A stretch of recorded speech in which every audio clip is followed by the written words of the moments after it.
Double kill.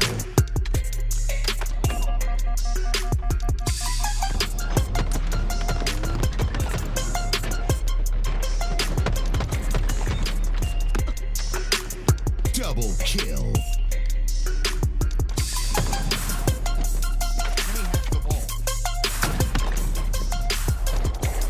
Snipe.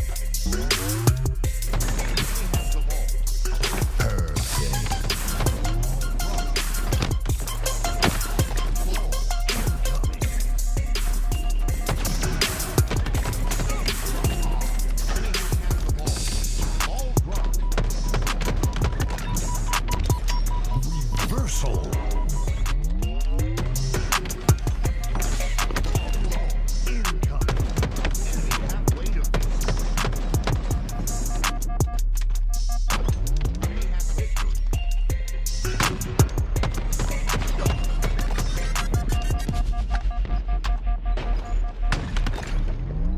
Snipe. Double kill.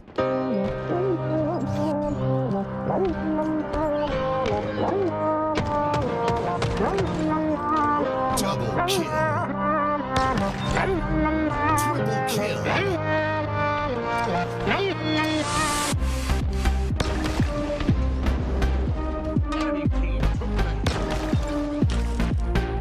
Double kill.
Triple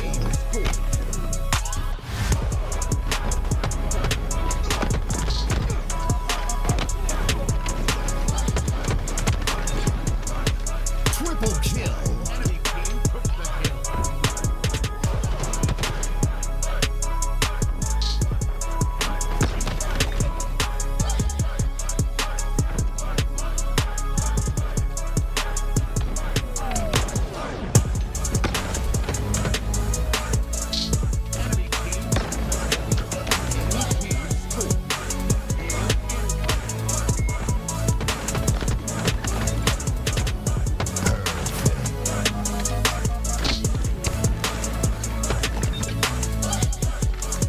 Double kill.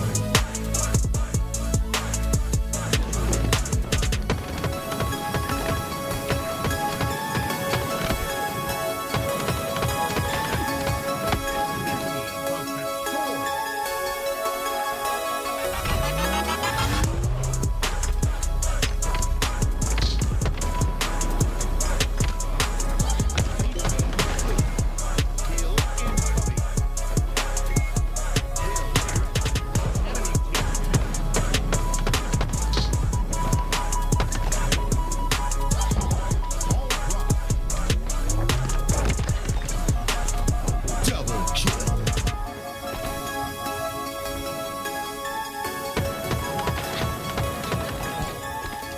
Perfect reversal.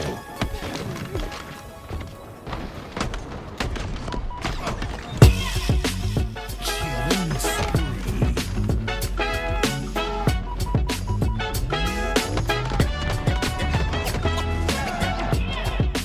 Perfect.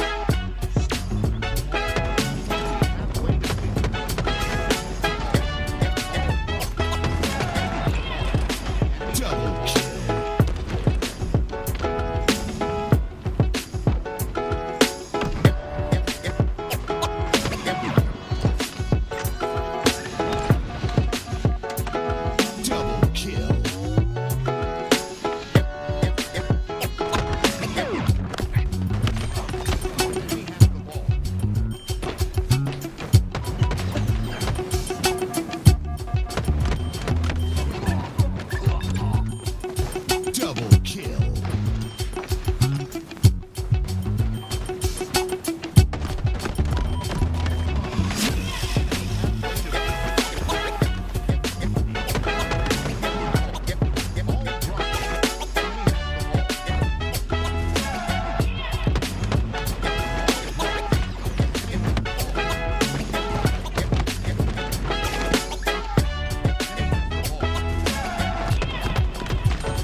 kill.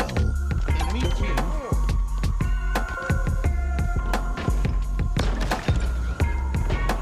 Perfect.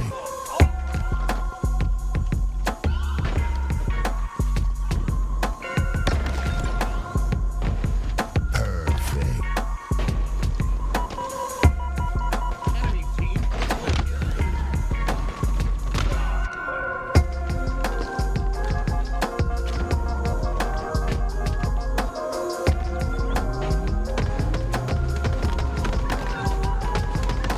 Reversal.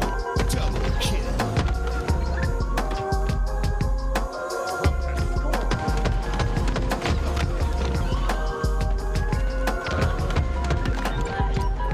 Double kill. Triple kill. Enemy has the ball. Perfect.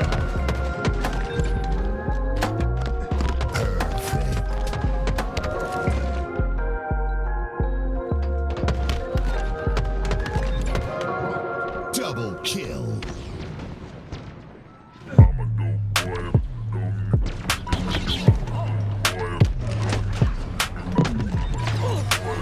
Double kill. Triple kill.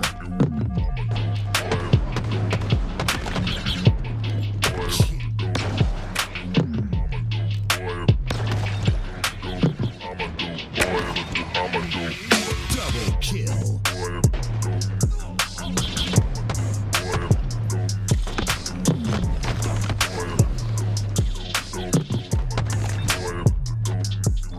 Double kill.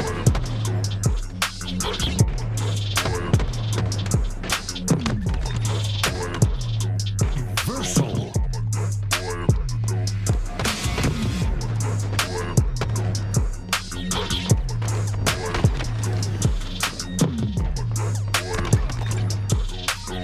Double kill. Triple kill.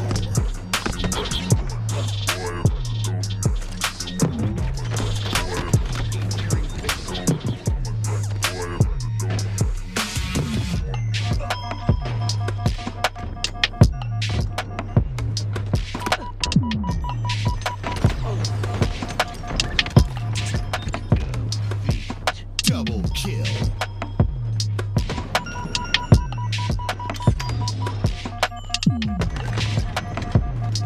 Double kill.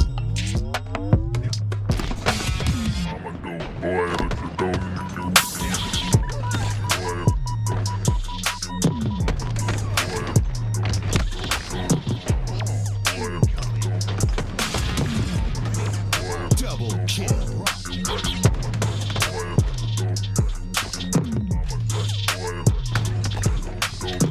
Snipe.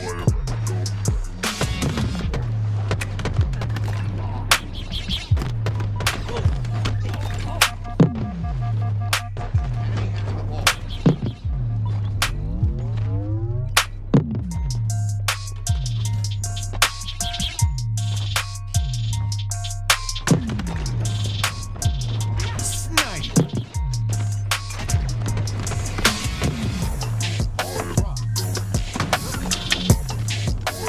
Snipe. Snipe.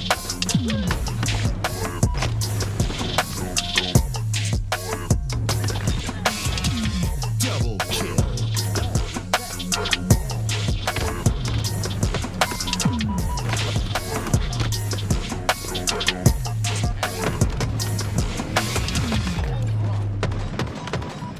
Double kill.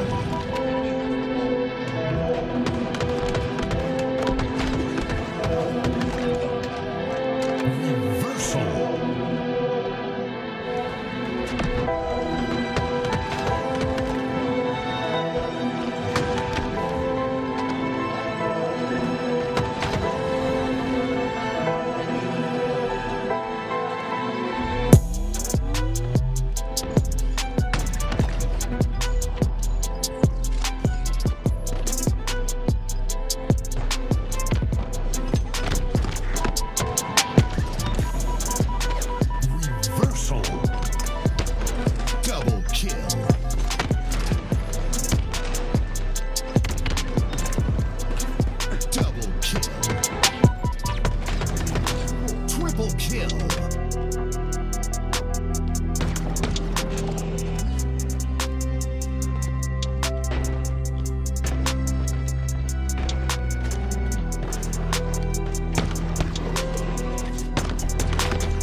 Double kill.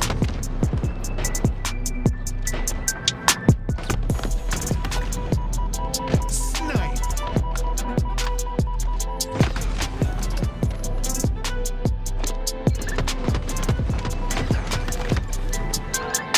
Perfect.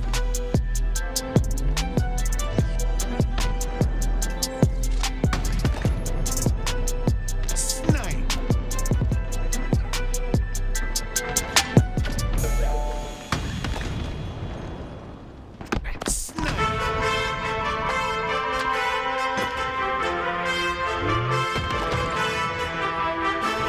Killing spree. Double kill.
and welcome to the HCS Open Series coverage by LVT. I am Aliek, and joining me is Tools. Today is the official competitive season has finally begun, and I'm excited to be here with you all. And Tools, how excited are you?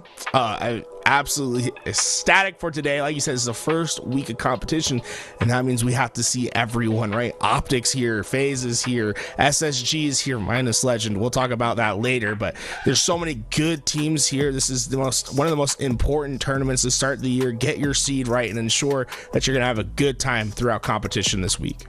Yeah, this is the first open series that's going to be leading up to Arlington Major later in March, right? March 15th, the 17th. Yeah, just a few weeks away. All these players need to play and get themselves ready.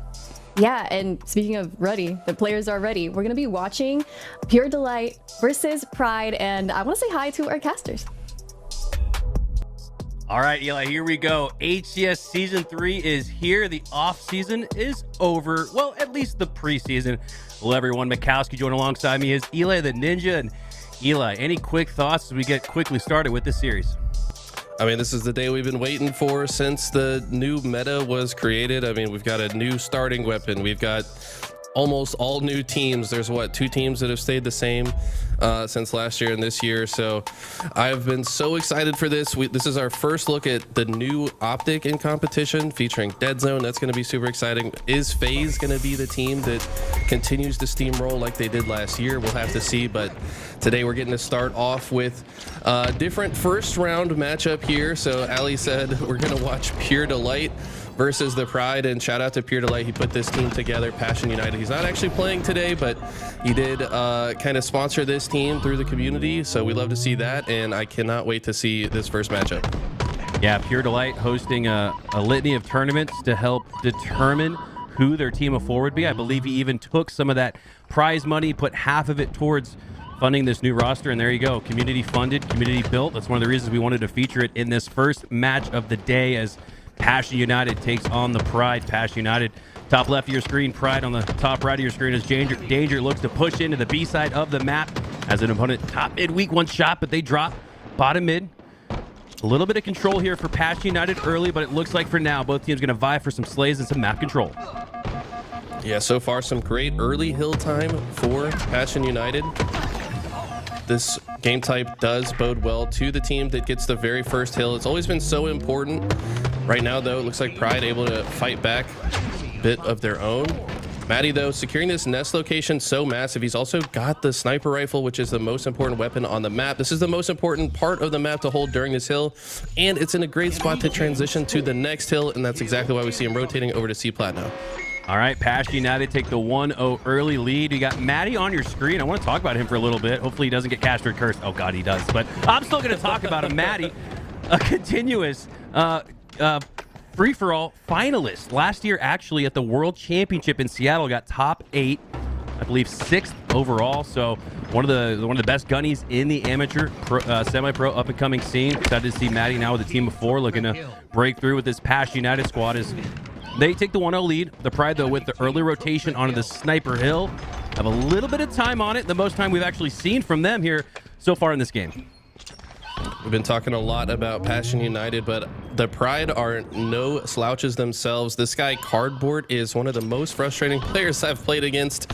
Ran into him in matchmaking a few times, and he is always so difficult to play against. He's a mouse and keyboard player, by the way, and he has some of the best movement that I've seen of anyone on mouse and keyboard.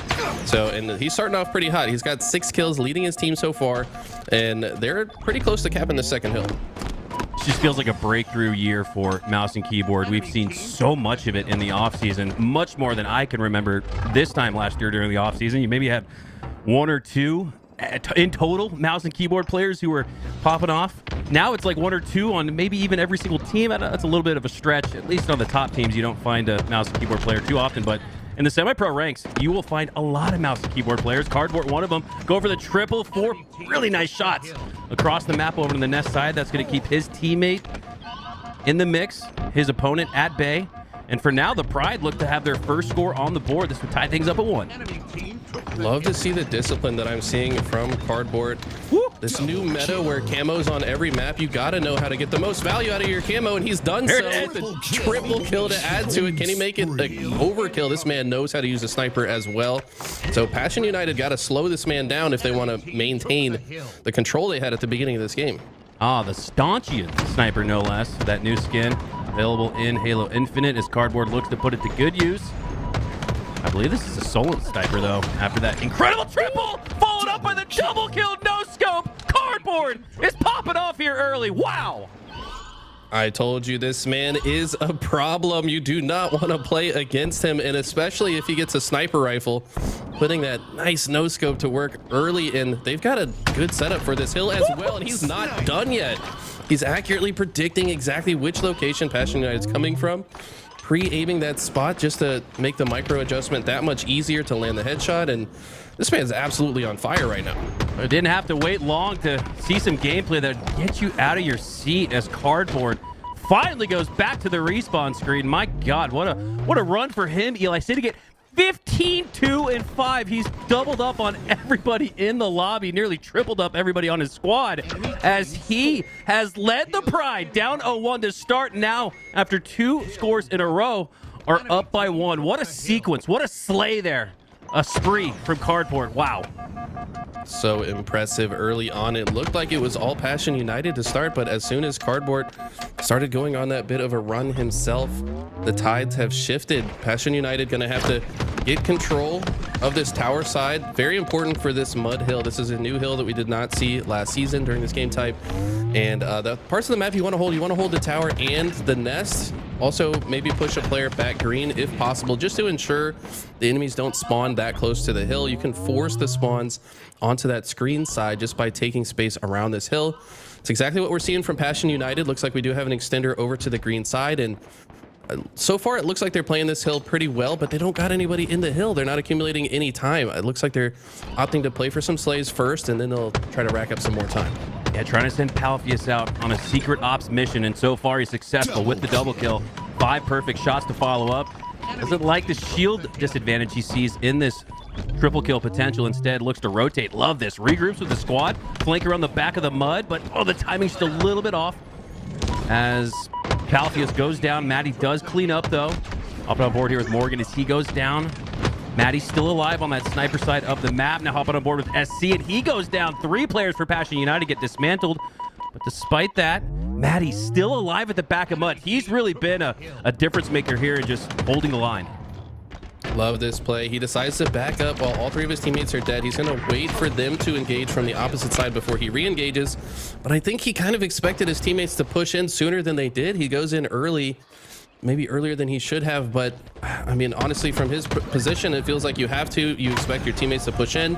Finally, Passion United does show up. So a little bit of disconnect here, maybe some confusion in the comms. Regardless, though, they find a way to get 4 dead. So that opening play by Maddie proved to be successful, and now they could tie this up if they can just hold on for about 10 more seconds here.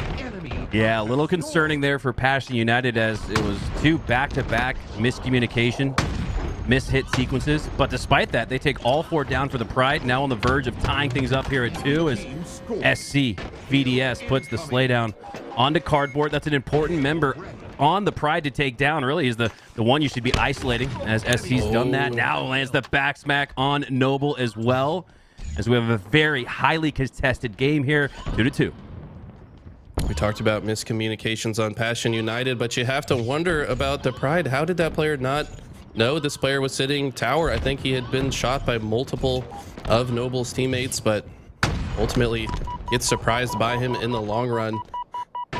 This position is absolutely the most important part of the map during this hill. You're going to see the Pride try to take him off of the tower before they even push for the hill, but at this point it's too late. They're actually forced to push the hill. They don't have the time to rotate and try to get tower control. Scuds is going to continually shut them down from both angles, and suddenly they back in the lead 3-2. What a huge swing of momentum for Passion United. Scuds with that ever important sniper tower control. You got to look right through the middle of the map as Passion United take it. Now 3-2 as they take the 1 hill lead going into this final potential hill here on B. And despite scoring previously at top mid, they have the rotation on B early, scoring 2. Yeah, this is not looking good for the Pride. They're going to have to get around a Slays right now to try to break Passion United out of the hill. Palfius, though, with the camo, going to kill one and get another half shields. Danger has to wait for his shields. Looks like Maddie applied some additional pressure to him, taking him out of the fight for another 6 seconds. That's another free 6 seconds of hill time. Keep in mind, you only need 40 to score, so every single second is so important. And this looks like it's going to be a runaway train as they get 4 dead, and this game's over, Hunter. That'll do it. No chance off a respawn as Passion United. Wow, Eli, that match really played in bunches of 2. You had the first 2 from Passion United, the next 2 from the Pride, and then the following 2 from Passion United, as neither team was really able to break away, making a back-and-forth game. Instead, we saw that back-to-back hill cap for each squad, but Passion United gets the better of the Pride by a double count, 4-2. Yeah, shout out to Cardboard with that insane spree that he had mid-game to get his team 2 hills in a row, but ultimately after being shut down, wasn't able to find his footing quite again for the rest of the game. Very strong lockdown setups on the side of Passion United. These guys have been playing together for at least a few weeks now. Have to imagine they have been scrimming a bit, taking things quite seriously, probably watching film as well, so you can start to see the hard work start to pay off in the level of discipline that they displayed throughout the end of this game. Yeah, and I'm really curious to see the progression throughout the offseason and now preseason as things have officially kicked off here. HCS Season 3 on your screen as we are kicking off the Open Series. But I'm really excited to see how this team grows throughout time. Oh my God, Cardboard, there's that double kill, followed up after the triple, no less, as he had one hell of a spree to start off 15-5. But once Cardboard went down, so too it felt like did his squad. Kind of curious to see how they progress here in the series. But again, I can't wait to see this Passion United team. They had such a great game. And Eli, there were a couple instances, probably even more, several if you did a VOD review, where they looked to not have the timing, not have the communication. Despite that, still win 4-2 as we set our eyes here on Streets. Another map that went through a litany of changes between Season 2 and Season 3. Eli, what are some of the big ones we should be looking out for as we kick things off? This map almost feels like an entirely new map with these sandbox changes. The team that spawns in the subway side no longer gets a free power weapon with the stalker there. No rockets bottom middle, so whereas before we would see both teams kind of run to the bottom center of the map in an all-out brawl with grenades and explosions everywhere, we don't see that. Instead, we're seeing the beginning of the map be highly focused on the outside where teams are trying to get control of the shotgun and the stalker rifle. Camo doesn't spawn until about 5 seconds from now, 30 seconds into the game. So after the outskirts have been pillaged, they go to the center to get the camo here and then try to put it to work. This game type is going to play a little bit faster, I think. When another team had rockets, a lot of players did not feel comfortable to rotate, but without the fear of being blasted to smithereens around every corner, players are going to move around the map a bit more freely. And it feels like in addition to the meta evolving, Eli, so too has the camo. It's just a lot easier to see this year. Again, no noticeable patch notes from 343 as it relates to the camo. It could be, again, on the player side, a brightness setting change or a resolution setting change. Whatever it is, whatever the players have done, it is much easier to spot out camo. Despite that, Scuds able to find a lot of value with that camo with 3. And one of the reasons I think he was able to find value throughout that sequence, Eli, is because he was never on an even plane with his opposition. He was either below or above his opponents. I think that makes it a little bit easier with camo to not show that little invisible kind of disruption that you see on the screen. So Scuds, despite what feels like nerf and camo, has a great run with it.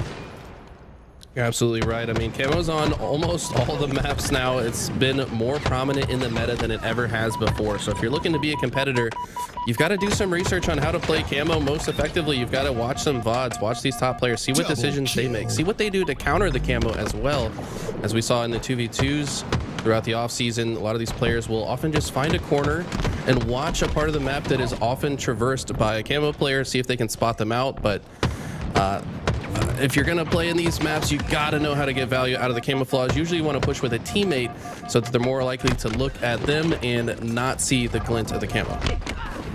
Off the start, we got a highly contested match between 4 and 5 kills here throughout the most of the beginning sequence of this, as Passion United have a 5-kill lead, 18-13. Hop on board here with Morgan, looking to push up on that P side of the map. Has Maddie in the cafe already, looking to push through and take A. A couple players go down though, so Passion doesn't quite have the numbers to deal with this push, but they have isolated a potential 1v2 sequence here. And now it's, oh my God, you drop it. There's 3 players there on Pride. My goodness. The observer, I couldn't see below. There's 3 players there. And you know what? I almost wonder if Passion United got baited into that as well, thinking only 1 was there. They had the drop, 2v1. Instead, it was a 2v3.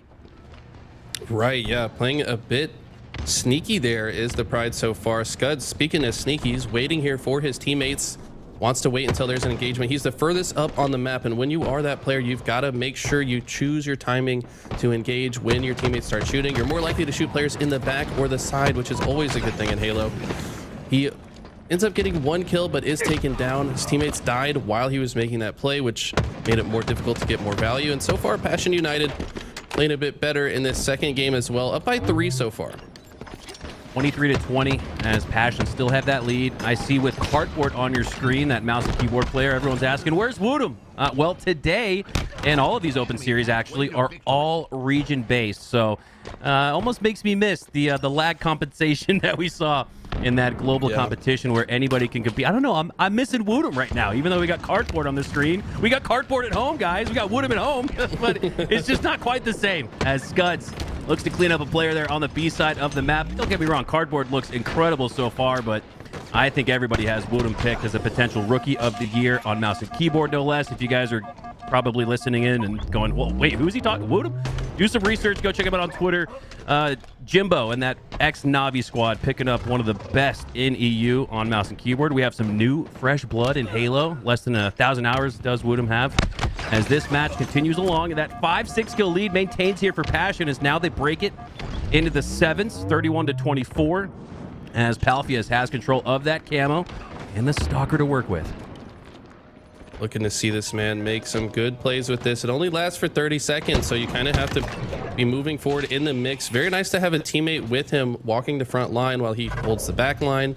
As soon as he reveals himself, his teammate is shottying that player in the face. He finishes him off with the Stalker. Camo does finally expire, but they've built themselves a 10-kill lead, and this game could very well be over before the next camo even respawns. Only 15 kills to go for Passion United. Yeah, this is nuts. What was a really close game, highly contested all the way through the beginning into the middle. Now it's busted open into a multi-possession double-digit lead. 3, 4 go down for the Pride, only 2 for Passion United. You'll take those trade-outs all day if you're them. And it's really not even a trade. It's a +2 net outcome for Passion United. One of the ways they've been able to build on this lead. Now up 39-27. Look at that position from Morgan. So this game type, the meta has evolved where if a team is trying to get out of C, they often go B first. He knows this. He's hid in the corner, waited for them to push, somehow finds the perfect way to get 2 dead while taking almost no damage. Sees the opening to push in while his teammates push through another lane, and he single-handedly shut down that entire B-side push, which makes it almost impossible for Pride to get out of the subway. And they're only continuing to build this lead, and Morgan's absolutely on fire right now.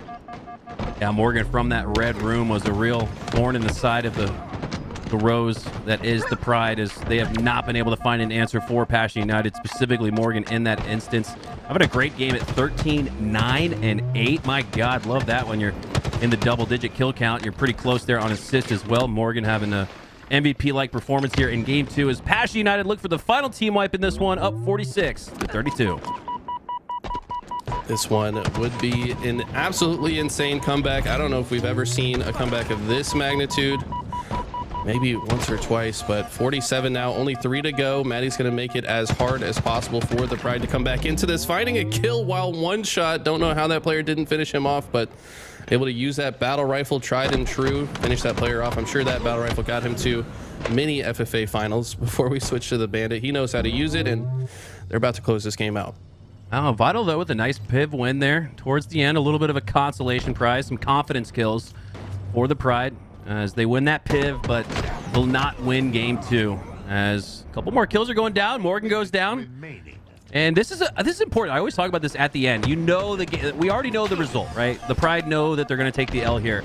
Now they're just looking for confidence kills, something to take into Game 3 that can hopefully bring you back in this series. The Pride have done a good job of that. But Passion United with the push down B, too strong, too good as they take down the Pride in Game 2, take a 2-0 lead in this series. Now on the brink of a sweep, moving on to round 3. Passion United, our first time seeing the community-funded, community-backed team here and they're doing great, up 2-0 in this series. And outside of a couple miscommunication licks, they've looked really strong here in this series. Excited to see what they can do if they do, in fact, move on. But first, we got a Forbidden CTF. I saw Scherzy's call-out video. You might want to, again, reference Twitter for that. Some new information to take on and a new map as well. Eli, what are your thoughts on Forbidden as far as you've gotten a chance to experience it in matchmaking? I am actually so excited for this. Maybe I'm in the minority. I see a lot of you guys saying you don't like this game type, but the truth is I'm pretty sure you're just afraid of change. It's human nature. It's okay. Just get used to it, man. Start playing the map. We saw this map get GA'd quite a bit during the offseason. Top teams choosing to play Argyle instead, but this map is actually a lot of fun once you figure it out. As an old school head, it's really nice. It's a mix between Sanctuary and Narrows from my experience. So you got the snipe hut side. It's very important to get control of the other team's snipe hut, spawn the enemies in the other side. That there's a giant room that's really designed for enemies to spawn in. There's multiple flag route options as well. You can opt to run it low through that tunnel side if you do have the snipe side controlled, or you could just run it straight up that flag ramp. Both flag runs are very fast, so believe it or not, this map feels, and a lot of people are complaining, it feels too big. It's just too big of a map, but the reality is it plays extremely fast, because once you get a flag out, if you have good control of the map, it's very difficult to stop the flag run, and we could very well see this map end in just a few minutes if a team gets full control and some fast flag runs. Eli, we've casted 2 Forbidden CTF matches. They both ended in less than 6 minutes. Less than a Slayer to finish off a CTF. That is unbelievable. As we get our first chance to check out Forbidden. Eli, you said Sanctuary and Narrows. If that's the base of the cake, the icing is Construct for me because of the verticality. You can see a little bit of that here as Morgan doesn't have the high ground, does have the edge, though, in Slays as they earn the double kill. But yeah, I like that. A little bit of Sanctuary Narrows ingredients for that base of the cake, and then the icing is Construct because of the verticality. You can kind of see it a little bit here as Morgan shows you some of that high ground, low ground. Couple flags out on both sides, though, as the red team seems to have the edge, though. 3 go down for Pride. Make it 4 as Morgan lines up the headshot. Got another one here. Great recognition of the spawn. Snipes one left. Next correlation is right as he's aiming that reticle to the right, doing a great job with that spawn awareness. Should have a score here early. Eli, you talked about how fast this map can play. Talk about a fast track. Not even a minute off the board already. 1-0. Morgan doing the best thing you can do on this map. Just lock down the snipe street. If you sit here, you kind of force the spawns into that back flag room like I talked about. Morgan's clearly got some reps on this map. He's completely denying access to the rest of the map to this team, the Pride. Maddie's got the sniper as well, in a killing spree to boot. He's going to run this flag across. I call this the diving board. I don't know. I haven't watched Scherzy's video. Curious to see what he calls it. But walks across the plank, if you will. He's going to bring the flag all the way to the tunnel. Noble, though, gets a good spawn, so you can actually spawn in the tunnel system. Decides to flank on the other side to cut this player off, but he's elected to just let the flag run on the other side. You could argue he had a chance to maybe help Cardboard here, stop this flag from going in, but instead it's already 2-0 on the board. This one could be over quick. That's a borderline disrespectful there from Passion United. They knew members of the blue team were in the base, but they still just bum rush it for the score. 2-0. I saw a couple of you guys ask in chat. Rami in there. What's good, brother? Eli as well. You hadn't seen that Scherzy video, so I copy-pasted it into the chat. We know a little bit of that here on LVT, so you guys can learn the call-outs here on Forbidden. And I'm right there with you, Eli. I'm actually very excited for this map. The aesthetic and the structure reminds me of classic Halo as Maddie drops down underneath that little sneaky vent there. Goes down. Doesn't surprise any of the Pride as... 1 down on each side now, 2, 3. Oh my God, before I could even say the word 1, 3 go down for the Pride. And Passion United have done that throughout multiple moments in this series and in this match. The first score, a reminder of that, where it seems like the Pride are in it. They've got numbers, but then, what do you know? They're all dead. It's like that South Park episode. It is gone. As the Pride not able to really get much off their back foot as Passion United up 2-0 here, looking to shut the door with a 3-0 sweep in this game and this series. We've got a goose on the loose, Hunter. You hate to see it. It happens though, man. And It's it's kind of the speed of this game type reminds, like, I don't know if we've had a game type that ran as fast as this since we had midship assault back in Halo 2 or Halo 2 Anniversary. Right. Like the There you assault go. games could end, like that's what produced the most goose eggs of any game type, just because it ends so fast. Like sometimes you just get in the blender for a couple minutes and before you know it, it's over. Like we said, this one can play super fast, and wow, Passion United looking strong early. People must be adverse to change, Eli, because you're right. The common feedback I hear is, oh, this map's too big, it's too slow. 3 times we've had Forbidden CTF on the LVT Halo broadcast, and each of those 3 times, the match didn't even go to the 6-minute mark. In most cases, sub 5 minute. As we finish off that series, we'll wrap things up and send it back to the desk for their thoughts on that first series. What a quick match. Forbidden. I'm so happy that we got to see more Forbidden because we haven't officially can't be G8 anymore. Hey, I'll say Forbidden was on the screen. It was on the screen for like, what, 2 minutes? 3-0 was so fast on it. One thing that I could see myself loving for this next season is just having a flag game that ends relatively quickly, right? When you get control on Forbidden, it seems to be a lot easier to get those flags home. Now, obviously, I think we started to see that momentum build up for Passions United, but I think this is a good indicator of having a map that's going to be a lot of back and forth and a lot of scoring in the future. I think I'm just excited to see how people and teams get better at this map. Like a map where you can see people could just get better. It's like, starting Halo Infinite all over again from year 1. It's cool to see that they have something new to challenge themselves with. I also wanted to talk about the mouse and keyboard player, Cardboard, who popped off in the first few games, right? Yeah, Cardboard, the first game was absolutely insane with that sniper rifle. It just felt like he was able to take over the game at points in times, and it's like it just shows you the ceiling potential of some of these mouse and keyboard players. Yeah, it's exciting to see mouse and keyboard meta. Hello, is it happening? I think it's we've been seeing more and more players root him, right, in the open series that we've seen these last few weeks over in the EU. He's been popping off. I think mouse and keyboard is slowly becoming more and more available. And just look at this beautiful shot at the end right here. Scuds, it's goodbye, just instantly popped out. Great start for Cardboard. Unfortunately, they just weren't able to string together a win. They really started off strong, but just dissipated as time went on. So clean. Well, guys, I think we're ready to, you know what? One moment. There's something I need to do. Unfortunately, I hadn't done it before, but this is going to be a great reminder for you all to subscribe to LVT. Subscribe to LVT because LVT is community funded, right, Tools? Yeah, completely community funded. Everything that we do here today, it all comes in from y'all support, like not subs. Just like how Aliek did a Prime sub, like that's completely free, right? Prime, you get it once a month, or Lucidity with 12 months in a row as well. So if you want to support what we're doing here, you don't want to watch ads, there's some simple ways to do it. We just saw 2 great ones, right? We saw a regular sub from Lucidity, we saw the free Prime sub from our great host Aliek, and now Willie Knows with a Prime sub as, oh my god, they just keep coming. Jagged Cloud with 8 months as well. Just thank you all so much for the support. Mrs. Die with the 6 months. Thank you for the Prime. Love to see those long-time supporters coming through. Thank you everyone that's been supporting here today. We're gonna go on a quick break. Everyone, thank you so much for the support. When we come back, we'll have our next winners round match.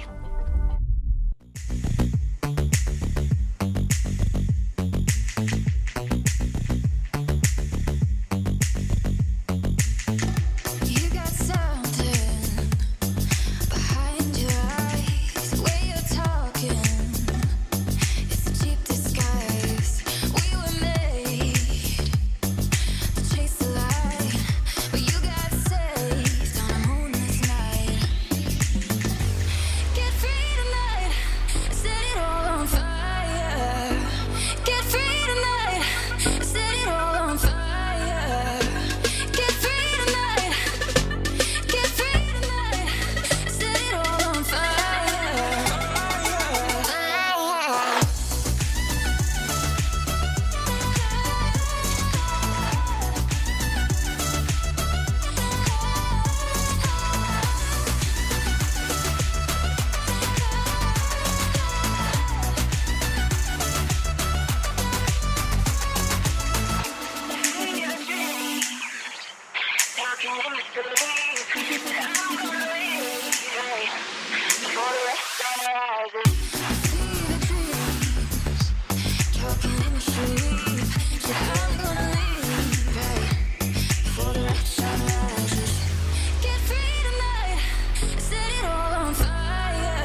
Don't worry, forwarded it to him.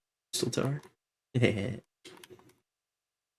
I opened up Jason's stream and the first thing he was doing was running bottom mid from pillars. And It was serendipitous. It worked. they came up the ramp. Oh my god, man.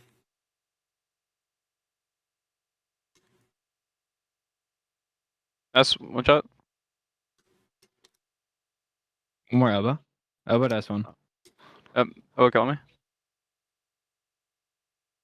Nice weak. Nice. Training. I don't know where his Q Training, went training to. Q, training Q. Getting Kimmo. That's just shitting on me? My god. I'm not burning this. Oh, nice. One shot on him. 2 shots on him. 2 shots on him. 2 shots on him. Bulk. 2 there, 2 there. 3 there. 1's A plat. Going top cuts right now. Held low. That cuts. 2 dummies.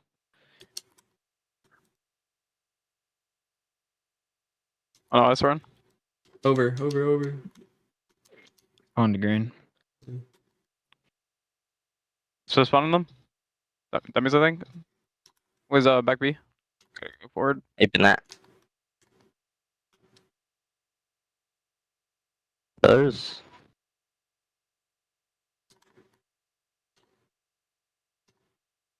Oh, bottom man. Mud. Snapshot is not warm. That screen. Dead. Dummy. Key door, key door. Back B. Big door right now. 3 dead. It's Yeah, big door right now. No scope me. Alien me.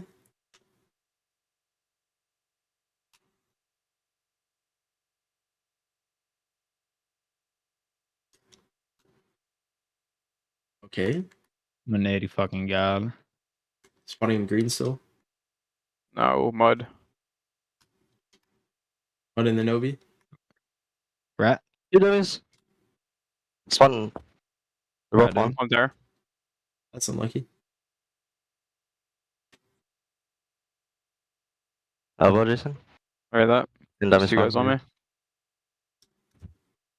That was 1. Nice. That's an house.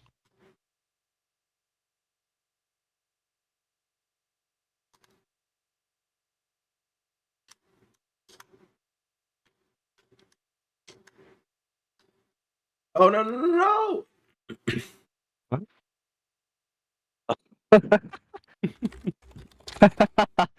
So, that's actually funny, I can't lie. Loose. I stopped shooting because I thought he was like trying to get an overkill or something. Look cuts.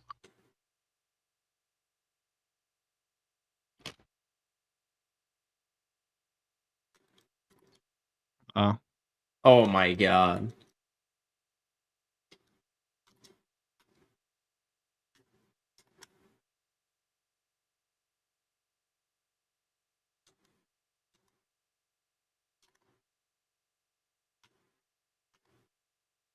Abba. Eba. Oh, he got in. And that guy was soaring. This is lucky for me, Jason.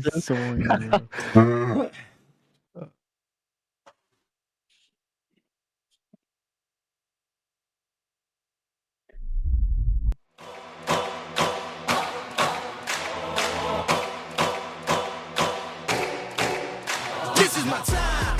I'm on the rise. Can't hold me down. I'm too fly. This is my time. Ready to shine. Brighter than all of the lights. 'Cause when it's game time, seconds away and the game's on the line. There ain't no doubt in my mind. Beating the buzzer like this is my time. This is my moment. You better bet that I'm on it. Ready and set, I'ma own it. Blast it to 10, then keep going. There ain't no coasting. I never settled on play. Putting the kettle to flame. I go 100 all day. Foot on the pedal, no brakes. 10, 9, paid on my dues, waited in line. 8, 7, now it's my time that I take mine. 6, 5, king of the jungle, heart of a lion. 4, 3, 2, 1, watch out, here I come. This is my time. I'm on the rise, can't hold me down, I'm too fly. This is my time, ready to shine, brighter than all of the lights. 'Cause when it's game time, seconds away and the game's on the line. There ain't no doubt in my mind.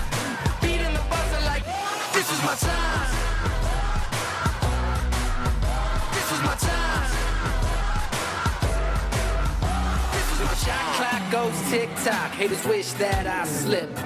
No, I don't miss. MJ all hits. Watch me pop off, I'm the king now. Moonwalk to the ring now.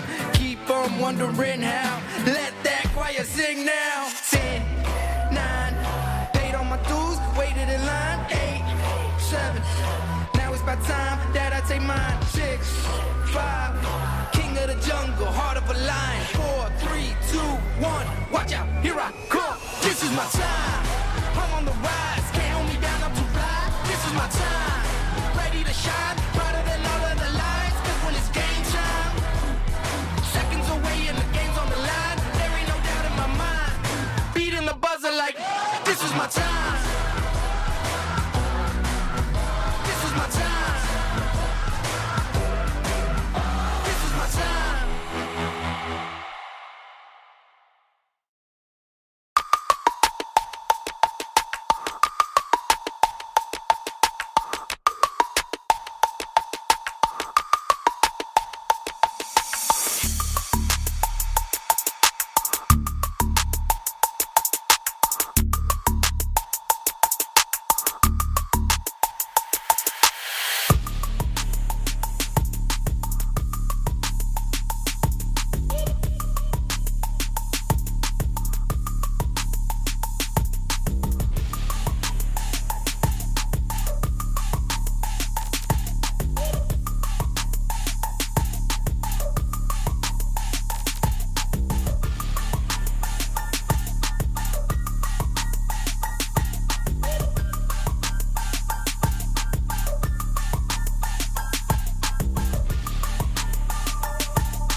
For my double PC at least, is I go to like the sound settings.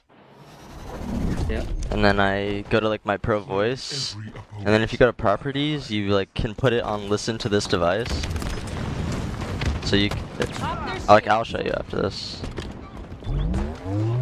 Damn. My audio is like not delayed at all on it. I hear you. I'm just having some issues. For some reason, my mix amp isn't recognizing pro game or something. Taking this house. Bottom man. Come here, Brent. Mando with red gun. The fuck? Oh my. I'm getting the red. I'm getting the red. Damn. Mando.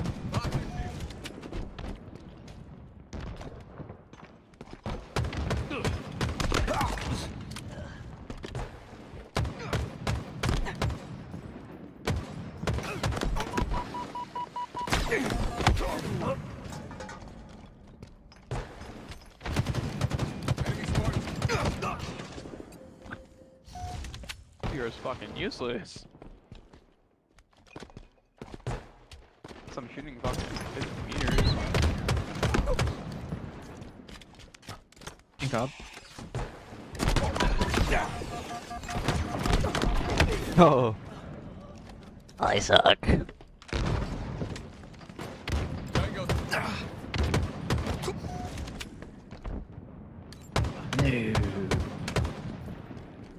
Brrr.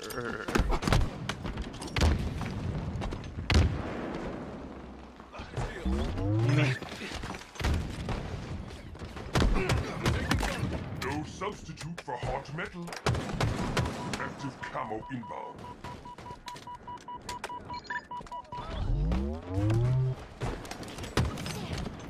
E and benches. Active camo available.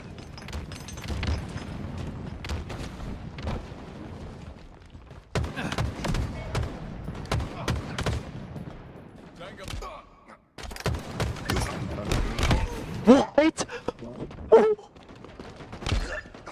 What?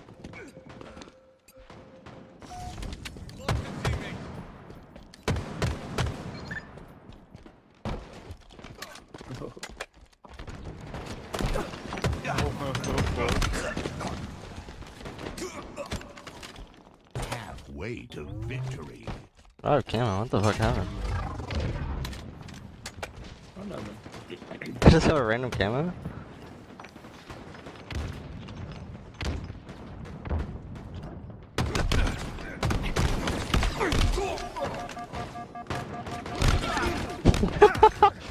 Thanks, ref.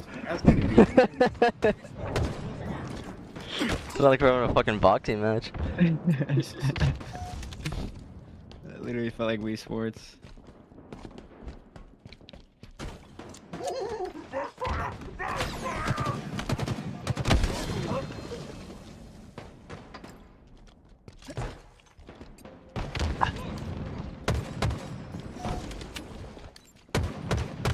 Shields are down.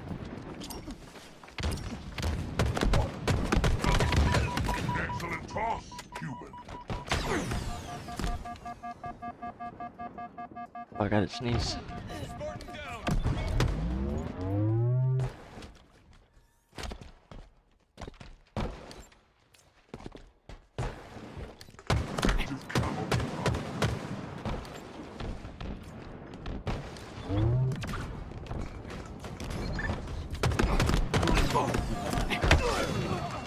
No game sounds. I really don't feel like I'm a Spartan. Like, I guess I need to just like play some games out there. So like music. Da-da-da-da.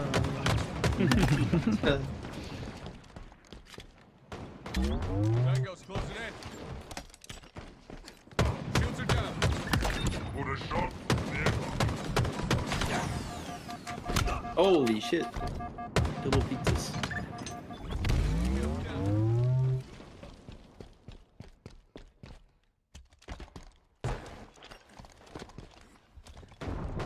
Oh, shit. LBT's watching your stream, Ethan. Really? Yeah.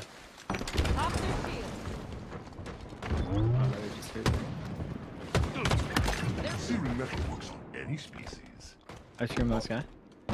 Damn. Spawn cafe, you can go PD if you want. 5 and 5 and 5 and. Pop their shields. Tango's closing in. Victory! Steak-tacular!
I got 3 kids on. 3 kids on shots.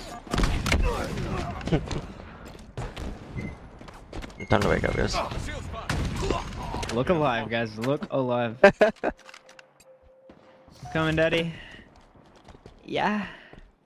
I'm here, Brand. Yeah. Looking. Not seeing. Oh shit, he's on the sensor already. Fucking gun your shit, buddy. Yeah.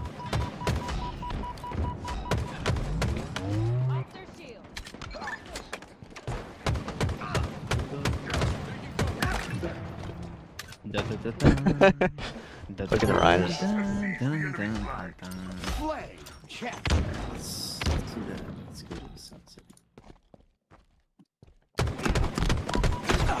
Oh my god, he's so good. Oh yeah, that's probably what we chose to put Halo through the other thing.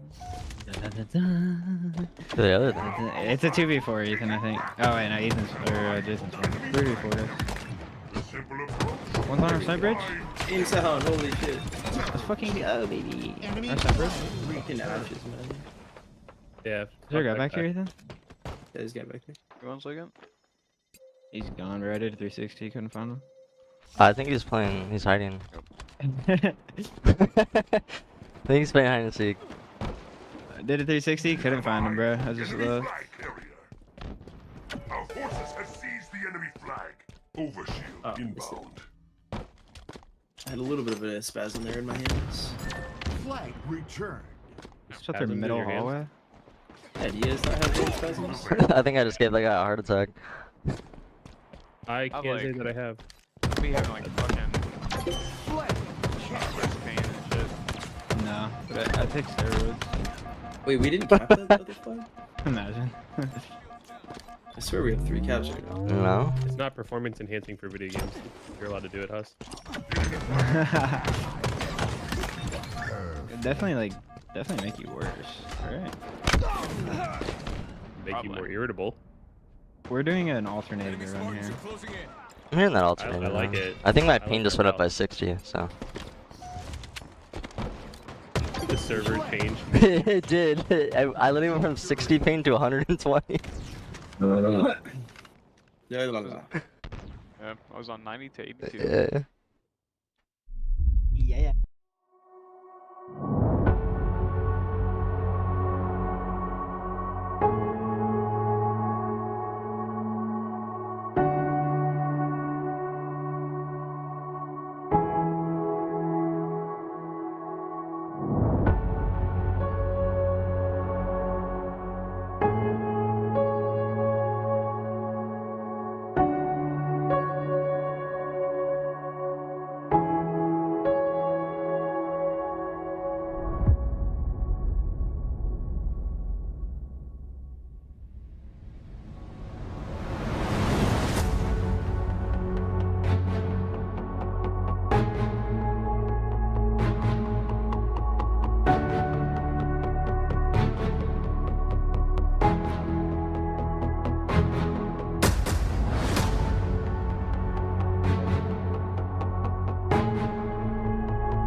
Welcome back to the HCS Open Series Day #1 coverage by LVT Halo. Tools, we got a really exciting matchup coming up.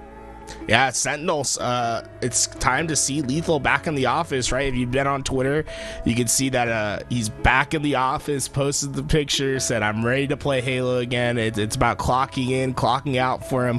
He unfortunately can't play tournaments at home, so he's clocked in, and well, they have a good matchup against Pink Lambos coming up next. Pink Lambo is a team with a lot of up-and-coming players that have been making waves in the scene.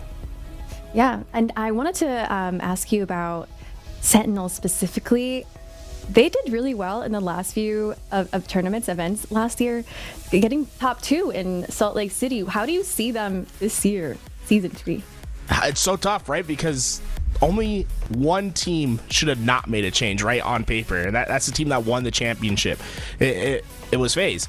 Every other team has made a change except for one, and that's Sentinels. They're very confident with what they were able to do last year. They wanted to stick together. They made it pretty clear on Twitter that they weren't going to make a change, or they weren't going to be one of these teams. It was insane, the roster mania, but behind it all, Sentinels just kind of stay true to their task, and I think that's going to pay dividends for them come this year, where they're going to have that chemistry build up. They're going to continue to work on what they need to work on, and I think they're going to have another chance at a run of a tournament win this year. I really like this roster. I think Spartan has become one of the best players in the game with the bandit change. We really haven't seen what Falcated's been able to do, but I imagine this guy's going to be absolutely filthy with the changes. Pair that up with some of the best team players with Boo Boo, Dubu, and Lethal at their side. I honestly believe this Sentinels roster is going to make some great waves this season. Yeah, I'm really excited for this year and seeing all these teams. We I don't know if you guys missed it, but roster mania happened throughout the off season, and we got a few updates on some of the teams, which we'll be probably getting into a little bit later. Right now, we have Sentinels versus Pink Lambos. They're going to be starting off on CTF Argyle, and I think do we have all the players? I think we got somebody missing. Yeah, we got Maysky just sitting in the observer mode. Maysky, if you can hear us, we're ready for you. We're gonna dox him. Report him. Go down. Report him. What can we report him for? Come on, click on it. I want to see what can we report. Oh, we have to go to Halo Waypoint. We have to add additional details. Too much work. Additional details. Dude, look at this. Are we judging fashion now? Oh, we could do. What's crazy? So check this out. Maysky, a great player, has played a lot of the game, right? But if you can go back, so 6,000 matchmaking, 6,000 custom. I just want to show you guys perspective what it means to be a top AM versus a pro player. Now, can we go to like Spartan real fast? Let's go look at Spartan. Check the difference out. 14,000 matchmaking games, 12,000 custom games. So the amount of custom games Spartan has played is the same amount of custom games that we've seen from our player Maysky over there. And that's Maysky plays a lot, right? Like Maysky's a great player, plays a lot, plays for his team, plays for College Halo, but it just shows you the difference of playing as a passion and playing as a job, right? These players that are playing because this is their career, they have so many games in record. And we're about to jump into the game. Sentinels versus Pink Lambo, starting with CTF Argyle. Casters, take it away. All right, Eli, here we go. Getting a chance to see one of the top 8 HCS teams, and I'm a little surprised. I thought you were the new 4th for Sentinels, Eli. 18th in the world in matchmaking. I thought you got an offer, brother. What's going? What are you doing here? Man, I've been grinding. I happen to play a lot more in the first couple of days of the rank reset, so it doesn't mean anything. I think I've already fallen. I didn't play yesterday, and I've fallen to like 50 or 60th, by the way. Everybody's playing the game now, so. But for a brief moment in time, I could say I was top 20 in the world, at least in matchmaking. So, but yeah, man, I'm so excited to see this roster. One of the question marks for me has been Lethal, right? Like we've seen Boo Boo and Sparty pop off throughout all the offseason. Lethal, obviously one of the greatest of all time, ranked 2nd only behind Ogre 2 on that top 25 list that had all of Twitter talking. So obviously he knows what to do, but what's he been doing in the offseason? I mean, hopefully he's just been chilling, sparing his mental throughout, and maybe he's going to come back a bit more refreshed. And this is kind of our first look at him since last season. All right, here we go. Lethal from the cubicle, looking to put his opposition in a box as we hop on board here with Boo Boo Dubu off the start, going for that gravitational grapple pull G-slide as he does a good job to extend that flag out. Wow, already past the 50-yard line with use of that movement tech, but you got Minas there ready to stop the push, but it looks like that flag's going to continue on. Minas isn't down just yet. The flag continues on despite that. Minas does finally go down. 3 go down. Glitchy, the last player alive here for Pink Lambos. And you can see by his position, he's not going to be able to do much. That will, in fact, score it for Sentinels. They start off here. Another score. This is like Forbidden CTF. 1 minute, one flag cap. Absolutely insane start for Sentinels. I mean, what's so crazy to me about this is these guys, Pink Lambos, are no slouches themselves. These guys could probably do this to most AM teams. They could win a game or get a flag cap in 1 minute, but there's levels to this, right? We're talking about one of the best teams in the world. This team finished second at a LAN, one of the only other teams to do so besides, I think it's Native Red and Sentinels, the only non-OpTic SSG or FaZe teams to even place top 3 at one of these tournaments. So, I mean, look at this. Sparty has not missed a beat. This guy's absolutely insane. Almost gets the overkill. Barely misses the toes of Looney for that last shot, but I mean, these guys are ready to play. Flag gets reset. Overkill does too, as Sparty looks like he's ready to make us lose our mind once again. You saw that top 5 play from Sparty a couple of weeks ago with that overkill in the matter of, what, 2 seconds? Almost saw something similar to that. As Sentinels look really strong here to start getting our first chance to see all 4 members of the squad. We actually haven't seen Falcated or Lethal at all in the offseason. On the other side of the squad, though, that duo now between Boo Dubo and Sparty have been quite active, winning multiple tournaments in both 2v2 and 4v4 variety, as Boo Dubo looks to push out of his base. No map control just yet. In fact, Sentinels go down in numbers. Pink Lambos regain the mid-map control, if not for Falcated, but he goes down as well. All 4 down for Sentinels. It's going to cause a flag out, but look how quickly they regroup off their back foot. Didn't even allow Glitchy to get out of the base. So we got to talk about the changes to this map, right? Like, they moved the flag off of the platform in the center of the base. It's now a bit closer to the front, and we're starting to see the difference there. So I think it was Boo Boo spawned at the back of the base, which is going to be a more common spawn now because players are less likely to push all the way into the center of the base. They have no reason to, right? They can just grab the flag and leave. So we're going to see more spawns in the back of the base, less spawns in the center of the map, which I think was part of the reason they made this change. Shout out to Heinz and the rest of the HCS pro team for putting together some really awesome changes that are going to change the way these maps play quite a bit. This game type in particular, I think, is going to play a lot faster. There's going to be a lot more flags taken and actually make some progress out of the base instead of being stopped short. Yeah, and I could even see running it, you know, I think prior to the meta shift, you wouldn't see too many players run it out the front of flag. They'd usually take the doors to the left or right, but now that's heading backwards, actually, with that flag point moved up to the front of the base. You can essentially just walk straight out the front door and you're already off the flag point, but you're pretty exposed there out in the middle of the map. Ultimately, your decision as to what presents the best route, as Lethal opens up the route down the left side of the map. But it looks like Falcated's going to go down. That's going to leave Lethal to pull this flag. Just hit a nice shot. Now he's playing his process perfectly as Boo Dubo cleans up any opposition on the Pink Lambo side of the map, trying to stop that flag, but that will not be enough, as Pink Lambos are going to go down 0-2 in this match. Boo just being such a nuisance in their base. He gets 1 kill, gets another guy weak, has a small chance to die, decides to just take cover.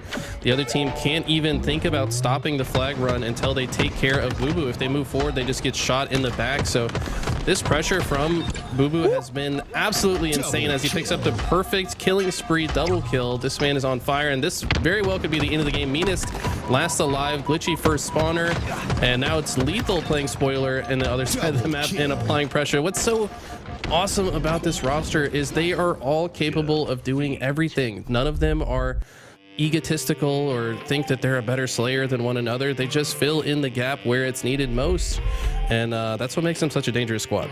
Yeah, a great example of that in game 1. You saw Lethal hit the snipe headshot, then he picks up flag. You saw Boo Dubo get the double kill piv win, then he picks up flag. Everybody willing to put in their work to achieve success here on this Sentinels team. And this is the Sentinels team, Eli, that a little back and forth, a little bit of a topsy-turvy HCS Season 2. They were sometimes on the edge of top 12, sometimes in the grand finals. Where do you see Sentinels in HCS Season 3? Man, you can't just put me on the spot like that. It's got to be one of the hardest questions I've been asking a hot minute, because the competition's absolutely unreal this year. It almost feels like every team got better, and this is the only team that stayed the same besides FaZe, right? So, I mean, I think that this team has a very high ceiling, but so does everybody else, right? So like, it's really going to come down to who's playing their best on any given Sunday. But the players on this team, like Bubu himself, has proven that he is a top player to be concerned about in this new meta. Ever since the Bandit came out, he's won more tournaments than any other player. The both 2v2 and 4v4, doesn't matter if it's on Mountain Dew maps or HCS maps. This guy is finding ways to win, and I think he's going to continue to do so. High hopes for Sentinels, and in particular Sparty, who I think is a dark horse pick for MVP this season. And you saw in the pre-match with Ali and Tools, like 30,000 games of Halo played. Oh my god, like 30,000 games of Halo. You could have that throughout the history of Halo, and you'd probably say, yeah, I'm a lifer. Like, I've been playing a lot of Halo. That's just an infinite. Unbelievable that Sparty has committed so much of his life and time to the game, and it's paying off as we start off our game 2 here. Sentinels with an early 1-0 lead. This roster definitely comfortable on this map in game mode. All these guys played Halo 5 at a very high level, so they're familiar with the old Plaza meta. They're familiar with the new Plaza meta. Very good with the camouflage, which is such a big deal on this map in general. But we're gonna see some insane snipe shots from Bubu, who's already got, nope, sorry, caster curse. He's already taken down. Lethal gonna grab the camo off of Bubu's dead body, see if he can find the sniper as well. You have to imagine they're gonna make sure that gets back into their hands. And so far it's been actually a decent start for Pink Lambos to stay this close, but once Sentinels gets control and they get some map presence and start spawn cycling, this game type can get out of hand quick. Yeah, it's a little muddy in the middle portion of the map for now, as players dropping left and right for each squad. A 6-6 game here, tied up, as Pink Lambos have done a good job to keep it close. But I agree, once you feel like Lethal gets rolling with camo, he actually did a great job with his life, getting 2 kills with camo. But once Sentinels has the shock rifle, it's all but GG with the likes of Sparty, Falcated, Bubu Dubu, and hell, even Lethal can pop off with it. As he looks to push on through, the Cafe has an opponent down to 1 HP as he takes down Menace. 3 go down, and now the Sentinels starting to build on a little lead, albeit 2. Only a matter of time before they get full control, but Pink Lambo's not making it easy. I mean, these guys are very talented as well. Shout out to Looney, who right now I think is second on the leaderboard. He and Gunplexion have been running over everyone, including me. I don't like to play against these guys, that's for sure. So I know they have what it takes to keep it close, but I do expect Sentinels to pull ahead at some point. Maybe this next camo is what Pink Lambos need to stay into it, or what Sentinels need to finally get on another run.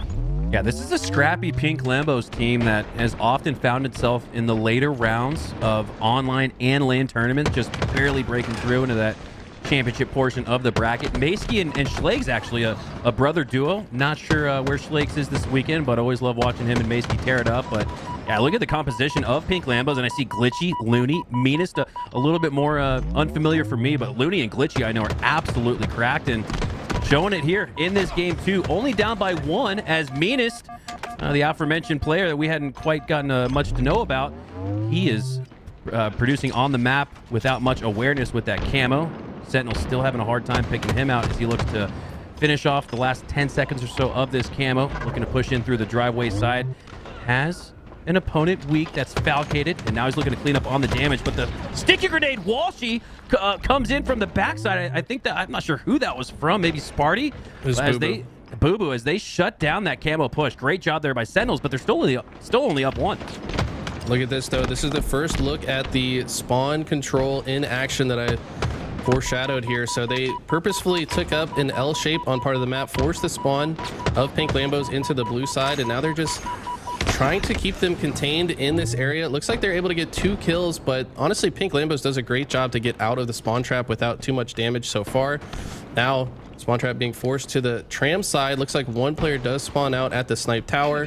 Sparty spotted him though. Good awareness from this man. I mean, all these pro players, I don't know if the viewers even realize how many calculations are going on in a pro player's head at the same time at all times during a game, but these guys are so aware and in tune with the exact time that their opponents are respawning that they're predicting every single individual spawn throughout the match, and it is not easy to do.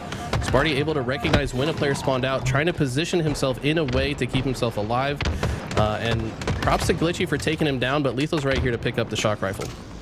Yeah, Halo sometimes looks like an AP geometry classroom as the math to determine spawns and where to push out, where to place grenades, all the spawn influence points. There is so much, like you said. It's like that hangover meme where the calculations are whizzing by the players. That's essentially what it's like playing Halo here. Is Lethal has the shock, looking to push up aggressively into that disadvantageous A spawn, but Pink Lambos have done a good job to get out. Now 2 have gotten out via death, so they're going to head back to the respawn screen, but should spawn out on that cafe side. That gives them a little bit of wiggle room to get out of this A spawn trap that Sentinels have executed here to perfection. They were once only up by 1. Now it's looking like 1-0, 10, as Pink Lambos haven't found an answer as to how to push out off their back foot. And look at this. They knew that they had spawned all the players into the cafe side. Boo Boo is going to hit the left side while his teammates hit the right side. Perfect pinch comes in. They lose a player in the process, but it's a 3-for-1 trade in Sentinel's favor. And they're going to continue to roll here. Looks like 2 body shots, but they both get the chain effect. That means it may be a triple kill for Valkated. We said we hadn't seen him much, but he is here and he's popping off with the overkill extermination. Almost a kill tag, but barely misses. He's got to be upset about that one. Wow. My God. And Eli, if this game doesn't exemplify more than any other game how to play this map, you force those spawns at the back of A. It is now a 13-kill game. It was at one point 20-21, I think, about the halfway mark. A highly contested match, but that was when Sentinels started the spawn trap in the back of A, and even in moments where they've been able to work out of A, you see them here on the C side of the map, they're still going down in droves as Sentinels dominate here in game 2. Going to go up 2-0 in the series as they'll do just that. Sparty with the finishing kill. The same location he earned that win in the 2v2 LVT series. And it's looking like a familiar spot of promise here for Sentinels as they look promising, up 2-0 in the series. In convincing fashion, no less, against, again, a Pink Lambo squad that's actually pretty cracked despite some of the scores you're seeing in this series. An absolute masterclass in Team Slayer. The difference between pro teams and these semi-pro amateur teams is pro teams know exactly how to get the most out of every single advantage state. Once Sentinel started rolling, it turned into several spawn cycles in a row, and that's why they built this huge lead. Valkated with this huge overkill. That's kind of an exclamation point, but I think barely might have missed this last shot. It's a body shot. Props to Maysky for jumping right there. Also props to Maysky for chowing in this spot. I feel like a lot of players are like, man, I don't want to be in a Twitter clip. I'm just going to go hide. But he said, no, I'm going to take this guy down. Somebody needs to stop this man and do it right now. And I'm the man for the job. So props to Maysky for that. But like I was saying, I mean, not only do they get the most out of their advantage state and continue to steamroll, but they also keep themselves from falling into disadvantage state because they're able to save a few players on their team every time one of them dies. They play closer and closer together. They become harder and harder kills, which means they don't give the other team the opportunity to spawn trap, because these guys on Pink Lambos, these guys are good enough to spawn trap a lot of teams. The problem is Sentinels is not making it easy. Yeah, shout out to Valkated there on that overkill, and shout out to our observer, 90 Knight, as he seems to always have his eyes on the POV that's most likely for a multi-kill. And is this pre-recorded in 2046? No, it's not. This is live, and we're seeing another triple kill. Some of the best observing work in Halo, courtesy of 90 Knight. Look at that. You end with an overkill, start off with a triple. What a treat. These guys are already starting off hot, but no hill time to be had. Looks like they're probably just picking up all the items on the map to make this next sequence a lot easier. We knew that there was a camo, shock rifle, there's grenades, various items to play for.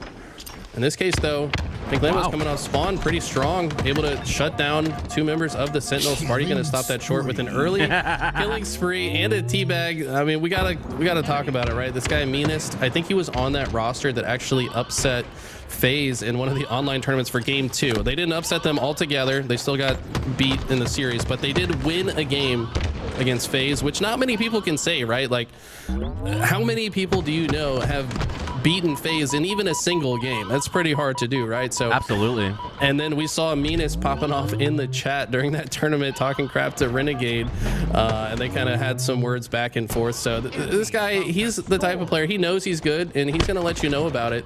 And I think Sparty may be playing into that here. It's going to give him the teabag to say, you know what, you talk trash, you're going to get punished for it. Yeah, Sparty really asserting himself here with the teabag as Sentinels asserting themselves in this match up 1-0. You saw the triple kill to start for Sparty and then no objective time for almost an entire minute. Really felt like Sentinels were playing their process, albeit a little slow, trying to make sure that they had the slays and the map control to easily take that first hill as they do. Up 1-0 in this match. Falcated with another triple. What do you know? As Pink Lambos go 3 down. Glitchy, the last member alive, but he's going to try to hide in the shroud screen with camo. It's not going to last as Falcated takes him down for the killing spree and a little bit more hill time. Falcated might be one of the scariest players to hold both the bandit and the battle rifle. I feel like he's already got one of the best gunnies we've ever seen in Halo. He just always so consistent. Like, this man just does not miss very frequently.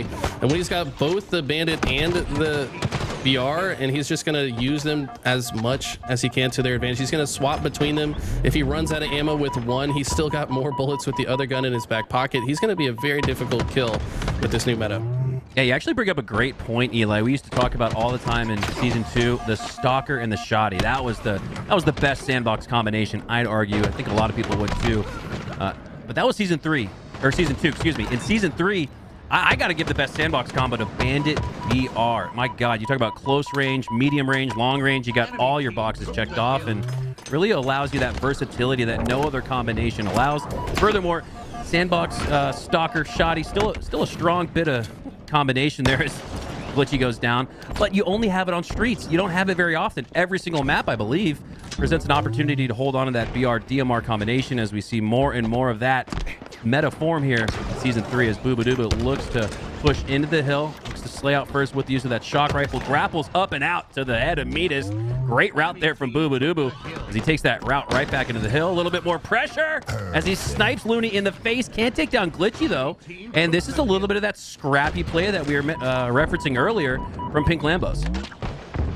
Honestly, they're doing a great job, but man, we talk about Boo being the best camo player. Is he not the best grapple shock player? I mean, this guy always doing crazy stuff with the grapple and the shock, specifically on this map, sometimes also combining it with Cambo. But now 3 dead for Sentinels. This is the best Pink Lambos have looked all series long. They might very well capture this hill, but if they do, what I'm looking from them is how are they going to transition to the next hill? Because the only way you're going to take down a roster like this is to get some control on the other side of the map. This is moving to the Whirlpool side. And if they don't get some early control here right now, Sentinels could definitely win this next hill very easily. But Mace-Key getting in unseen. Looks like maybe they did hear him, so that's how they're able to take him down. But yeah, that was a very important kill to get, and Sentinels could definitely get a strong setup here. Pink Lambos do a great job to tie things up here 1-1. Sentinels, though, with the early rotation on the next hill will take a bit of time. But a few more slays go down for Pink Lambos as Sentinels have regained control of the map and this hill.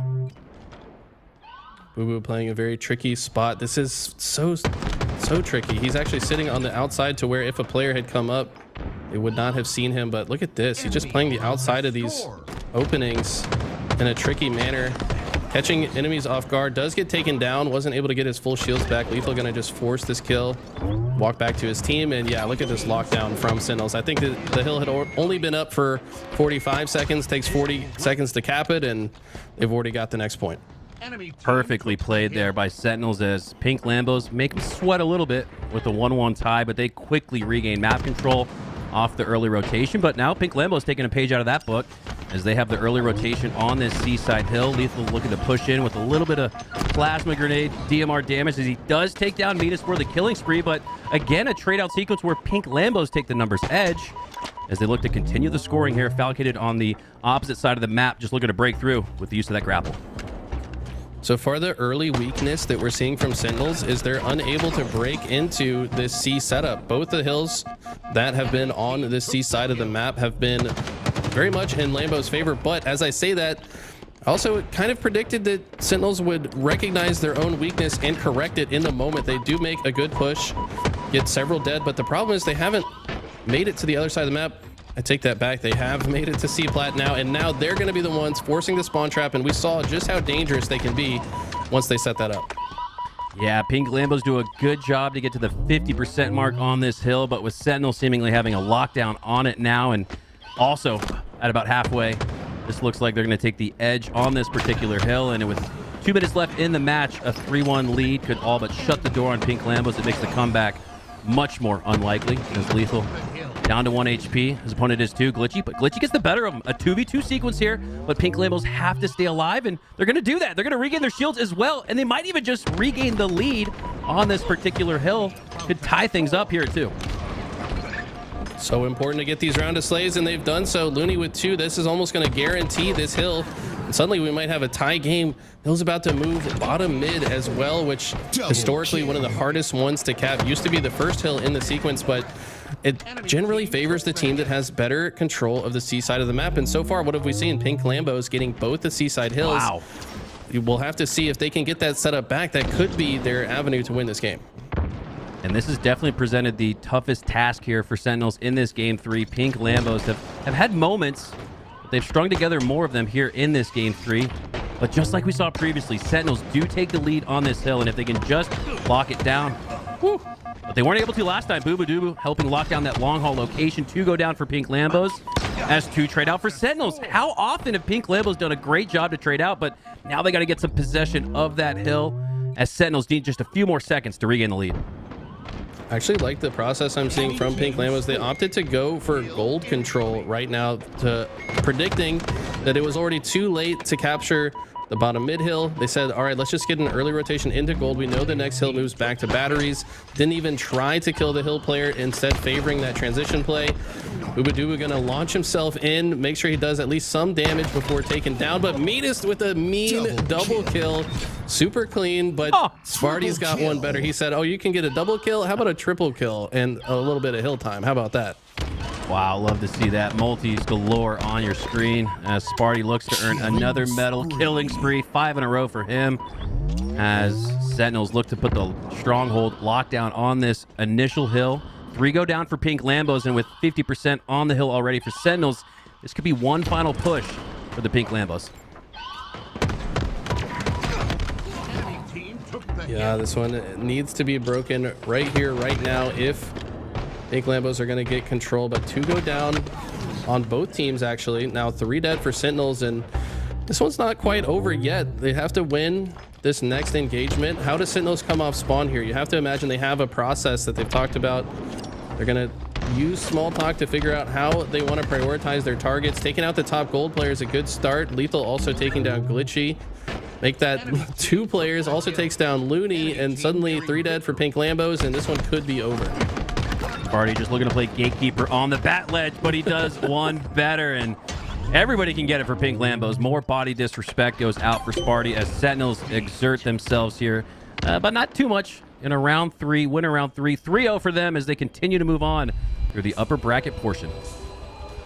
Yeah, well, you'd love to see the teabags early in the tournament. Passion is out and ready to go.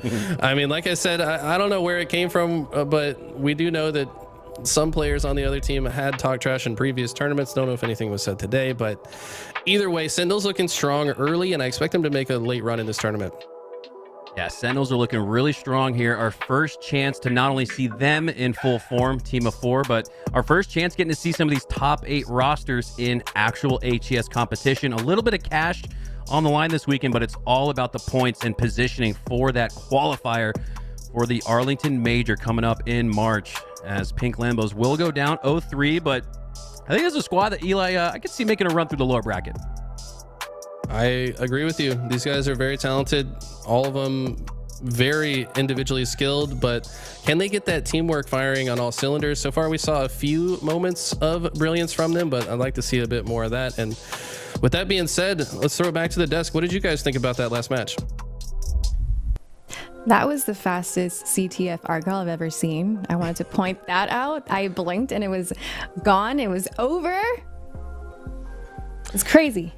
No, yeah, honestly, when you're playing on players like the players on Sentinels and you give them 2 sniper rifles, it feels as if they can just take over a game in an instant. But then we did see a little bit of pushback in the Slayer, right? I think Pink Lambos were playing toe-to-toe to start that game, but there was a play in the middle that just changed everything, right? The overkill from Falcade. I'll say, I think a little bit of a choke on the kill tack. You had a thruster, man. Like, get us the kill tacular. It was right there. So close. But Pink Lamb was, I think, put up a pretty good fight in game 2 and game 3. They did. They were pretty close, pretty tied up. Speaking of overkills, I saw another overkill that I really wanted you to break down for me. If we can have production pull that up. I really want to get your thoughts on this specific clip that showed up on Twitter. I'm not sure if anybody saw it. On Twitter, you say? Like, yeah, on Twitter. You look a little nervous. I mean, I know, like, I got a cool overkill. I didn't post on Twitter. I did see an overkill on my feed that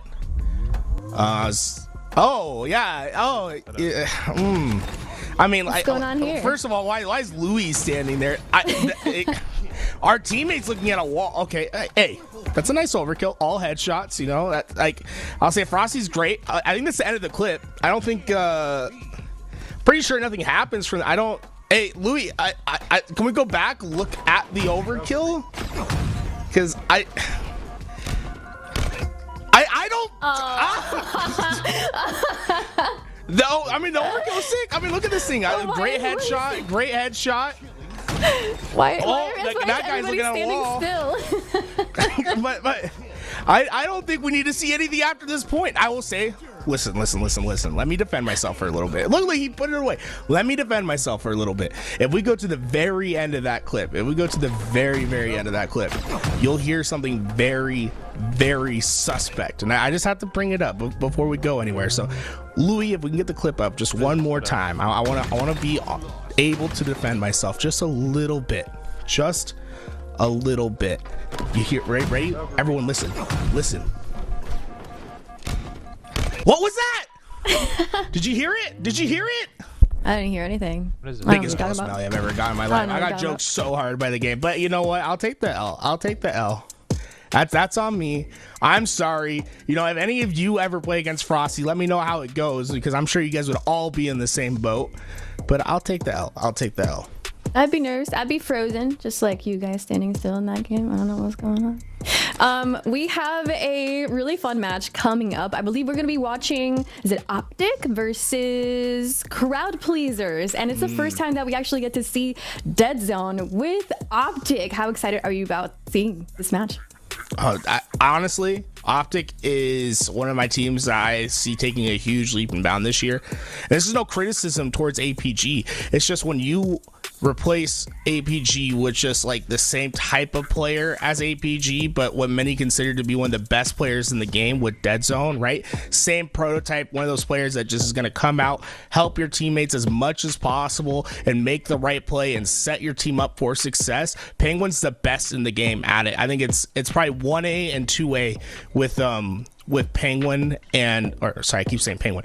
Dead Zone and Snakebite, right? They're like the same type of player. You can really see OpTic getting a big boost, in my opinion, from this pickup. I think a huge offseason move.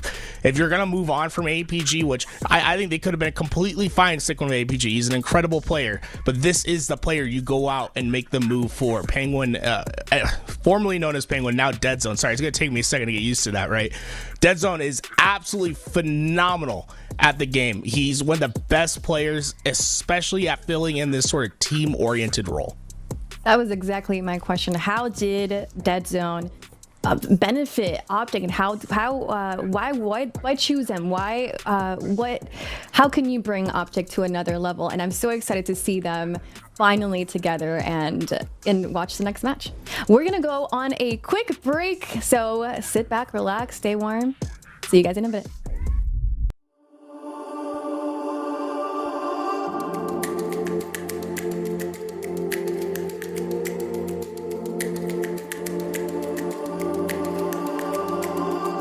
You're so much bigger than this, making me stronger every day.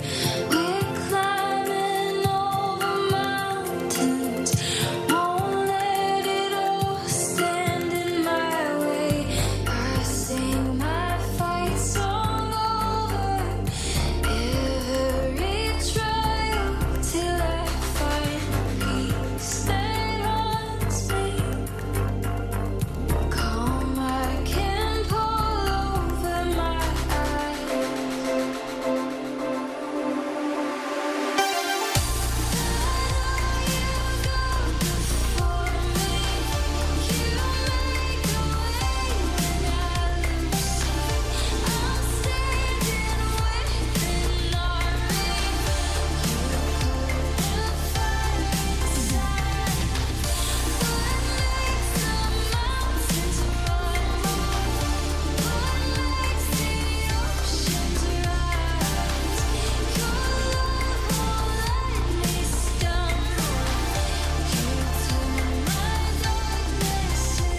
Double kill.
Just getting started. Let's get it started. Pave the way, roads uncharted. No problem, we ain't solving. 1, 2, 3. Let's get it. Let's get it. Let's get it started. Let's get it. Let's get it. Let's get it started. Come play with the big boys. Ain't no rest, we make noise. Love it when you see it so good that you can't avoid. Pedal to the metal, we going far. Going far. Foot on the gas, just getting started. Let's get it started. Pave the way, roads uncharted. Let's get it. Let's get it started. Let's get it started. Let's get it. Let's get it started. Are you ready? Triple kill. Here we go.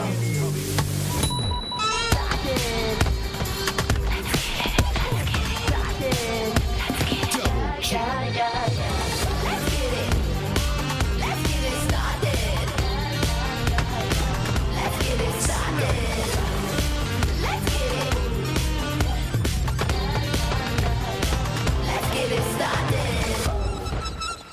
Double kill. Snipe. Kill incoming.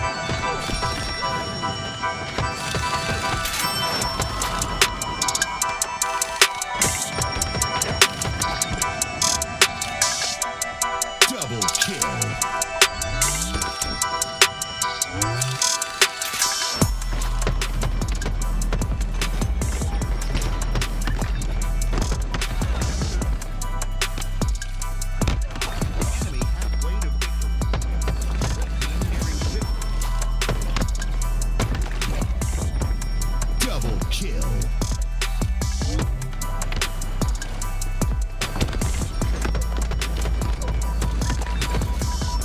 Perfect. Double kill.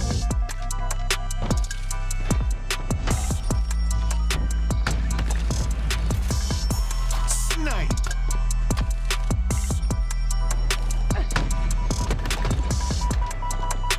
Killing spree.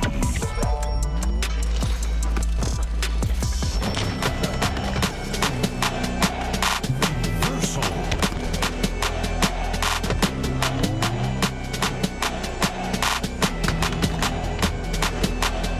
Killing spree.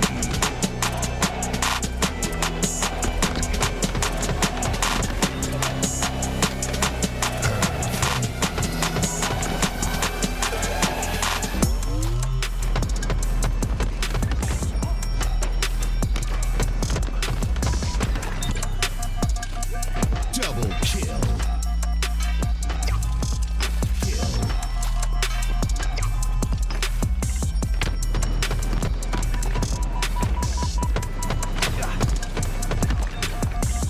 Double kill.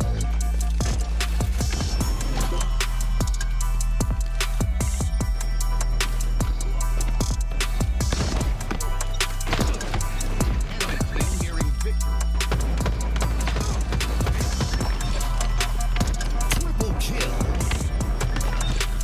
Overkill. Killing spree.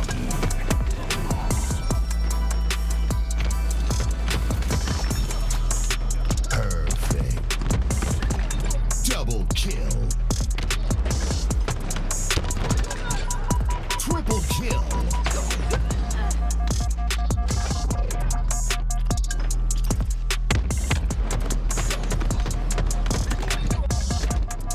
Killing spree.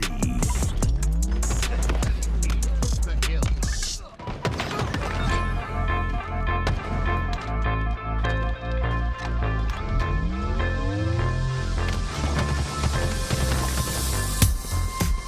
Killing spree. Enemy team took the hill. Perfect. Enemy team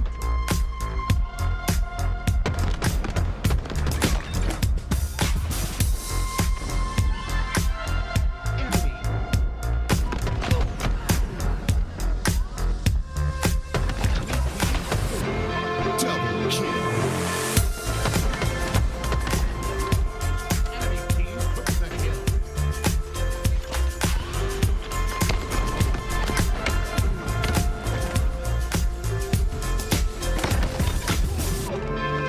Double kill. Triple kill.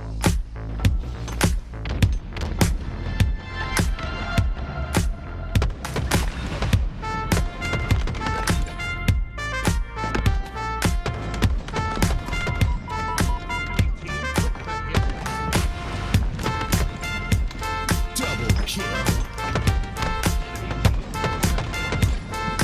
Triple kill. Killing spree.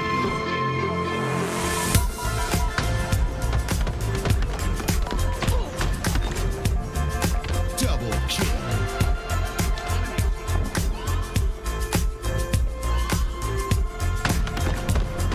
Snipe.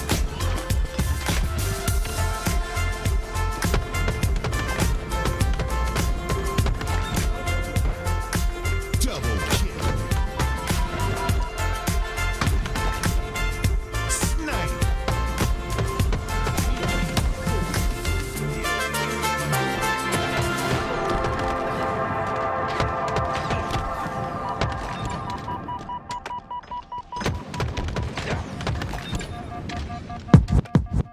Double kill.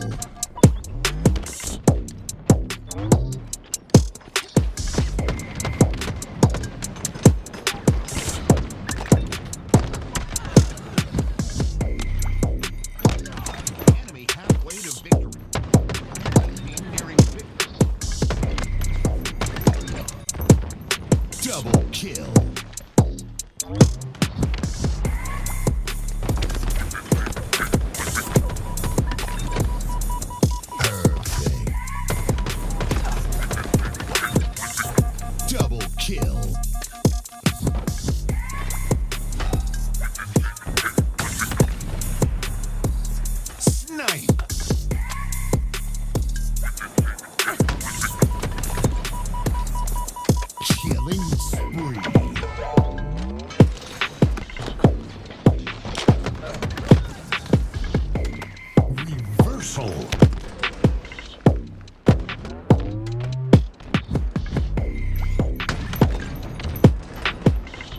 Killing spree.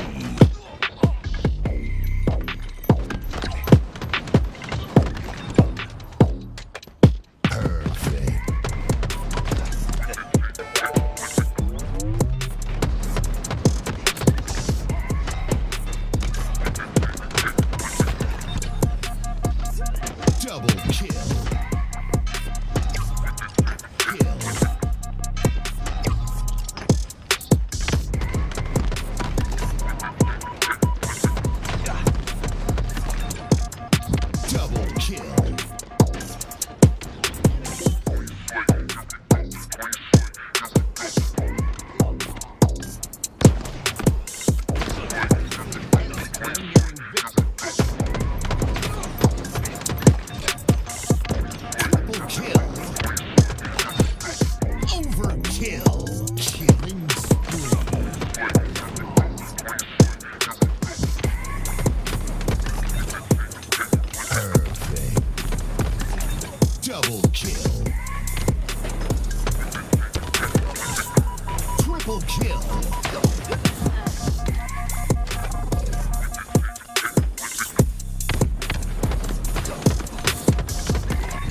Welcome back to the HCS Open Series coverage by LVT.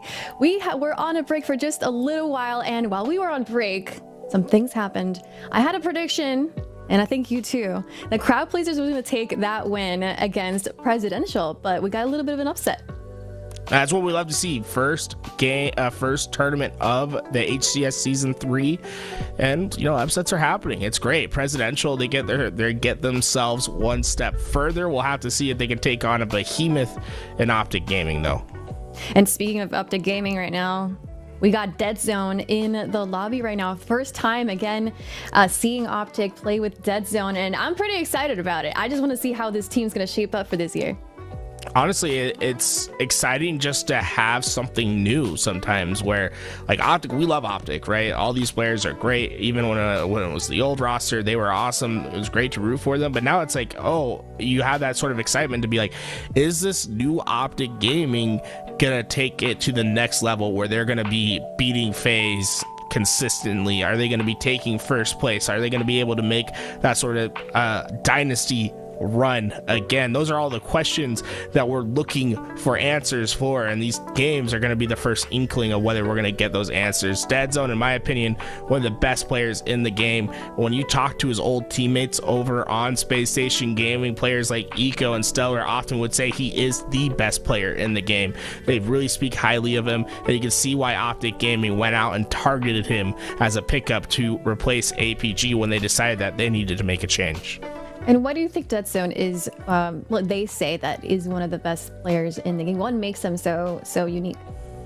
Dead Zone's just one of those players where he never makes the wrong play. There's a few players like that in the league. One that really comes to mind is Snakebite, and another is Lethal, right? Like they've been playing for so long that they know, hey, this is the right play. This is how I set up my teammate. What's unique about Dead Zone is that he hasn't had as many years as some of those other players that had that same sort of prototype build. So he has that explosiveness, that one of those players that just immediately stormed onto the scene in Halo 5, but then he also has that smart sort of play style that you see from players that have tenures that are in 10 years long, right? So with Dead Zone, you get the best of both worlds. You get that smart, heady player that does a great job of setting up teammates and making the right plays and calling out rotations, but you also get that slaying ability where he can pop off and take over a game by himself and sort of help with that firepower that players like Lucid need, because I feel like Lucid was taking on a huge slaying role for this team. Now I think Dead Zone can come in and sort of alleviate a little bit of that pressure and let Lucid have a little bit more freedom to be more of an objective oriented player. I am so excited to see this team this year. I really am. And I'm also excited about Native as well. I think that's been a team that, you know, we're just all excited to see APG with an older team, like with Mikwin and also the returning player Neptune. It's really exciting. We're gonna see them hopefully right in a little while in the bracket, but right now we're gonna focus on OpTic Gaming versus Presidential. We're gonna be watching live fire. Let's say hello to the casters.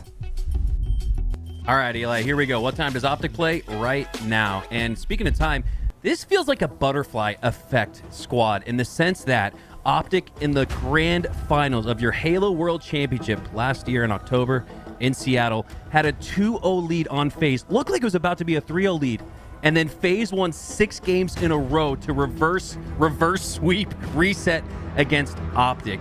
Incredible to think, had they just won 2 more games, there's no way they change teams. You never change rosters after a tournament win, much less the grand finals of the World Championship, but that wasn't the case. APG out, Dead Zone. Previously, Penguin is in. What are your early thoughts on this OpTic roster as we kick off the series? Well, I'll just first correct you. It was 8 games in a row, which was absolutely insane. That's and right. It can't feel good. Yeah, I mean, 8 in a row. I mean, to get that close to tasting your second world championship and to have it all crumble in 8 heartbreaking games in a row. I mean, there was clearly some feelings to be had on that roster. APG said on his stream that he felt like something was just different. He could feel like they wanted a new player on the team, and we're finally seeing the first look at OpTic to see maybe why they chose this player. I think that when I think of OpTic Gaming, I think of structure. This team was obviously, they won, what, 4 events in a row at one point. They have some of the most coordination and discipline that we've ever seen in Halo. These guys just have a system. They've got Lunchbox behind them as the coach. And I just see Dead Zone as a player that'll slot into their system very well. And after watching he and Trippy play matchmaking together, I can already see early genius from these two. And I think they're playing with a lot more confidence now. Well, there are some thoughts on that OpTic Gaming roster, and if you take a quick look at the scoreboard, Presidential, after upsetting a fairly stacked roster there for crowd pleasers, winning in 3-1 fashion, take an early lead here against OpTic Gaming, but OpTic do a great job to reset and flip A and C. That's going to keep the scoring in continuation for them as they look to regain the lead in this one. But again, you got to give a lot of credit to Presidential. Kruvu on the squad, we've seen him pop off before. Collective, Lursky, he's usually lurking somewhere. You got to watch your corners with him. And this is a team that, again, you can't take lightly. They just upset the crowd pleasers. OpTic doesn't want to get upset as well, as they do, in fact, regain control of A, B, and C. This lead and potentially a trip cap as well. But no, C resets, so OpTic Gaming will take A and B for now. Yeah, it looked like a good start for Presidential, but after watching this OpTic squad enough, I know they're not even concerned if they go down early. They know this game can be snowballing off the beginning. It's easy to lose a couple spawn cycles. You know, there's a lot of weapons to be won at the start, and, you know, a lot of teams are good enough to win the start at a coin flip kind of situation. So now that they've got some control, they did regain the lead. However, Presidential playing pretty well at the moment. 3 dead though. It's going to be a great opportunity for OpTic to get control of more zones. Presidential tied with OpTic Gaming in the slay department and just barely off the lead here. 63 and rolling to 47 as OpTic, ever since that opening break for Presidential, have had most control of the map. And you can see more of it here with Trippy earning the triple. Should give them the triple cap, as they do in fact score 2 for every 1 second. Trippy takes down the camo user as well, and that's going to continue the scoring here for OpTic. Lucid, the first player to die on OpTic in quite a while. This trip cap's already looking powerful. You can already see OpTic spreading out, getting control of the map, and man, this guy just he just picks up a controller and he's right back to his old ways. Look at he might even make it. Oh, okay, I thought he was gonna hit the triple, but I've been watching their scrims. They've been streaming the last couple scrims, and as the game is loading up, Formal's teammates are telling him, "Oh yeah, there's camo on this map now. Oh yeah, they moved the stalker to the red room." This guy just doesn't care, man. He was taking his time off in the off season, but it doesn't matter. He's like, "Okay, bet," and then just like that, he's already competing as one of the best in the world. No shocker there. One of the greatest FPS controller, probably the greatest FPS controller player of all time. And yeah, it just goes to show you, it doesn't matter how quote-unquote practiced these guys are, they find ways to win.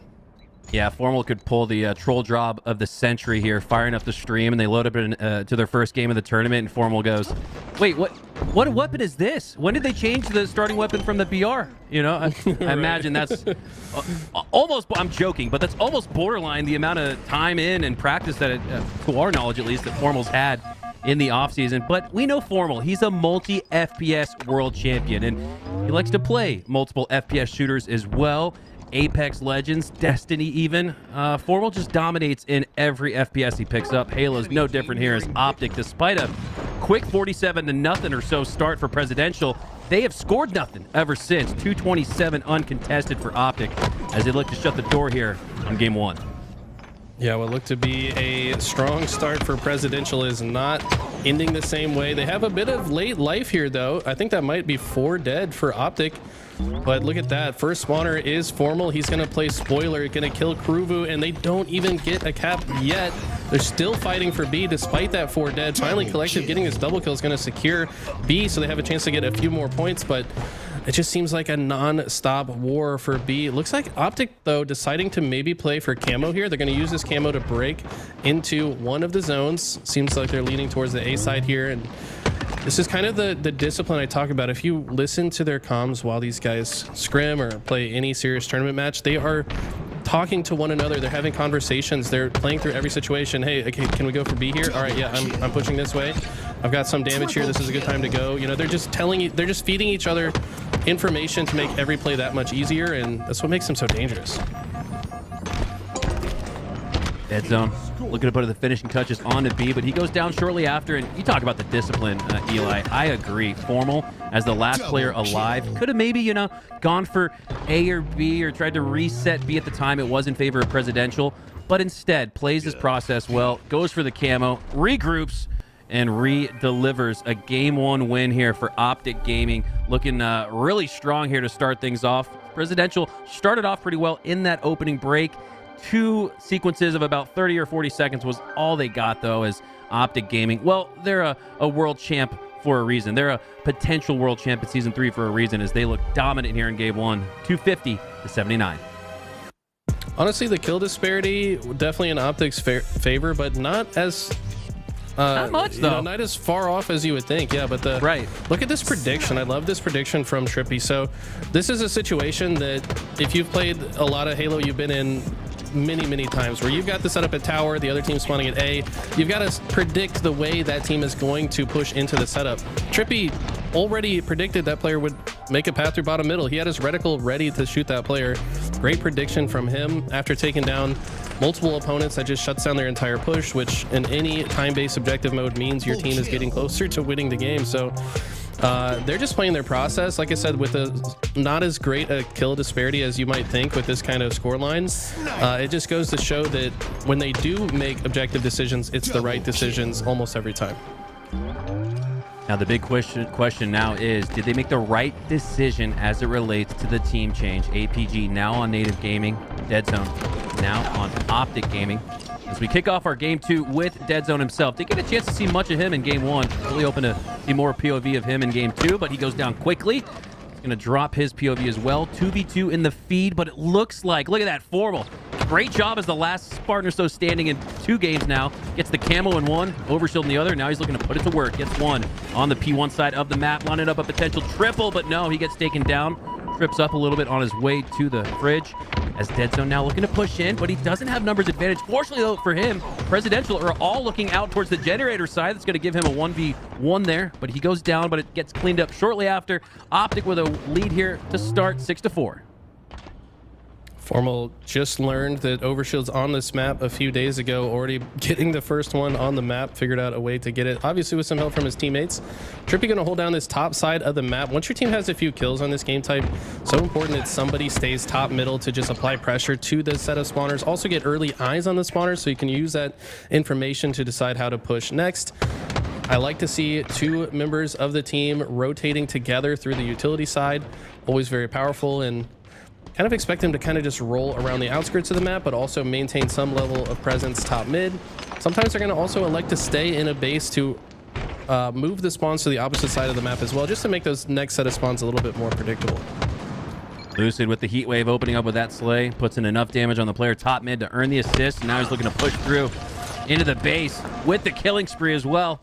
He's got 1 shot left in that heat wave. I'm taking a quick glance along the scoreboard as it's 17-7, but one thing I noticed, again, it's early, but Dead Zone with the 6 assists, he's really filling in as that glue player. And when you consider the comp for APG, he was considered, well, the glue player. I think OpTic has picked up someone that can fit right in, right? It's not gonna take a long time. We've seen some teams take all offseason to really figure it out and find their timing and space. OpTic, I believe, again, because of that team change, finding a player who's very comparable there in Dead Zone, that they won't take much time to take some tournaments, as this might even be their first win of the season here. Definitely in contention as they look strong in both games 1 and 2.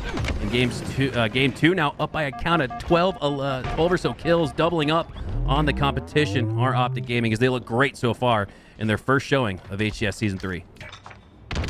Historically, this game type, one where one team could run away with it with a lead this large early, but the new changes to the meta with that overshield, if Presidential are able to secure the next overshield, it's going to be a minute until that comes up, but that's usually what can swing that kill disparity a little bit. I think there's definitely more comeback potential on this game type now. They did actually update the red rack equipment to now not be red rack anymore, so we'll see multiple thrusts on the map at the same time, as we see Trippy put one to use right there. So I think that actually lends to holding top middle a bit more aggressively. It was already a powerful position, but with the thrust respawning 1 minute after pickup, there's even more reason to hold down top mid. And Eli, was that just a revert that was made while the patch is being reinstituted, or is that in totality, will that carry through into the season, the red rack no longer being there for equipment? Do you know? I'm assuming they're gonna try to fix it and then red rack it once again, but it's kind of a confusing change to me, because the bug that they are trying to combat is still a bug and was before they red racked the equipment. So I don't know. Okay. They're trying to figure it out.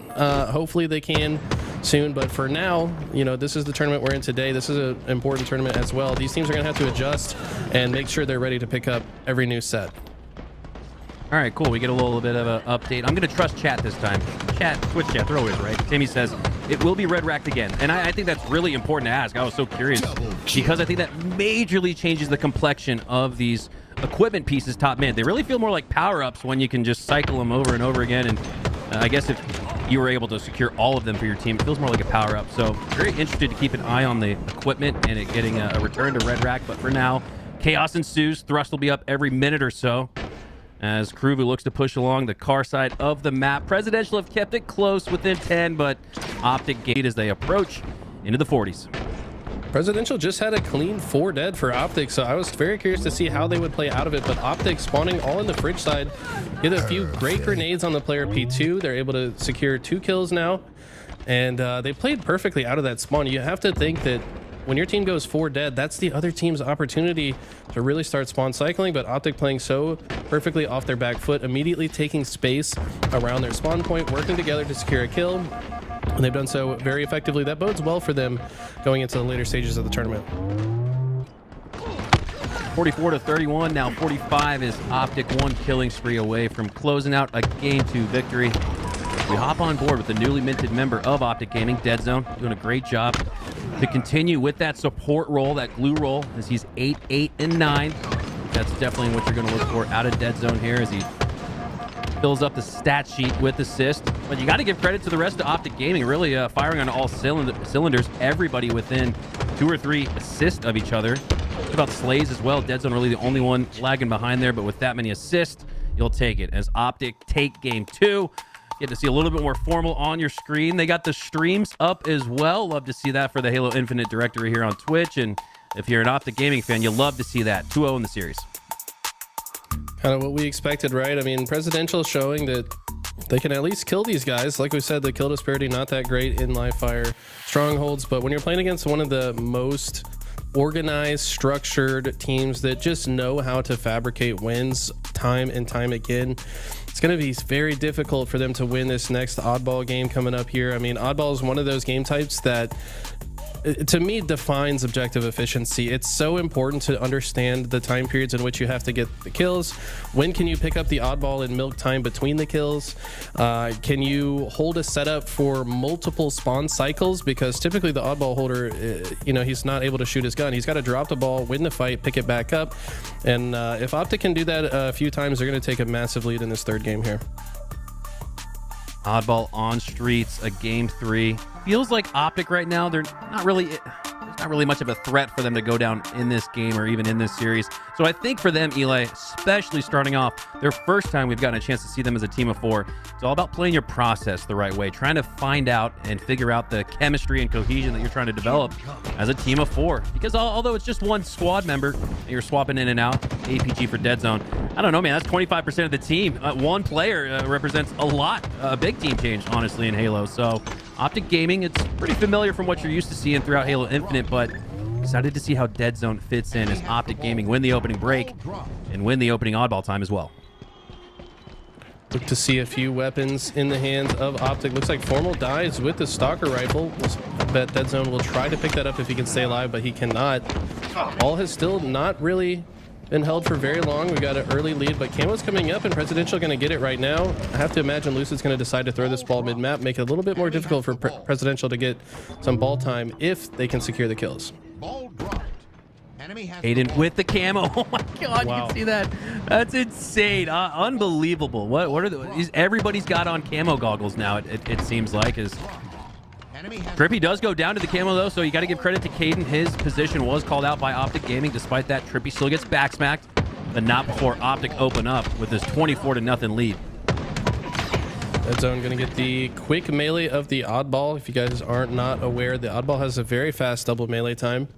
Looks like Dead Zone trying to get some time, finds a player, at least gets the damage done. So important to get that melee in before you die, right? Because you get that player to one shot, makes it a lot easier for your teammates to follow up on the damage.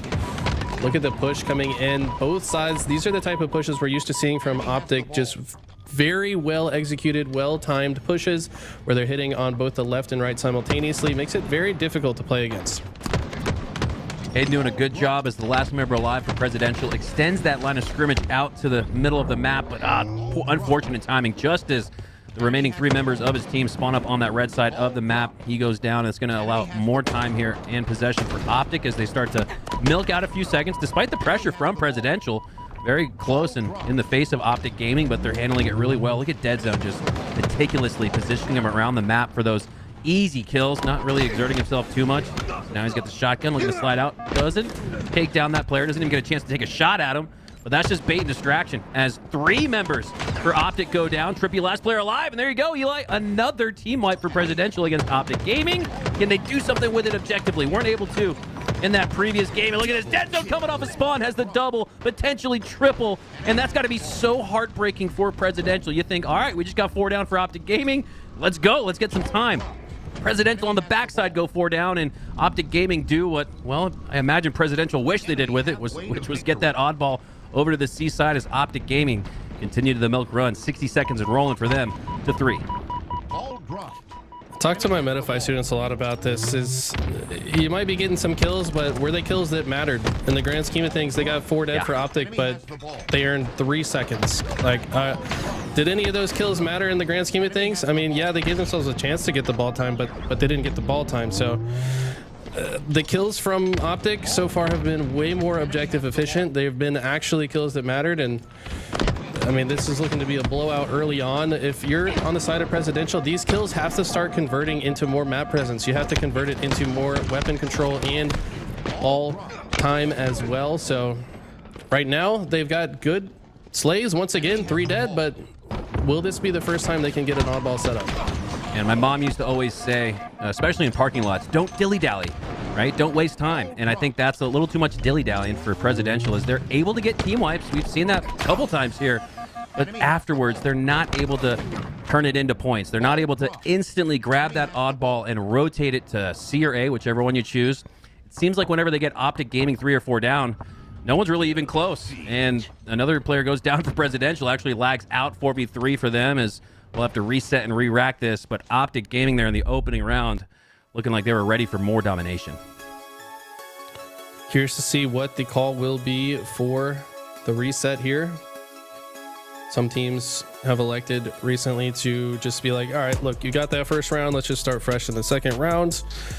OpTic did have a decent setup, but with Camo coming up, I mean, there's an argument to be made that they could have made some type. Okay, there it is. Collective, y'all get first round. It's just like, you know what? Let's just start round 2. Yeah. You guys have already been mollywopping us. You guys were close to winning it anyways. I'd love to see that sportsmanship, right? Like, you could decide to ego it right there and just be like, you know, you guys y'all need 80-second lead.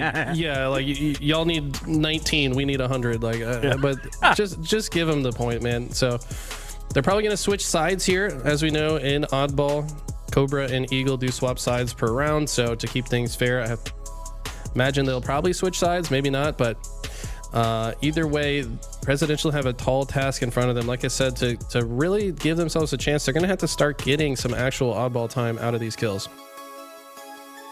Just so excited to see OpTic Gaming in full form once again. Eli, we hosted a string of tournaments throughout the offseason, did LVT, 3 in a row to be exact, 6 in total. And, you know, we got to see a few teams in full form. Complexity, one of them. Shopify Rebellion, another. So it wasn't to say that there weren't any full teams of 4, but I was really looking forward to this weekend where all teams of 4, all official HCS rosters that we're going to get a sneak peek of here today will be competing in Arlington in just over a month. And let's side away the conversation a little bit as we get going here.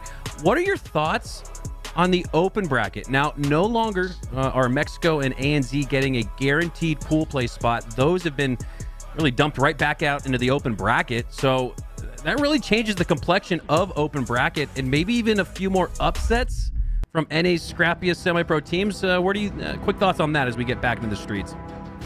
I mean, we've talked about it a few times already, but this is the most competitive that HCS has ever been, and not just at the top. I mean, trickling down into the open bracket, we're going to see teams that look like they belong in pool play that are going to have to earn their spot in pool play through the open bracket. It's going to be a very common occurrence throughout this entire year.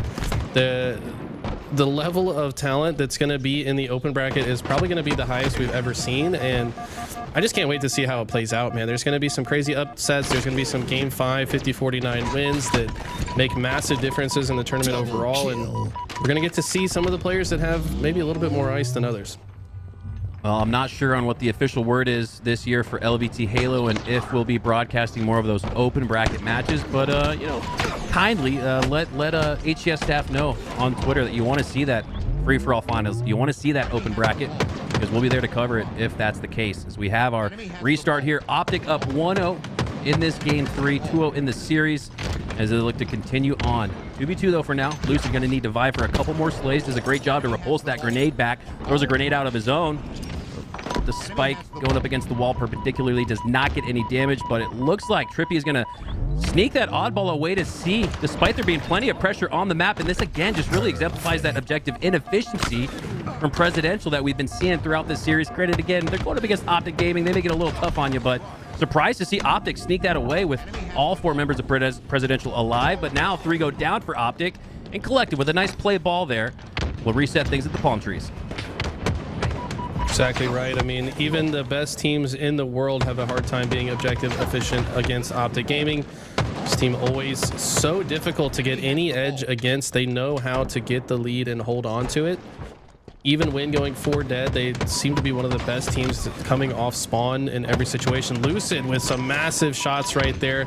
That's the Lucid we're used to seeing, but like you said, they're getting some kills here. Dead zone going down. Lucid's going to clean up that kill. OpTic getting a kill in the kill feed. It's now 3 dead for Presidential, and OpTic's still holding on to the ball. That's Trippy with all 35 seconds here for OpTic in the round 2 reset as Lucid secures the killing spree. A lot of the same here for OpTic Gaming. Haven't had a chance to watch them in the offseason, but looking like the familiar team that we're used to seeing dominate competition as everybody looks good individually. Everybody looks like they're playing their role, most importantly. As Caden gets some nice shots down there on Formal, takes him down for now, but again, it's hard to push up on the map. Even after taking down Formal, you got 2 down for OpTic Gaming, nobody down for Presidential, and it almost feels like OpTic have 4 alive, Eli. Is that just a respect factor for OpTic, or just how good they are? It's just how good they are, man. They just play so disciplined in every situation. I did want to shout out Caden, though. I've seen some great veteran plays from him so far. I mean, I saw him kind of wasting the shoddy ammo when he saw the other team got the camo.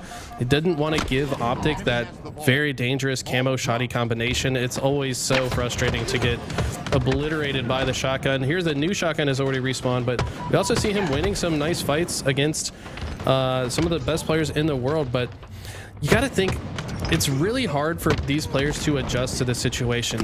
They don't get to scrim top teams, right? Like, the reality is top teams mostly scrim against one another. They're not going to waste their time, quote unquote, with some more lower seeded amateur teams. They're just not going to spend their time scrimming. So for some of these players on the side of Presidential, this might be the first time that they've played a game of this caliber, and it's kind of hard to adjust to the pace for some of them. And this kind of experience will ultimately make them better players, but in the moment, man, it's so tough to show up to the occasion.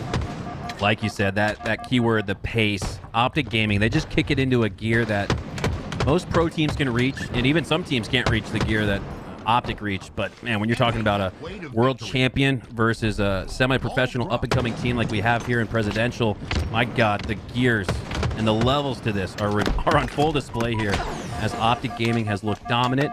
Not to say that Presidential haven't gotten their fair share of slays. It's not, looking at the quick glance at the scoreboard, -8 or 10 or so. So 2 team wipes, that's it.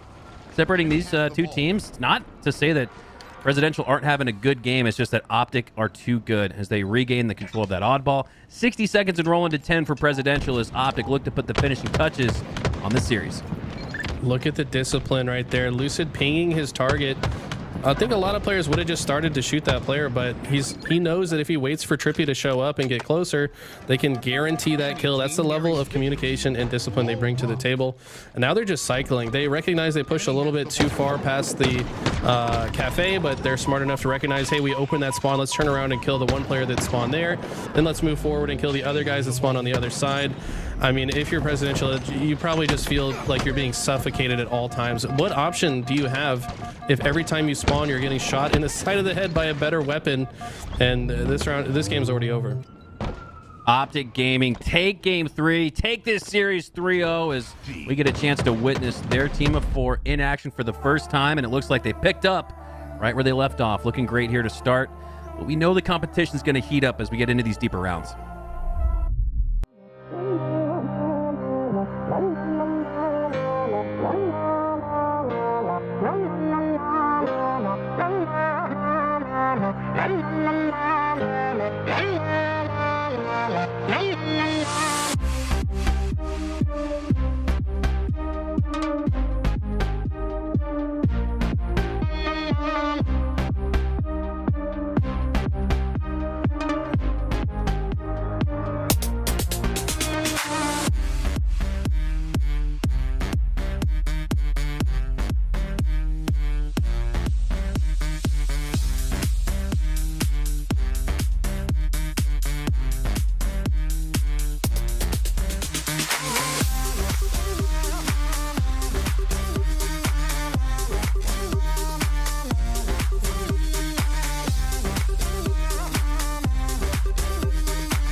I'm pretty sure we're gone. S1, one shot, dead. Looking around. Hello, dropping driveway, I got two. Dead. Play tight with me.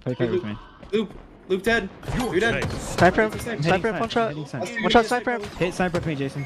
Run at it. Hitting it. I'm here. Sliding. Stay Stay with me, linked up. Let's go, baby. I'm kind of like S4. S1. Dip, no damage, or end fucking lift. Nice. Dip still on Ethan somewhere. Hotel. Fuck. Hotel weak. That's him. And then hill. Good shit. Get the hill. I can cut them out. Ledge. What's that? We're losing this. Yeah, U-turn, absolute. Nice. Let's go. He's gonna be in your blue, probably. Kill 1-5. They're rapping. Okay, we can bait this camo. I'll be up soon. Going for camo. Soda.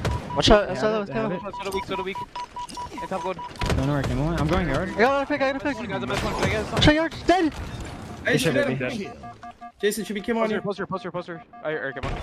I'm hitting posters. Maybe I S4. don't see him. On you, Huss. He's poster still. Can't see that.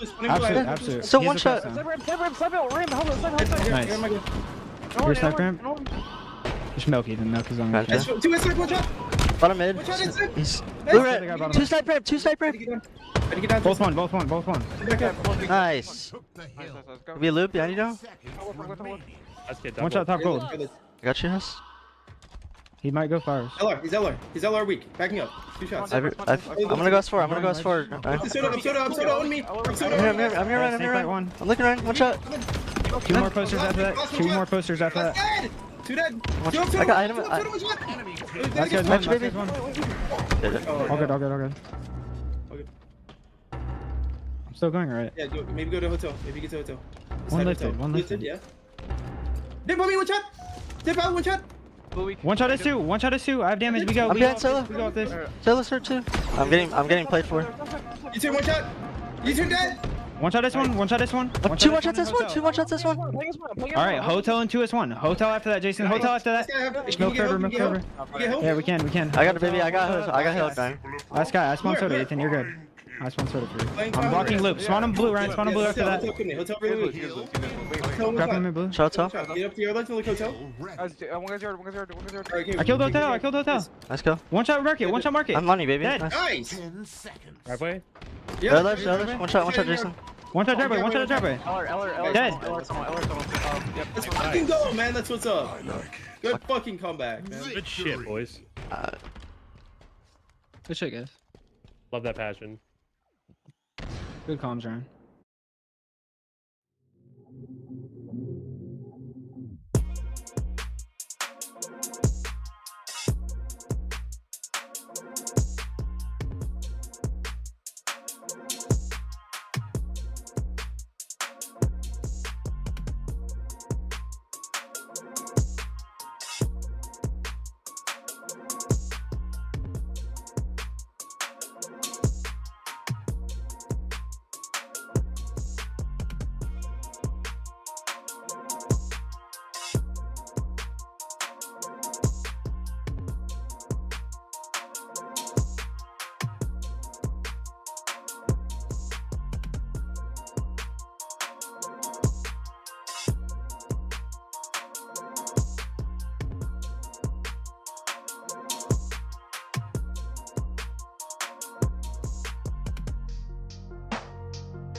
shoot red stairs. If we're gonna play it slowly, I should go through mine then. Yeah, you can. I'm just gonna go grab this BR. It's on the Mangler, and then I'm gonna fucking shoot like everything. Okay. I need some pressure on tower Wait, though. yeah. Look for stairs. I'm gonna look for stairs. Yeah. Oh, like top guy.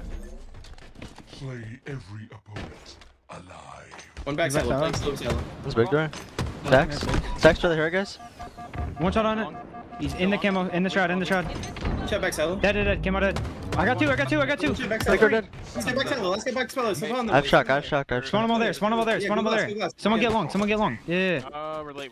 I'll be turbine. I've got one. You go. Jason, you go. I have you. Jason, just Okay, I go. gotta back up. No pushing. Yeah. Two top tower. Might push. I hear that, Ryan. Hurt top tower and mid bridge. Like poking the front. Watch out, Goki. Playing tight to you, Ryan. I'm one. Watch out, Mangler. Ah, they hit us back, dude. Two one shots. Mangler behind Watch out. I got him. One Nice, tower dude. stairs and back Fucking south. shit. Tower stairs and back south. I'm stuck. I'm here Red with you. real quick. Push it. Not with you guys, not with you. That's a snipe, bro. Yeah, Top tower. You can hit back Top seat. tower one, guys. Two really weak. We're raping. On the heady, absolute. Watch out, back silo. And we tower too. Good punch. Good job, Nathan. Dude, I can't aim, dude. One shot C plat. close to me. Hey, got me. Dude, I'm out of ammo. Fuck. Yeah, fuck. He's chasing the fuck out of you. Okay, it's all good. Reset up that. I'm here, Brent. Can't. Wait, C-stairs, free kill. One shot C-stairs. Alright, they got me. One shot. Dead. I mean, Killed needles. one, two triple stack. You lost guy, Jason. Don't beat mid. Yeah, that's my bad, Ethan. No, you're good. I just. Mid BR. I got him. Mangler backing up. Mangler backing up. Lock in, baby, lock in.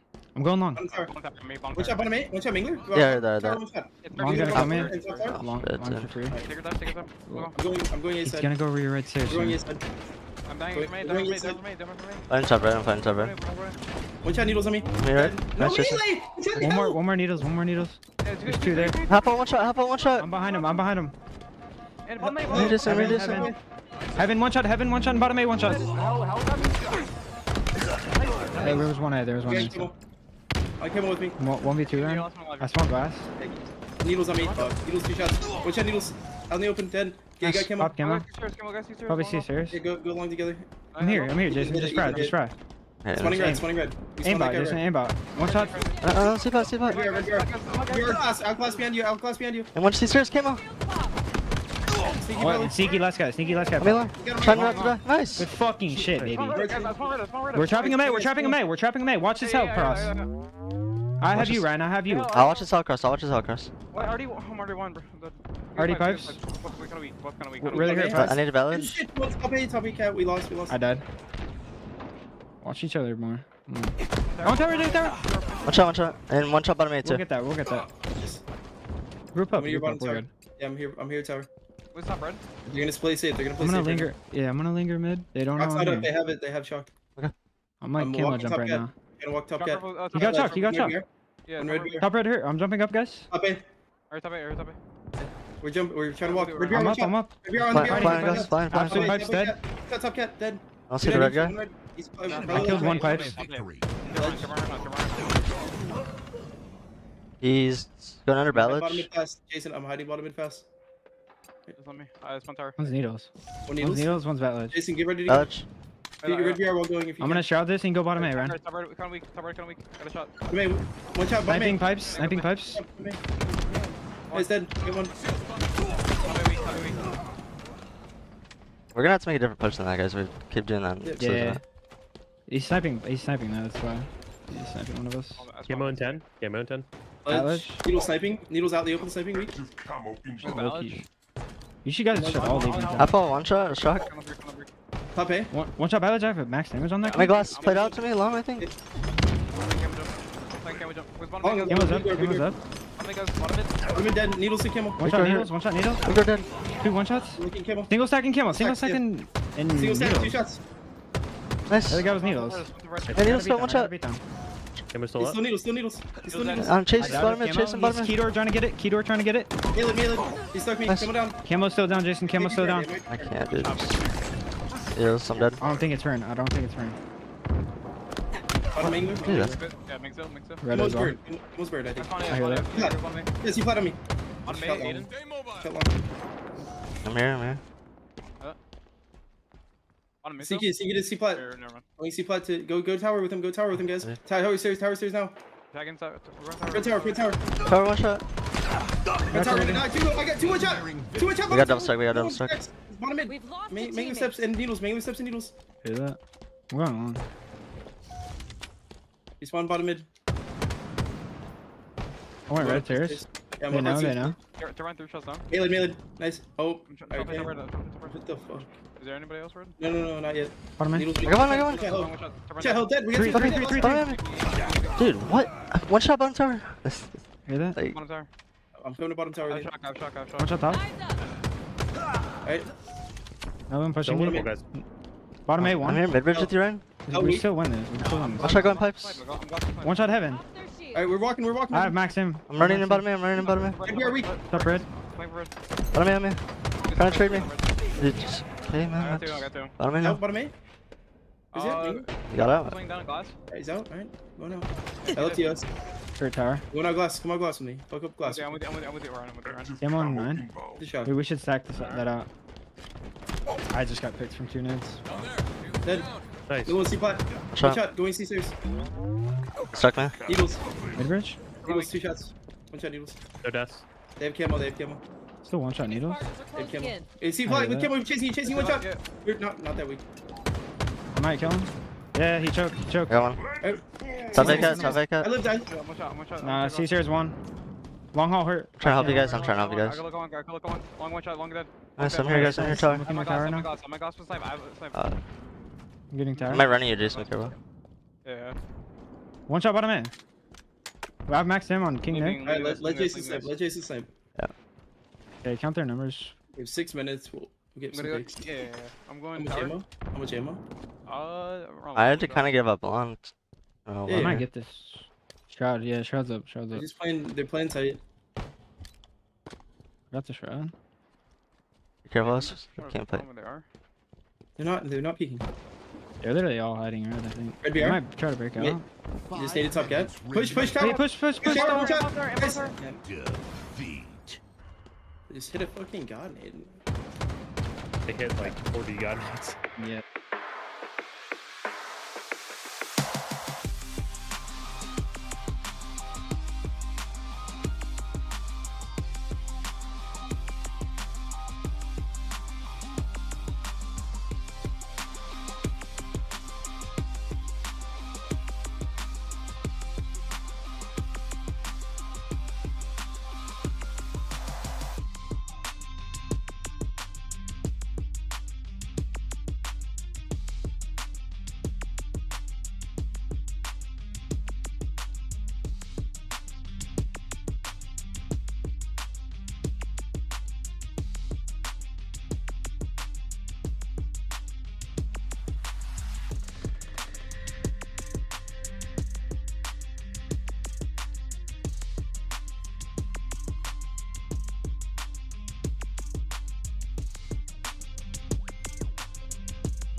Welcome back to the HCS Open Series, day number 1. We just watched a really cool series. That was close. That was really close. Complexity versus Stainers.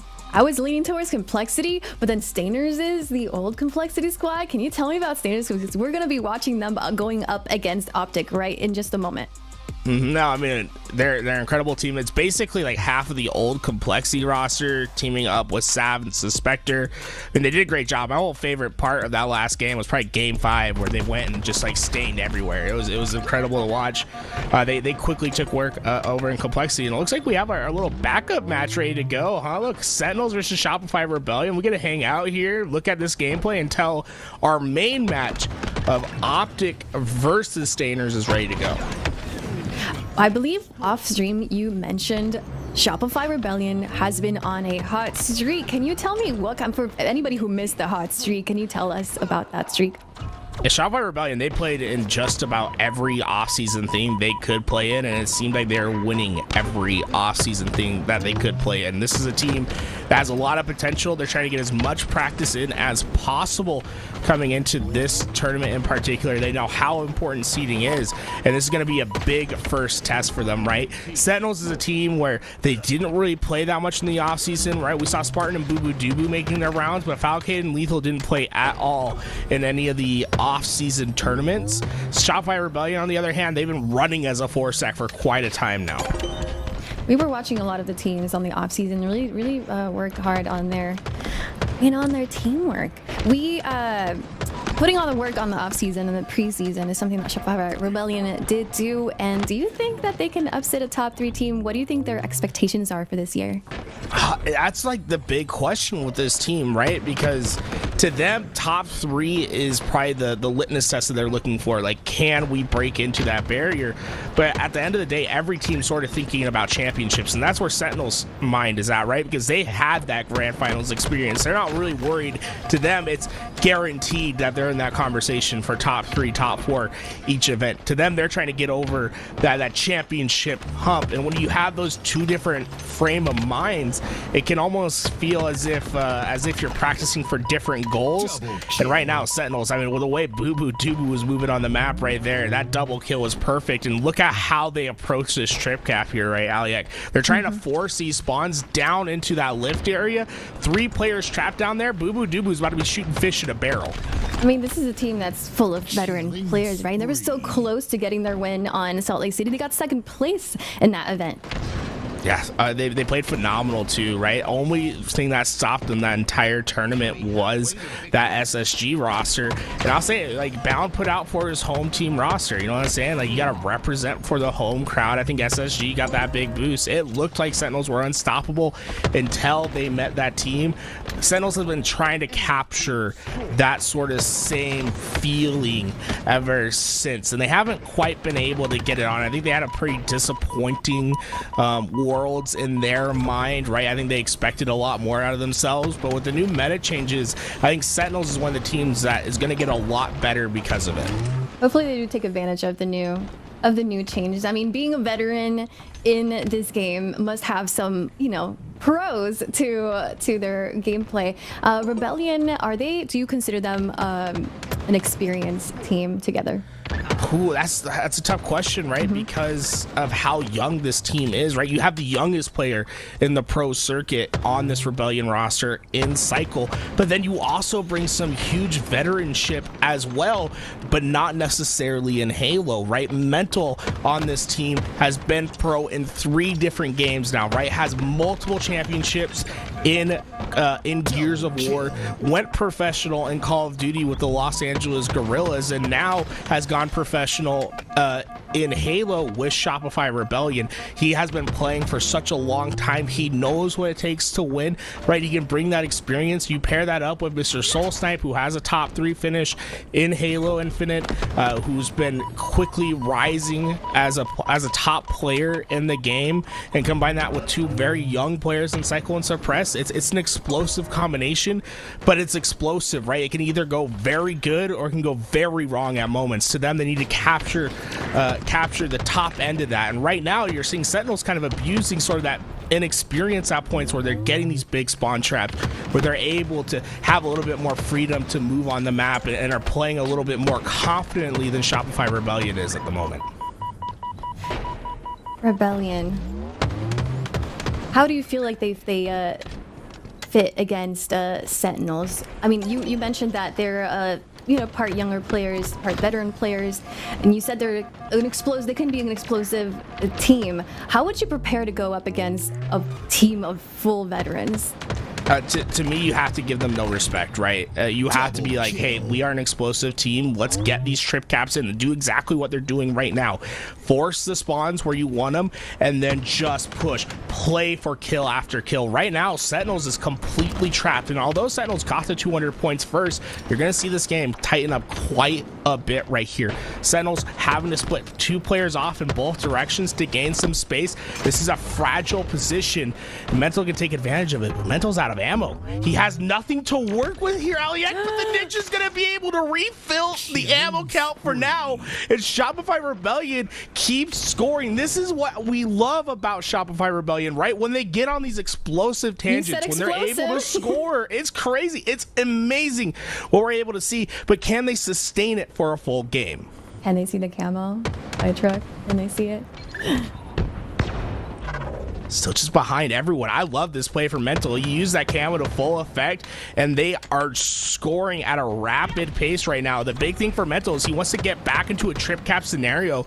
They've been able to do it, and look at the spawns once again. They're spawning over at blue. They're going to have to force their way to A, and Shopify Rebellion, they're going to play a little bit quicker here. It doesn't matter if they give up A, but they want to fight them after that capture. If they can get a 3-4 down here, they get right back into that trip cap and right into a spawn trap once again. We're closing in on that triple cap just now. Just a few more seconds. Yeah, look at that. They're right back in it, and the spawns are happening over at Lift. Mental blocked out blue, is expecting to see this push towards C. He's getting great damage in, and the one thing we've seen from Mental is how much he's valued his life. He's been alive for, I think, probably counting on 3 minutes now. An incredible patient play from him, and they're right back in this game. What was a 200-point deficit has now just been cut down to single digits. An incredible run from Shopify Rebellion, but the biggest question about this roster is if they can finish the fight, if they can get past that finish line against these top 3, top 4 teams. It looks like the setup is broken up by Sentinels just now, but Rebellion coming back. Triple cap for Sentinels. Oh man. Tools. Oh, this I'm is scared. Dangerous. This is dangerous, right? Like Shopify Rebellion, they started bullying Sentinels for so long, but now the shoe's on the other foot, and well, it's gonna rapidly deteriorate for Shopify Rebellion. There's just nothing they can do right here. They're gonna send players to both hills on the opposite side. Lethal wins the big one-on-one, and Sentinels survive game 1. But oh boy, did we see the yin and the yang of both these rosters.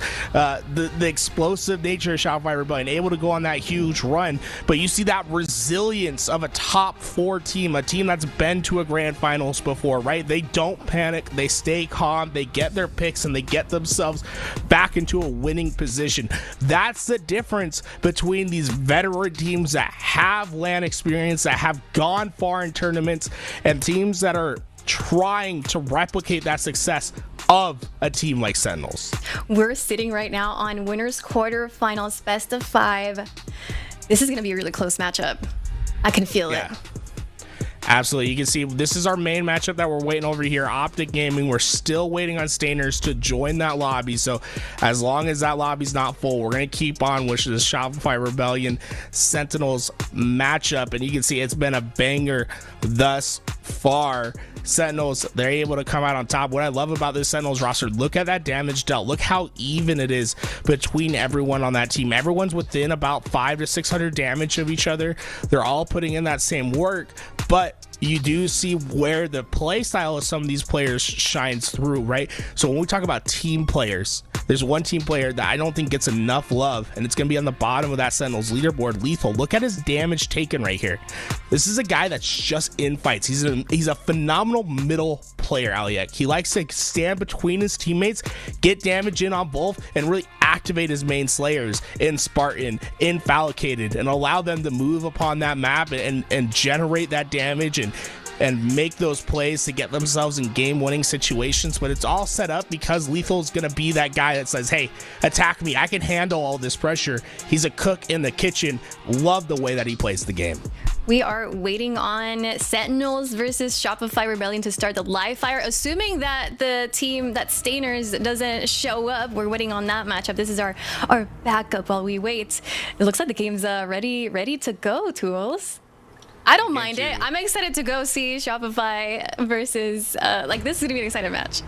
Yeah, this match is incredible, and one thing that we are gonna have a lot of in this game is power weapon kills. That sniper rifle at top middle. There's players on both teams. I think the main player that everyone wants to think about when we think about the sniper is going to be Spartan, but you have a player on the other side of Shopify Rebellion that has sniper in his name, right? Mr. Soul Snipe. You'd expect to see him also pick up this weapon as well.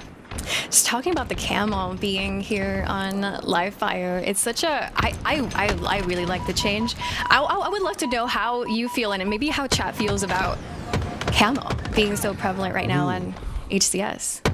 Right, in my opinion, one of the best changes to this map has been the addition of camo plus the quantum translocator. I feel like there's plenty on both sides of the map to play for now, and it allows teams to be able to be a little bit more aggressive, right? With that camouflage, you can get behind enemy lines. There's no more just sitting over here at tower, get the shroud screen over, shield play. It was a very repetitive. Now you see a lot more variety in the gameplay, just like how Dubu's gonna have a variety of headshots to hit in this game. Sniper already in his hands, and with that first pick, you see how the rest of Sentinels swarm to the attack. They're able to get Lethal away with this camouflage. The big steps are done. A huge lead at the beginning. This is gonna be a treacherous path for Shopify Rebellion to recover from. How quickly Sentinels gain control of this map right now, and the power weapons. You can see how veteran plays they're making. Camo sneaking bottom tunnel. Oh, he's behind all three. Everyone! No! What could have been? He So got close. I behind held my breath. everyone. Oh my! I honestly, I think I had to see if I was alive for a moment. You do not get plays moments like that every day. Lethal has to be kicking himself. If it was season 1, Aliek, that would have been an incredible play, because that nade that he threw, that spike grenade, would have done so much more damage. It would have killed everyone in that instant. Still a very scary moment to witness. These new spike nades are just so unpredictable. You just don't know if you're gonna do 10% damage or all of it. Oh yeah, you would have thought it would have done a little bit more damage in that hallway, but sometimes it's not meant to be. And I don't necessarily blame Lethal for not being able to execute fully on that play, just because the repulse came in. When players get repulse, you have to adjust your aim quickly, right? And sometimes you just can't get that exact adjustment that you want, and it leads to missed opportunities like that. But it's about what you can do off missed opportunities is going to be the answer for Rebellion here, right? They just got their camouflage in position for them to grab. Suppress isn't going to be able to get that, and he has the sniper in the back pocket. Lethal goes down, but a quick trade out for Sentinels is important right there. Do not let that camouflage get away. Shopify Rebellion have been creeping their way back into this game, but there's still some much needed room to make up. This is going to be such a fun match too. I mean, we are watching it right now. Rebellion is really trying to gain map control and tie up the score. They're only two kills away. Who has the sniper right now? Is that the new chonky sniper I see? Ooh, chonky snipe. Make sure you get it in your possession. I think this thing looks great, and well, it's in a player that is great for Shopify Rebellion. Suppressed, newer player in the scene, started making some waves back in Halo 5. Has a couple brothers also in the scene. Actually, I guess it'd be better to say they're triplets actually. So when we talk about Halo and the legacy that twins and triplets have in the scene, you already knew that Suppress is going to be something special. He's been doing an incredible job, and well, you can see why teams have been going after this guy. He doesn't really miss shots too often. He's fast, he's aggressive. He's learned from watching players like Renegade and Frosty for so long, and you can see that gameplay really ripple in with him. Expect him to constantly push for advantages in the game. Shopify Rebellion finally taking the lead, a 2-kill lead right now. I feel like I don't know about you, but I feel like the game's slowing down a little bit on this end. I see Surprise running around anyway. That's the crazy thing about Suppress, right? They get the lead. Like, it'd be super easy to sit back and watch the spawners and Sentinels hold down the lane. But that's not the way the Shopify Rebellion team is ever going to play. When you look at these four, they're very hyper-aggressive players that constantly want to push their advantages. So when they get that lead and they know where the spawns are, Sentinels has this ability just to hold hands, play a corner, try to get the pick because they know that push is coming. That's where I think you can see a little bit more variety from Shopify Rebellion. It's often called pace of play. You see it a lot in traditional sports like basketball. If you're driving to the hoop over and over and over again, suddenly the defense is expecting that. Sometimes you're going to have to slow your pace down. It's not necessarily not driving, right? You can still drive to the hoop. You can still try to collapse in on those spawns, but sometimes you have to change the pace. Be a little bit slower about it. Catch people off guard. It can make all the difference. But they've taken a 6-kill lead now, and with Cycle getting this camouflage, Sentinels, they're in danger of going 1-1 in the series. This is their second camo pickup, right? Second camo in a row, and the first camo is what gave them the lead. The second one might be what solidifies the win. We're getting so close to the 40 kills for Rebellion. It was 3 down for Sentinels. Oh my god, they spawned. This is... How are they going to get this win? They're all over A. Falcade's on this nice little flank right here with the pistol, but oh, huge mistake. There was no one close by to pick up that kill. He was really relying on himself to use that pistol and that close range advantage you get with it to break through to that setup. That's not going to happen. The lead is now double digits, and it's going to be so tough for Sentinels in this position, right? Lethal's the last player alive. His position is well known. And now suddenly Sentinels are going to have this problem of just getting together and having all 4 players up at the same time. When you're in this position, it's so hard to get back into a game. What an incredible match coming from Shopify Rebellion. The way they just shifted the game to favor them.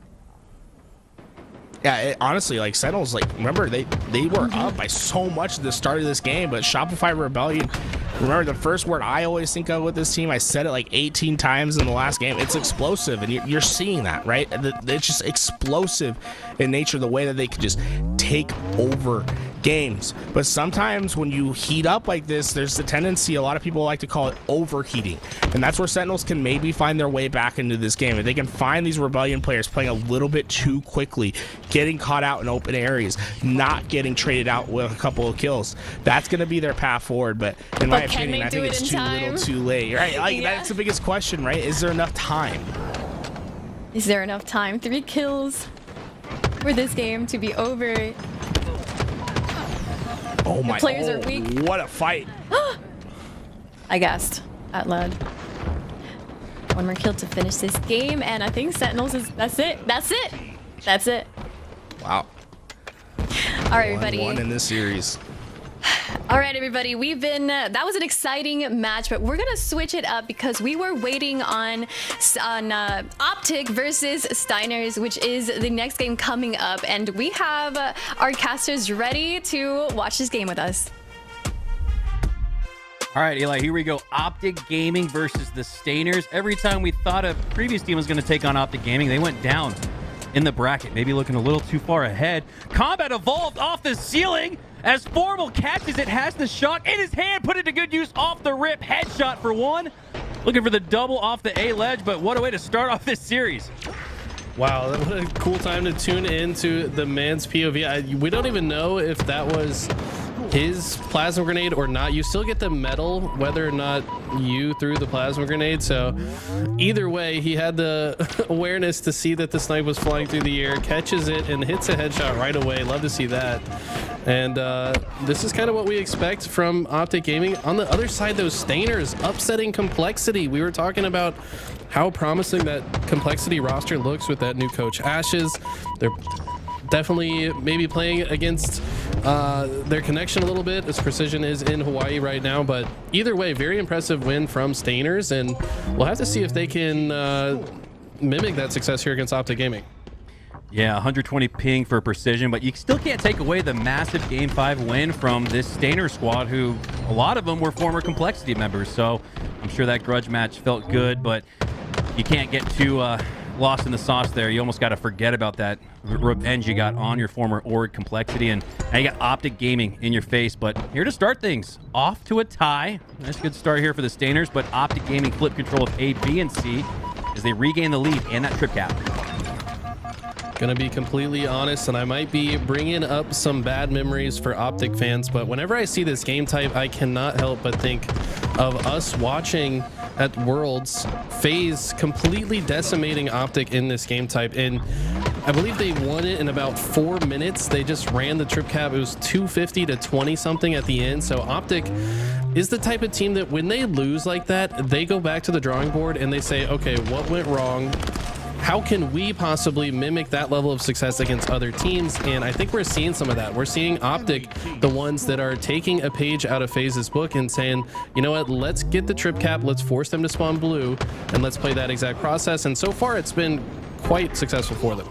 Enemy teams. Yeah, after a good start from the Stainers, OpTic Gaming have tripled up on the lead, 97 and rolling to 35 for Stainers, as they haven't been able to get off of that 35 mark. The Spectre gets a slay on the C side, but they've already got control of C. So right now, this is all just a defensive effort for the Stainers, albeit a very strong one at that, as the Spectre earns 2 wins, 2 1v1 wins at that, and a killing spree, as that does in fact help the Stainers get back on the board with scoring with control of B and C. Let's talk about Suspector, man. This guy, one of the most talented individuals to not really meet his full potential in this game yet. Could this be the squad that he needs to really reach that next level? He's always been such a standout performer, always seems to be an X factor. When he is popping off, he is so difficult to play against, and so far he's on a roll, 8-4 this game. A big part of the reason why his team is still in this, as he takes down Dead Zone. That's a massive kill right now, opens up this entire half of the map. It's going to also get some great shots down on Trippy, but if that kill doesn't get finished, that damage was all for naught. Trippy doing his best to defend B here, but he's going to go down. Just too many numbers for the Stainers. As you can see, 3 players there occupying the bottom mid space of the map, as Formal takes down King Nick. Sab goes down, but 3 go down for OpTic Gaming. Dead Zone, the last Spartan alive. He's not going to be able to do much until his team spawns back out. You do see 3 actually go down for Stainers, though. So off spawn, OpTic Gaming do a good job to recollect themselves, as they've recollected control of the scoring with A and B. 135, 138 and rolling to 58 for Stainers. Stainers got to find some momentum off their back foot here. Probably looking at some cafe spawns, as you see Suspector spawn on that side of the map. So too do Gilkey and Sab. And this isn't it for them, but it feels like they need to get some scoring going again. At least stop this push here from OpTic Gaming, because they're looking too damn strong. Trippy putting on full display why this OpTic roster is so hard to play against. They are always in control of the sandbox. They seem to always have tools that help them win the fights, just like we see OpTic Formal Matt winning the triple kill with the thruster. So important to have that throughout any game type that features it. But we just saw Trippy just holding top middle, waiting for camo, predicted Gilkey's route perfectly, hits the snipe headshot, grabs the camo, and they're just putting on a masterclass of how to control the map. I don't know if there's many teams besides FaZe that really know how to control that sandbox better than just about any other team. Yeah, this is pretty unbelievable for the Stainers. They open up with that 30-second lead, but now they're on the verge of practically getting 200-point club by OpTic Gaming, as Lucid earns another double at the bottom mid-hill location. That B control point has been so difficult for the Stainers to occupy, as they go down once again via trade, and OpTic Gaming still have that trip cap.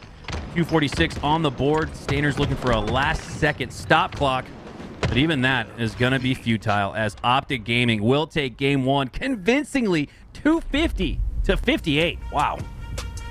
Like I said, man, you know, when they lost to FaZe, they went back and they were like, let's not ever let that happen again. They've talked about how they should have gotten out of the setup.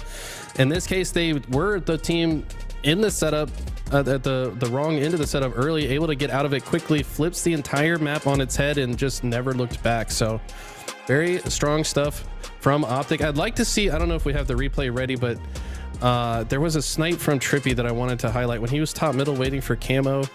And I just wanted to talk, I get asked all the time, how do I become a better sniper, Eli? And the truth is, 90% of sniping is just predicting your opponent and putting your reticle in the right spot, and only 10% of it is actually pulling the trigger. I think it's right here. Yeah, this sniper right here. Look at this. He knows, he gets a call out that there's a player in hotel. All he does is just put his reticle at head level, just waits, and then he just hits the shot. I mean, 90% of that was listening, placing the reticle in the spot that he predicts his opponent to go, and the other 10% is literally just pulling the trigger. So that's a great display of how to become a better sniper. You've got to be thinking in advance. Where are your opponents rotating? Where are they coming from? Once again, he puts his reticle where he expects his target, makes it a lot easier for himself. Centering.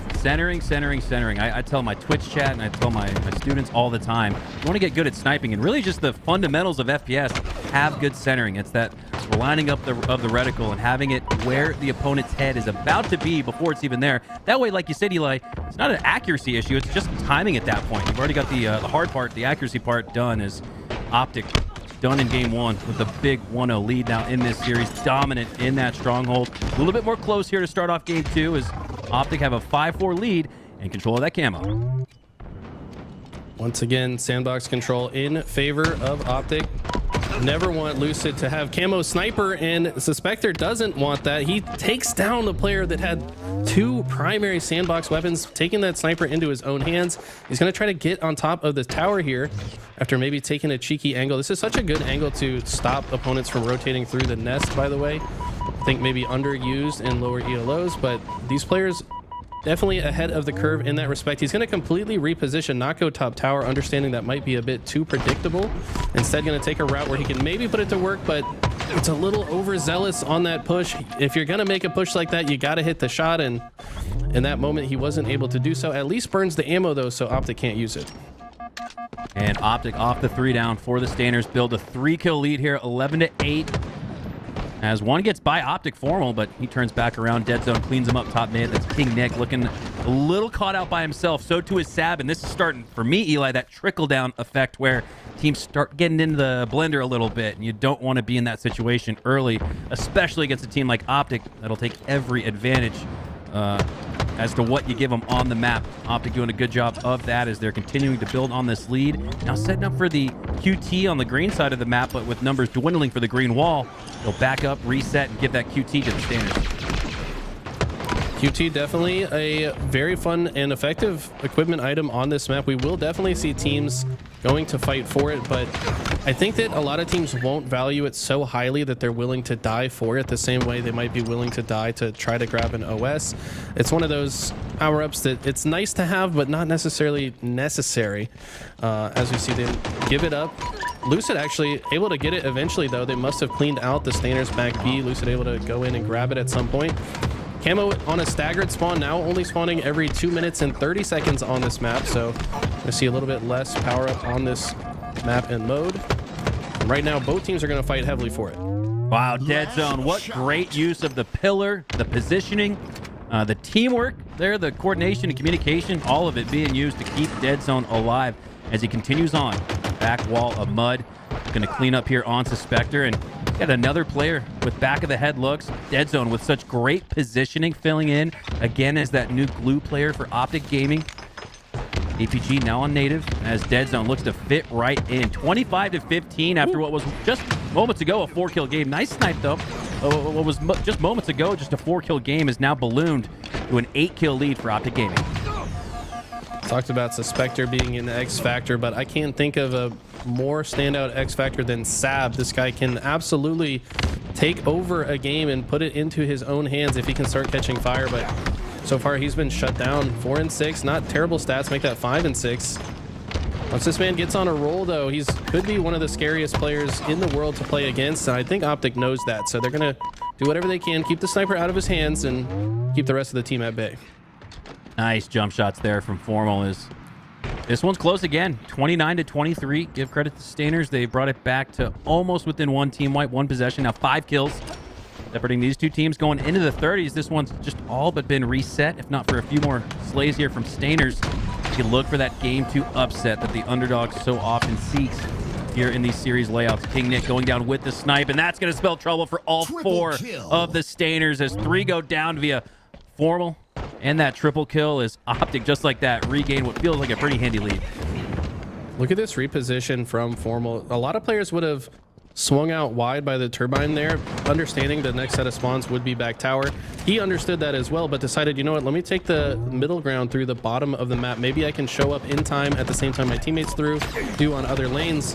But props to Stainers. They immediately take down Formal. Now it's going to be a bit easier for them to get out of their spawn. Gilkey finds a kill on Lucid, but Lucid shutting down Suspector, and Trippy still has the QT. He's going to use it perfectly to get out of dodge.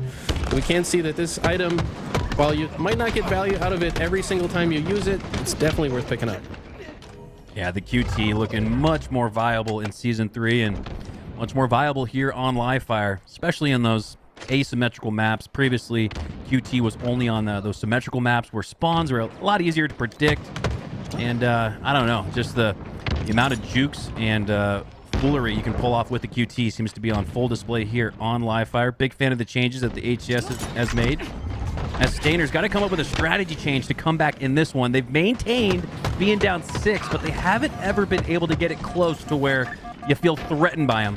And just like that, they go down by 9 more, actually. So OpTic Gaming in full control here in the endgame, looking to go up 2-0 in the series. Love to see them prioritizing taking down Gilkey. Gilkey being top tower here, they know that he's the #1 target that could make the next play more difficult. They focus him and shoot him enough to take him out of the play, eventually take him down as well. That's going to make it so much harder for Stainers to come back into this. If Gilkey had stayed alive in that moment, Stainers were actually in a decent position to come back, but OpTic's prioritization of targets so strong. They always know who's the most important player to remove from the map, and that was the one opportunity Stainers had to come back and win this game. OpTic shuts it down right away. They're going to win this game too, as it looks so far. OpTic Gaming with 47, looking for the final couple kills here as they've reached 48. 2 go down for Stainers, and the last 2 left on the map could spell the end of game 2 as Gilkey goes down to low shields. Trippy on the mud side of the map looks to take to the high ground with the nest positioning, but he drops instead. Formal looking for the last player. It doesn't even matter. 50 on the board for OpTic as they take it convincingly over the Stainers, 50-40. Very impressive stuff. OpTic not missing a step so far. I mean, this was kind of a question mark. I don't think many people really doubted that they would come out hot or not. Like, obviously they're one of the best to ever do it. We're gonna take a quick switch over to Sentinels versus Rebellion. Hotly contested CTF match. Would like to stay on this for a bit if we can. Very surprising to see Cycle with just 1 kill almost halfway through the game. I don't know if I've ever seen that from this young man. So talented, usually putting up big stats for his squad. He does have 6 assists, so he's not been completely out of the mix, but I used to see him slay it out a little bit harder, but Sentinel's not allowing that. Yeah, it's a low-scoring flag game for all intents and purposes, and Cycle has as many slays as flags scored for his team. So yeah, this is not normally for him, as Cycle will look to get back on the board, but it's Sparty instead on the other side, pushing through the green hall. But Cycle takes him down. There we go. Cycle back on the board with 2. And hey, if Rebellion had been able to, we're just joining this match, but hey, if Rebellion had been able to tie it with Cycle having this poor quote-unquote of a match, imagine if he gets off the bench and starts picking things up. Should spell trouble for the Sentinels, but for now, it looks like that Rebellion flag run will stop a little bit short. Mental, though, the chance to return it, and it looks like that will, in fact, return as things reset here with snipes up. Both teams grabbing their fresh sniper rifle. I think that was Lethal that got his, but he gets taken down quickly by Cycle. That's going to be bad for Sentinels. No one's in position to pick that sniper back up. That means another member of Rebellion do currently have Sentinel's new sniper rifle. Looks like Cycle did decide to go back to his side of the map to apply pressure, but look at this. Sentinel said, we don't care. You can have our sniper. We're going to take your flag, and they've got it all the way through to their side already. It's like Boo Boo Dubu has grapple hook and he's G-sliding, super sliding through the map. Wow. Instead, he's just simply sprinting forward as Sentinels steal the flag and steal 1, put it on the board, 2-1. As Sentinels, just to look like Rebellion, were starting to make some moves. They instead go down 2-1 in this game. What a run there from Boo Boo Dubu. Again, that's going to show up on the stat sheet via the OBJ on the top left of your screen. But again, another example of Boo Boo Dubu making plays that you don't necessarily see pop up in the stat sheet. Boo Boo gonna do boo, man. This guy is just finds windows of opportunity that, frankly, other players just don't even see. I mean, that looked like a bad situation for Sentinel, somehow reversing the entire situation and turning it into a flag cap, saying, you know what, they can have our sniper. Let's just go steal their flag and run it all the way home. And on the other side, though, Rebellion looking to do the same thing back to them, but Falcata's got the sniper. He's going to try to slow it down. He gets taken to one shot. He's going to use the repulsor to try to keep himself alive. Unable to do so. This very well could become a tie game. Boo Boo going to contest the overshield. Sparty, the last player on his team that could maybe stop this flag cap, but he's currently one shot and he's got to play his life here, maybe deciding that he'd rather not die, just give the flag cap, seeing if he can stay alive. But no, Mental with the overshield is going to tie up this game as Cycle puts in the flag, and they've got a sniper to work with. Wow, an equally impressive counter cap there for the Rebellion. Have us tied at 2. Next score wins. Mental with a little bit of an advantage. About 25% left on that overshield with OS dwindling. He's looking to get in the fight, holding forward continuously. Finally gets shot, though, and oh, he's going to get one more for good measure. Falcate, a little overkill, you could argue, even, with the rockets. Take him down. Yeah, just getting deleted from existence. He had one bullet of the shot he left. Not sure if someone picked that up. New addition to this map. Used to be the Heat Wave, but I think the Bulldog, honestly, a bit better than Heat Wave. More consistent, a little bit easier to guarantee the kill. Heat Wave had kind of a bit more of a skill element, had to lead your shots a little bit, but since this map is long range, maybe they decided the Bulldog a little bit more effective at range than the Heat Wave. Here we go. Soul Snipe, though, with the assault rifle pushing through the hall. This gun is very powerful as well. He gets taken down. Cycle's going to try to clean up the situation with Mental not far behind him. And I love to see this push. One long haul, one green. This is usually the ingredients for a solid push. Mental loses his teammate in the green side. He's just going to try to get a kill before dying, but it goes, I think, 3 dead, 4 Rebellion. Last player alive is Soul Snipe. He's just going to try to slow down this push from Sentinels, but these spawners are going to have a hard time coming off spawn. Sparty able to break through into the Rebellion flag, but he gets taken down shortly after. Now everyone else for Sentinels just looking to stay alive on this green side of the map. Falcated with an important slay here on Mental. 2 down for Rebellion. Sparty going to be back off of spawn here pretty soon, looking to get back in the fight. I imagine down maybe the long haul or next to Boo Boo Doo, but Lethal's cleaning up in the Mauler, but he goes down. Soul Snipe with the hands jump, almost like a jump shot. Takes down his opposition, now looking to push out. Sparty does end up regrouping down the long haul, but just a little bit too far behind to allow Sentinels to make much of that push, and now it's Rebellion on their front foot. This is such a good series, man. We're looking at several players that have stepped up their game during the off-season. I feel like Soul Snipe is a brand new player. Sparty and Boo Boo could say the same. Cycle's only getting better every single day.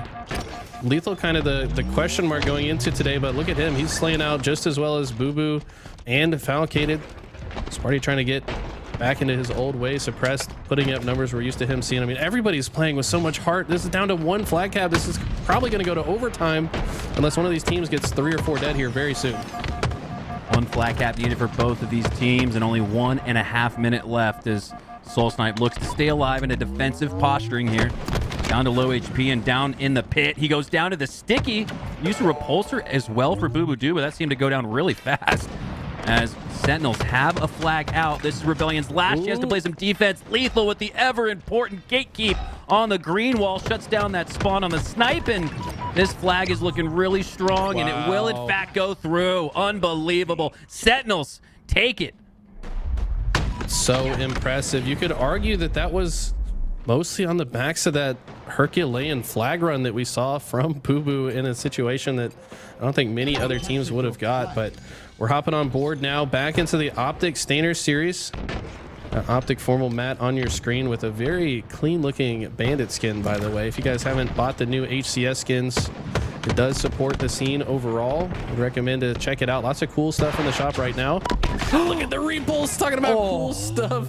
The player basically killed his teammate with the rocket there. And great heads up use of the repulsor. It's kind of like the get out of jail free card on this map, right? Like, oh, we didn't get the rockets, but we got the repulse. Let's just send it right back to him. Well, we told you that Formal earlier, he's good at all types of games. Apex, Fortnite, and Uno Reversal as well, it looks like, as he pulls through with the trap card on the repulsor. Lucid down the long haul, looking to take down Sab as he does that. Gilkey down to 1 HP. So too is the 4th and final player for the Stainers, King Nick, is he's lucky just to stay alive. Tucks his tail dips back and actually does a really good job to reposition here towards the 50-yard line. Passes it. I'm wondering when the shots are going to come through here for OpTic. King Nick maybe eyeing a stolen sniper ahead, but instead he's going to have to elect for the shotty.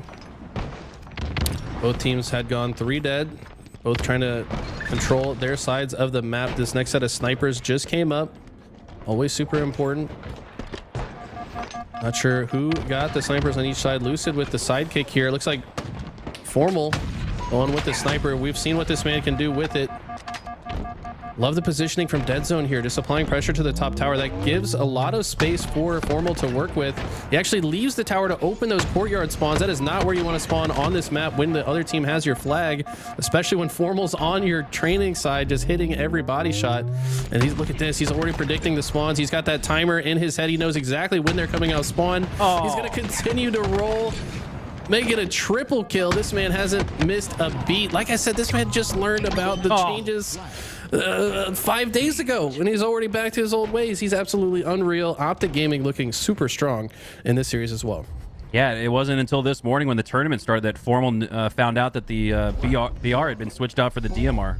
I'm only kidding, but it feels like that. We haven't seen any of Formal in the offseason, at least on Halo for the most part, and my God, is his return to Halo strong. His OpTic looks strong as well. We're going to switch here. We got a little LVT red zone action for you. We're making sure you guys don't miss any of this HCS action. Absolutely. We got Soul Snipe with a sniper in his hand. If you got snipe in your gamer tag, you better be good with it. And guess what? This guy definitely is. He passes the test.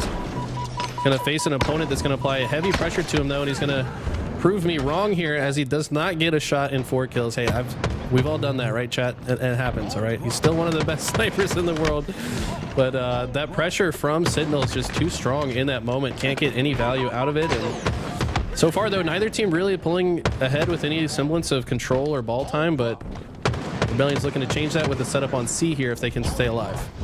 Rebellion are able to rotate it to the back of blue, but with 2 members down for Rebellion, you can tell Soulsnipe expects the push to come through, waiting for that reset.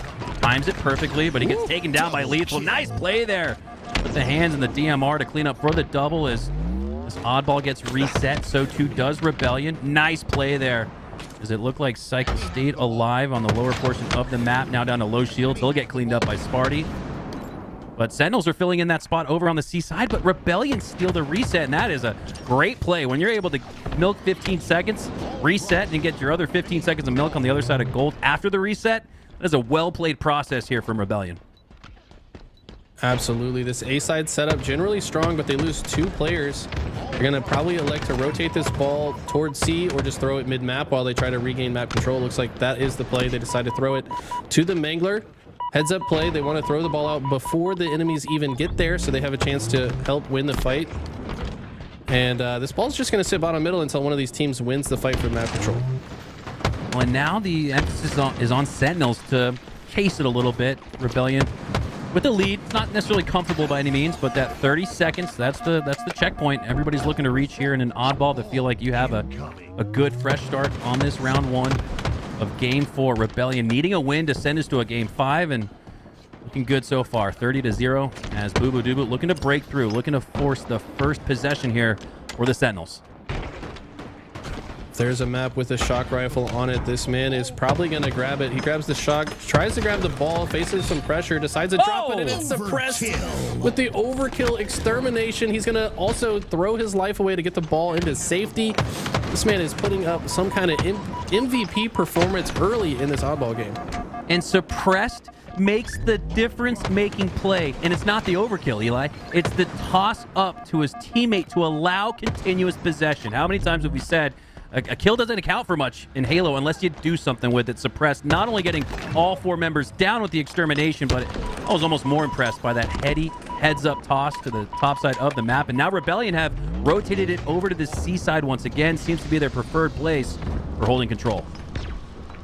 This has become the meta on this game type among top teams. They will go for that top A and top gold setup where they watch the crosses, hold needles as the L shape. That is a prominent setup as well, but if you can only have control of gold or only have control of A, they're not very strong by themselves. You really need both to have that strong setup, whereas when you take the ball to C, it's just already good. Worst case scenario, the other team comes in, starts killing you, you can just throw it off the map, reset the whole situation, fight for mid map control once again, and that's really what Rebellion has done so effectively so far. We have 0 seconds on board for Sentinels, so despite not a huge disparity in the kill department, already half of the ball time collected by Rebellion means that this looks very good for them to win game 4 if they can keep this up.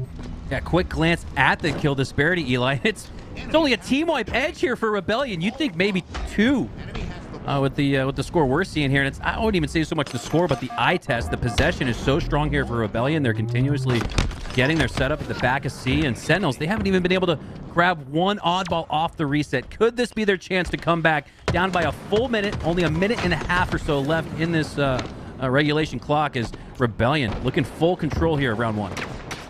Did you see that drop slide from Suppress hitting the perfect part of the downward side of the staircase to get that super launch? But it didn't matter. Sparty's still icing up to hit the shots in that moment, and so does, I think that was Falcated that just killed Mental there. Mental having a tough time so far this game. Oh, Boo Boo Doo Boo winning that fight right there. What it looked like should have been Mental's battle to win, but right now it seems like even though Sentinels are winning these 1v1 pivs, like we said, kills don't matter much unless they lead to ball time. They're leading to some semblance of map control, but when it matters most, when it's time to win those last couple slays to get the oddball, it's Rebellion coming out on top time and time again. And there's only a minute left on the clock, Hunter, and Sentinels still have yet to get a single second on the board. And this is where, once you've got more score than clock left in the match, you might see Rebellion just play for slays and try to drain out that regulation clock. 45 seconds and ticking as Sentinels finally get their first possession of the match. But look at this, you got 2 members of Rebellion right on top of your head, stopping that rotation as they look to take it back into gold towards those 2 players, Lethal and Sparty. I like this here. What a great play from Boo Boo Doo Boo. You want to talk about a ball carrier and almost looking like a running back in the NFL? Boo Boo Doo Boo hits his holes and finds the space to earn 10 milky seconds for Sentinels. Time that they needed, and he's going to turn it into at least 30 after 3 go down for Rebellion. 33 seconds left on the clock, but Sentinels aren't dead just yet. Did you see that? Falcated had a triple, almost greeted for the overkill, but took some heavy fire, decided, you know what? All right, let me just stay alive. Not worth going for the Twitter clip right now. Let's try to get back into this game. And suddenly Sentinels are actually looking like they have a solid chance to win this. If they can win one more round of slays, this absolutely could be their round. Boo Boo Doo Boo after the rotation again. So how many plays is Boo Boo Doo Boo? We're gonna have to start keeping stat on the stats that don't show up for Boo Boo Doo Boo. As time after time he makes plays that don't show up in the stat sheets outside of the wins and losses more often than not wins. As Sparty shoots down the platform to get a little bit of that trickle damage onto Soul Snipe, cleans him up with the DMR, and now he's got possession of the shock in his hands. Sentinels, Eli, they're about to possess the lead. That was so smart. Did you see what he did? He knew the camo player was lurking around the bat ledge somewhere. He shoots the little device that holds the grappler because it's metal, so it chain reacted and lit up the camo player. Big brain play out of Sparty there. He is utilizing a chain reaction effect more than just about anyone I've seen, and this is an all-out brawl in the elevator. This absolutely could go Sentinel's way if Lethal can win this fight, but no, Soul Snipe comes out on top. That might just flip the match. Lethal goes down, so too do all of Sentinels, but the nades trickle in, geometrical grenades at that. Boo Boo Doo Boo finds the angle, but they don't necessarily have the time. Rebellions need 1 more second to tie it. They take the lead 66-67 as they drop the oddball. Time continues to tick away, and if Sentinels can't get to it in 1 second, no, Rebellion will end up stealing this round instead. My God, it was a sleepy round for most of it when we jumped on board, but God, did the last minute deliver. Back and forth, Rebellion with the big lead. Sentinels steal it, and then Rebellion inch out the victory in round 1 to get closer and closer to a game 5.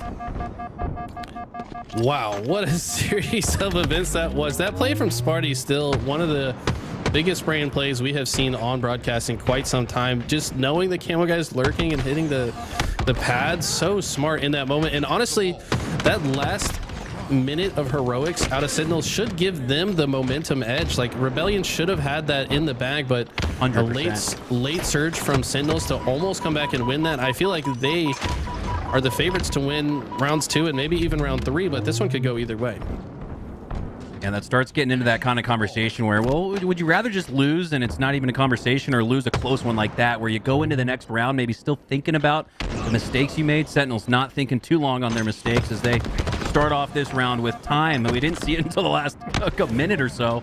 Did Sentinels have control of the oddball, but here in the first minute of round 2, already with 17 on the clock, but 3 go down, suppressed, making sure that Boo Dubu doesn't make any more big brain plays as he'll possess that shock as he looks to push out on the long haul side. Rebellion with a chance to hold ball if Suppress can get this pesky slay, but no, my God! Sparty with the use of the box stays alive. Teammate comes in for support. That's Falcated, and now Falcated's doing work in the long haul, but he goes down shortly after. This series just heated up a little bit, back and forth.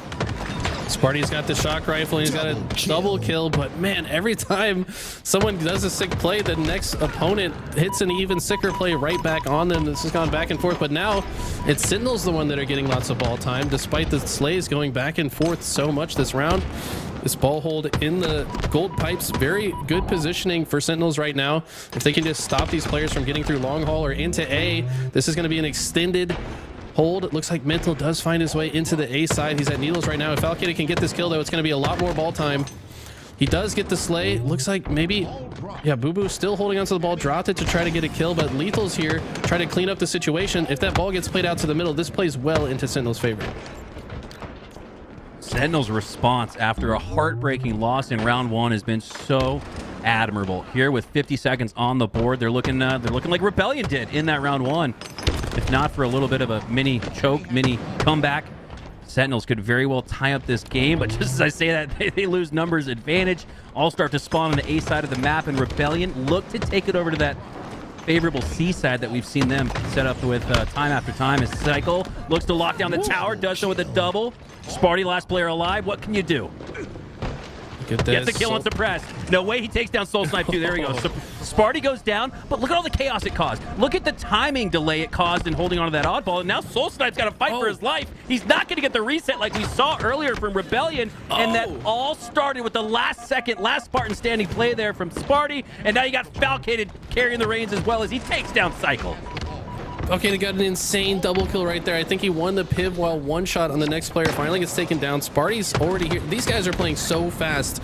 It seems like they are all hitting their curb slides on the way back into the action. There's now this fight going on the complete opposite side of the map for gold. This is so interesting, right? Because both teams are predicting... Oh, the ball did get played. Okay, so that's why we're back to fighting for gold. I didn't even see when the ball was played, but makes sense. They're already fighting just as hard on the opposite side of the map. Whoever wins this fight could potentially get an extended hold, but Boo Boo with the shock rifle is going to hit a headshot, and they're going to move the ball into A, at least for now. After a chaotic couple of minutes, Rebellion have cut this lead in half, but Sentinels look to start running away with it, but no, not with the numbers dwindling for them. 3 go down. Sparty again, the last Spartan standing, and I say that thinking he's about to make some type of hero play or something. He does trade out as Rebellion are able to rotate that oddball to the back of C. This is where we've seen them accrue most of their time, but this is the difference, to me at least. Sentinels, they're predicting it. They're getting the early foot, the heads-up advantage on that rotation, and they're not letting Rebellion set up on the C side. Almost looking to see if Rebellion, the next time they have oddball Eli, make a strategy change and hold it somewhere else. Look at this. Boo Boo knows that the opponents are looking for him, somehow finds a way to get out of dodge.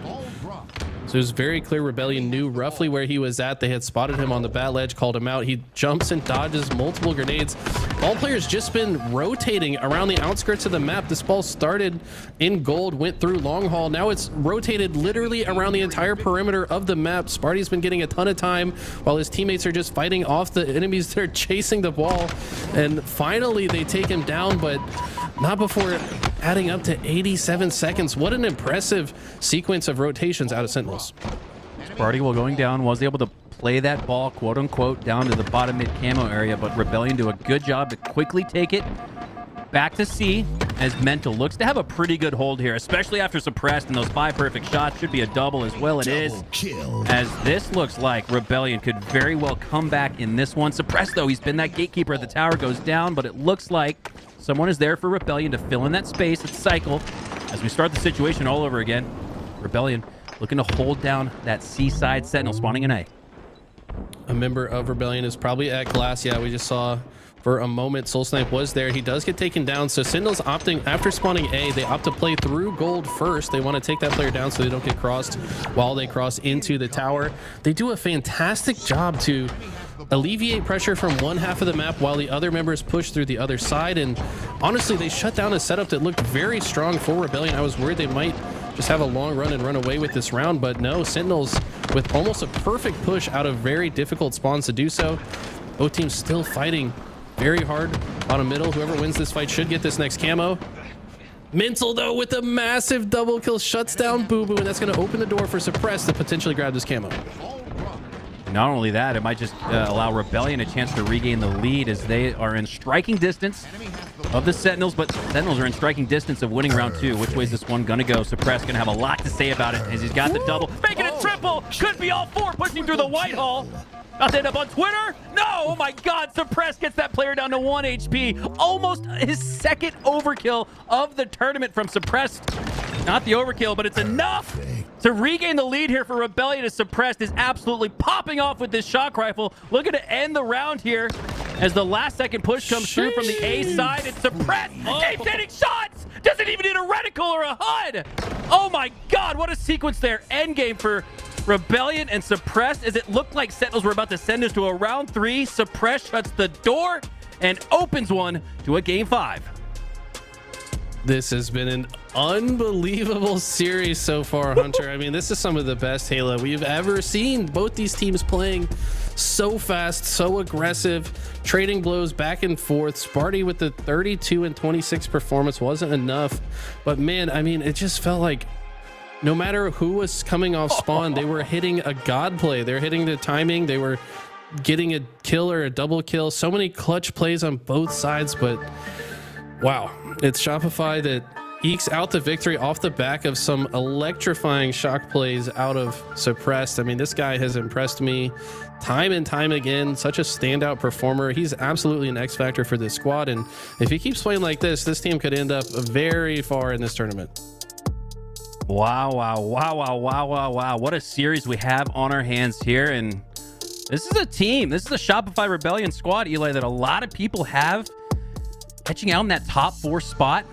We forgot about Sentinels. Haven't had a chance to see them in the offseason as a team of 4, but that's a team that occupies that space, I'd argue, right now. Sentinels probably between, what, Quadrant and Sentinels for top 4 right now as far as last season's concerned. But my God, is there plenty of competition laying in the weight, looking to take those spots as Rebellion presents a really good task, really good test here as we get our second winner's quarter start to set up. We're giving you guys a little preview of that. Looks like we'll have SSG versus Native as the matches and the rounds continue to heat up. Can't wait to get into this game 5, Hunter. Did you see the game type? What map are we going to for game 5, man? Streets. Oh, Streets. It's the fast track. This one's going to be fast and chaotic. Sparty, not the biggest fan of Streets, but I feel like they mitigated a lot of what Sparty didn't like about Streets, which is just massive sandbox voluminous sandbox control here on Streets. That's not the case as much anymore, as the rocket is no longer, the Sentinel beam no longer, as we have our game 5 here. Sentinels versus Rebellion. Who's going to take it? I think this game type is going to be won definitely by a team that does a better job controlling the sandbox. Every member of this lobby insane with the Stalker rifle, especially. Looks like Soul Snipe going to be the first one to hold on to it, but can he stay alive when the push comes in from Falcate? He's going to get at least 1 kill with it. They're going to try to shut him down though if they possibly can. And they do. Yeah, you used to get Stalker for free on the C side. Now another great change from HCS puts that Stalker in the red room, causes a little bit more danger for the team spawning in C. Not as easy to grab that as Soul Snipe does, but goes down shortly after. Getting 1 slay. It's a 1-kill game here. 5-4, now 5-5, 6-5, back and forth. Many players going down on your feed as no one's really been able to find much separation in the lobby. Camo going to be very important. Valkata going to see an opening, takes down a player as he grabs it. Always makes it a little bit easier, but Mental with the shutdown. Battle rifle shots, I believe. No, that was just a strong bandit. Maybe one of his teammates has the battle rifle. But regardless, taking out that Camo player early, so important. Don't even give him a chance to make a play on the rest of your team. It's going to make Rebellion have a little bit more wiggle room playing out of this next play. Soul Snipe looking to push out of the A tower. Pushes out a little further on the map, bottom mid. Could get caught out, but the Sentinels aren't able to spot it out. Instead, they have a plan to push along what looks like the red side. 2 players on the red side, 2 players at the back of C.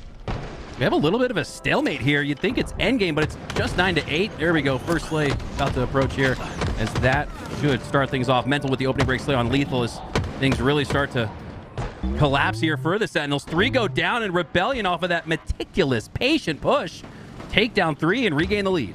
Not only that, but the timing of those kills was such that they could give themselves a better chance to earn the camouflage. Camo's still bottom mid. Both teams understanding that it is likely bait until they get a few kills on the map. Sentinels gets 2 dead of their own. 2 dead on both sides. Looks like 1 player able to escape with the camo. Not sure which player that was, though. I don't think it was Mental. Here it is. Lethal able to sneak out. I didn't even see him go bottom middle. He's such a ninja, man. This guy is so sneaky. Let's see if he can find a ninja with this camo as well, but looks like Rebellion spot him out first. He takes down the Stalker player who was Suppressed. Suppressed, obviously, standout performer in the last game. And look at Suppressed stats already. 4 kills and 7 assists. He's been a part of almost every kill in the lobby for his squad. Let's see if either team can go grab that Stalker rifle into the next engagement. Lethal looking to push out on a one-shot. Soul Snipe takes him down. Cycle down a one-shot as well, but Cycle wins that one on the Cafe side, and that'll be a clear wipe for the Rebellion. 4 go down for Sentinels, and it's now a 4-kill lead for the Rebellion. 15-19 is Suppressed. Really looking to trap the Sentinels inside of this C-spawn. This is where things could start to roll for the Rebellion.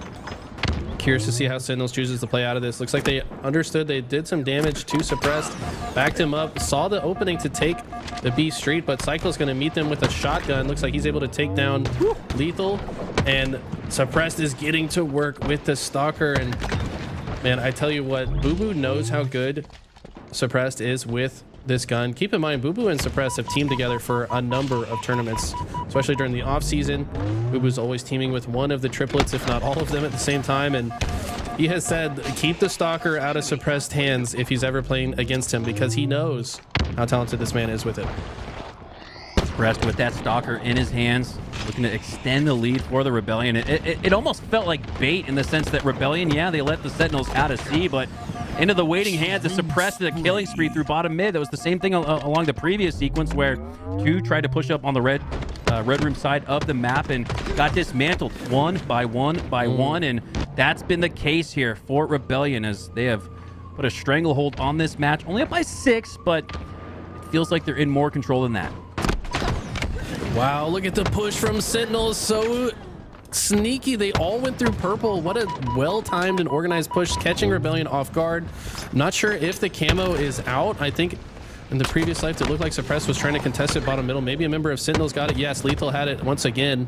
Looks like it does finally expire, but such a strong push that brought them so close. They were previously down by 9 kills, now only down by 4 after Rebellion do get a few kills during this play, but Sentinels do a great job to come right back into this. Yeah, it's the mid-game adjustment for me there by Sentinels. They had pushed down the red room side of the map. They got wiped. All 4 go down. They say, all right, well, let's try pink instead. They push down the pink side, and they take all 4 down for Rebellion. And because of that, this game is much closer now. Just 4 kills separating these 2 teams as Rebellion have been able to hold on to that lead, but Sentinels now on the verge of coming back a little bit. Soul Snipe goes back to the respawn screen.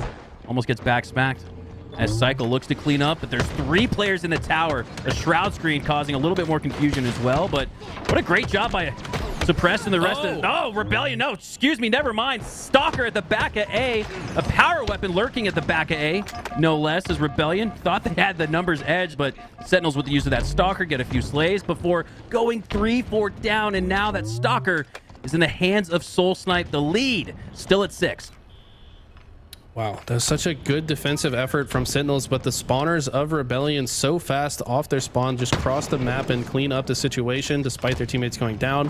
That's going to swing the lead back into Rebellion favor by 6 kills with this camo coming up.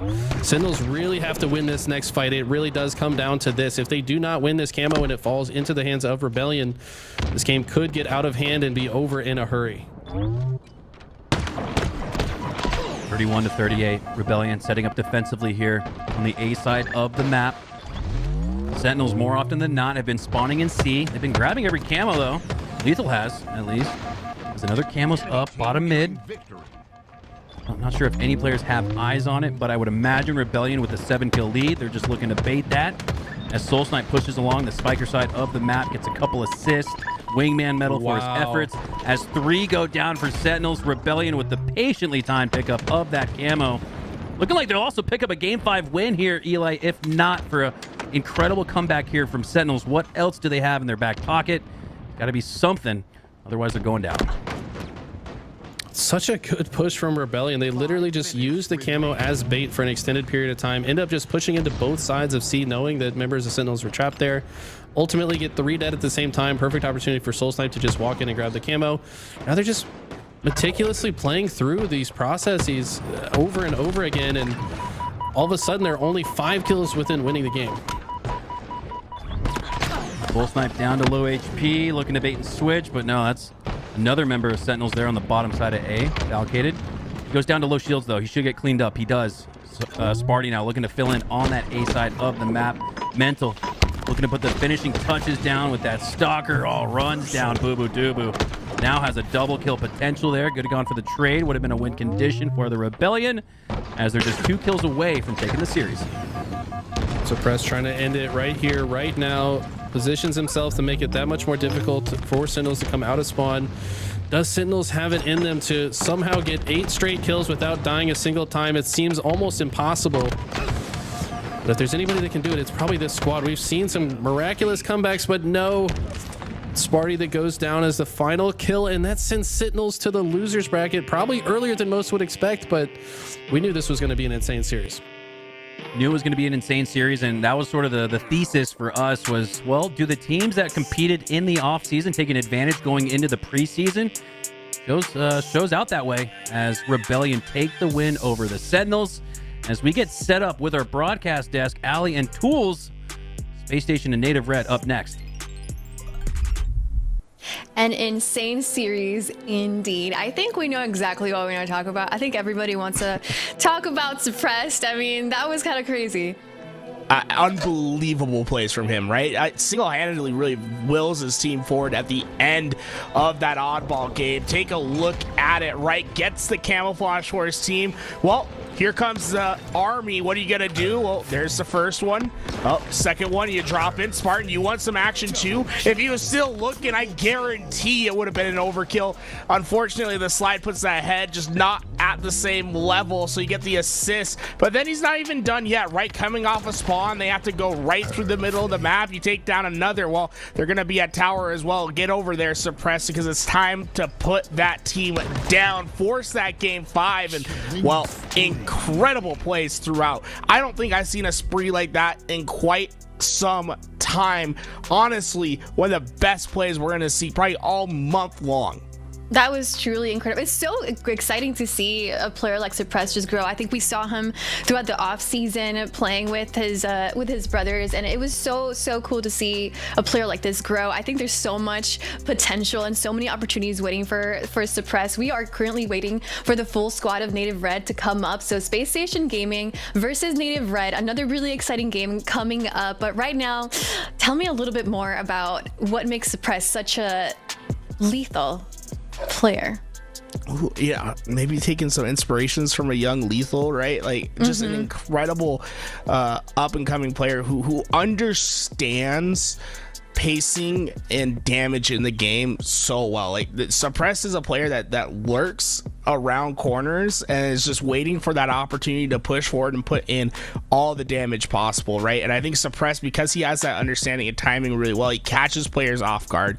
He's able to consistently keep playing forward, play that tip of the spear sort of play, and consistently get kills. Honestly, when I watch Suppress play, it's like I'm being transported back to early 2015, 2014, in that era where we saw players like Spartan the Dog start coming up in Halo 2 Anniversary, or Frosty winning his first pro tournament in Halo 5, or when Trippy and Lucid started going insane at the end of that first season of Halo 5.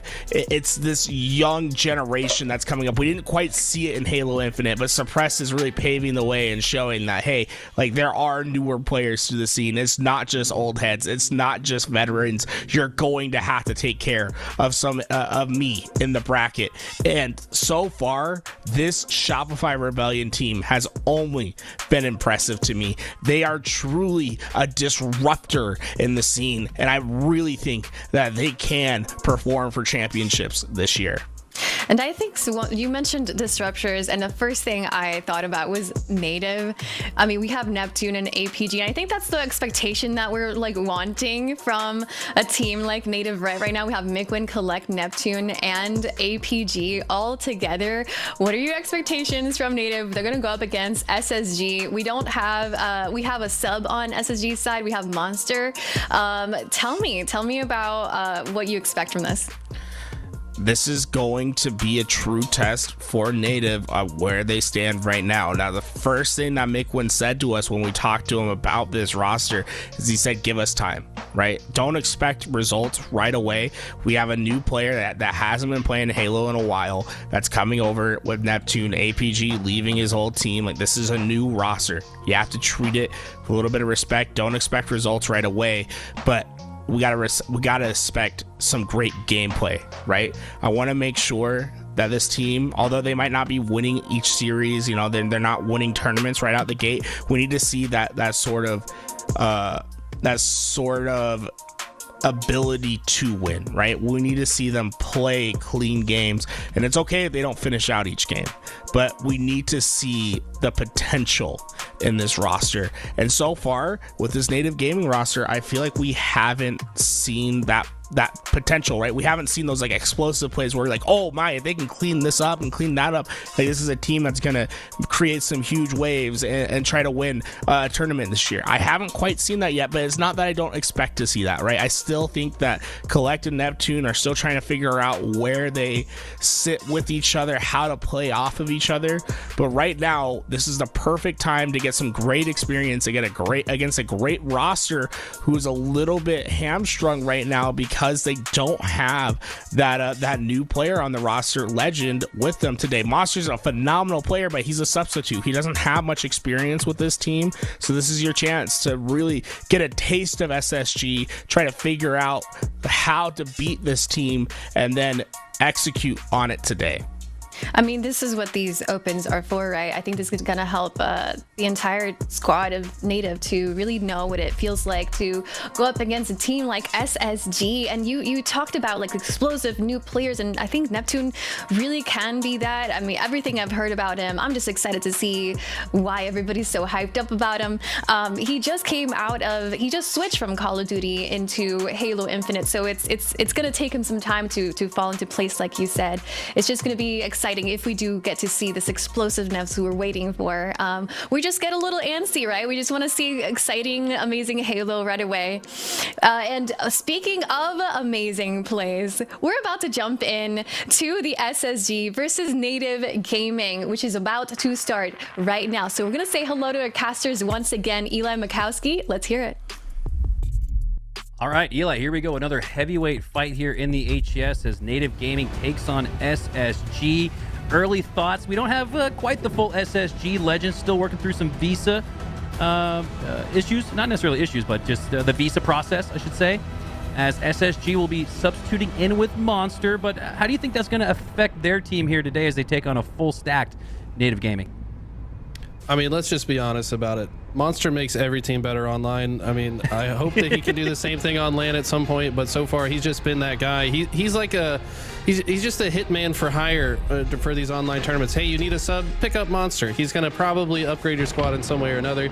This guy can absolutely perform in these online tournaments. He's one of the best at them, so we'll see if he can live up to the shoes that he's trying to fill in Legend, who I cannot wait to see on this squad personally. I think he's one of the most exciting players to add to a new top roster. And right now, though, Native, the team with the hot lead, this is another exciting roster. Like Tool said, they said give them some time. They got to play through the processes, probably spend a lot of time doing VOD review, but I think this team, it's only a matter of time till they figure it out and start firing on all cylinders. Yeah, I think I saw Legend playing Griff Ball earlier, so SSG are going to have to do it today and tomorrow without their electric superstar signing. Unbelievable. I still can't believe we've seen Barcode come over from ANZ, tapping buttons come over from Mexico, and now Legend coming over from EU to NA. And my God, NA was already strong enough. You just keep adding all the best from international competition, and competition's only going to heat up as Native Gaming heating up here early, off to a hot start, 49-0 with control of 3 caps, but that's looking to flip here as Space Station regains control of A. APG and Collect go down in B, and this gives Space Station their best chance at retaking that middle part of the map. Found. Always scary with the thruster, but Mikwin is not afraid. Probably predicted that he would use it in that moment. Mikwin's so smart. I feel like he's got to be one of the best players in the game when it comes to predicting what his opponents are going to go for. That level of experience that this man has is almost unmatched at this level. I mean, APG clearly has more experience than him, but I mean, both these guys, they've been around for so long. They've seen it all, right? Like, they have seen the most insane plays. They've seen every potential outplay on the main stage when it matters most, and all that experience leads to them just being so hard to play against. They're going to predict your every move, and he doesn't miss many shots for an old man. I'll tell you that right now. Speaking of old man, one of the greatest to ever play the game, McWin, unfortunately goes down there. All 4 going down for Native Gaming. Not before starting off with 77 uncontested seconds, as that'll flip that B portion of the map in favor of SSG. As Stellar not content with C and B, he wants A, B, C. But as he pushes into A, Native Gaming get back into B, but that's bait. They get taken down quickly. 4 down in back-to-back sequences for Native, have Space Station right back in it. Found knows these spawners are bottom lift. He's going to just push and throw all his grenades at them. 3 members of Native at the bottom of the lift actually protect each other quite well, but the damage is done. Grenades are coming in now from Eco, and these guys have wasted a lot of time in a spot that doesn't do anything for them. These spawners are going to have to come off from across the map. Looks like they do a good job to shut down the end of that fight, but man, the damage has been done. Space Station taking the lead throughout that engagement. Wow.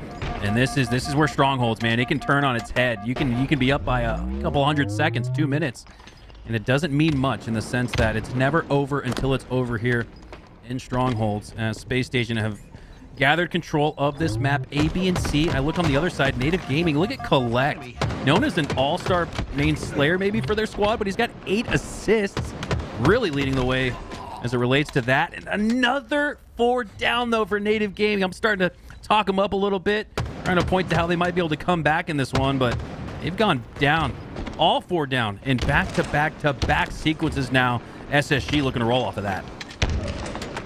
Talking about Collect usually being the main slayer. The fact of the matter is, whether this man gets kills or not, he is dealing tons of damage across the map and generally staying alive with some impressive movement. So far, this game doesn't finish that many kills, but I guarantee you he is possibly leading his team in the damage department. I've always been highly impressed by his damage output, but at this moment, you got to get the kills that matter. Like we talked about, we got to get a few kills in succession so we can start to progress across the map, get control of B and C once again.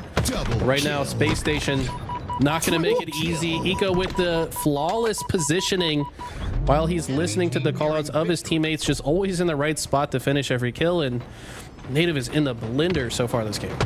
Yeah, SSG might not have Legend, but they got Stellar, Eco, and Bound. My God, this is unbelievable with a substitute 4th.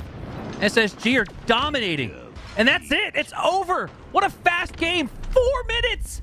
And we didn't even get to the 5-minute mark. The Slayer would have taken longer than that. SSG, despite the substitute, are on fire and absolutely dominating Native Gaming to start here with the 1-0 lead. My God, Eli, break that one down. How is Space Station able to do that after we saw such a great start from Native, after we saw substitute for SSG? It almost doesn't add up.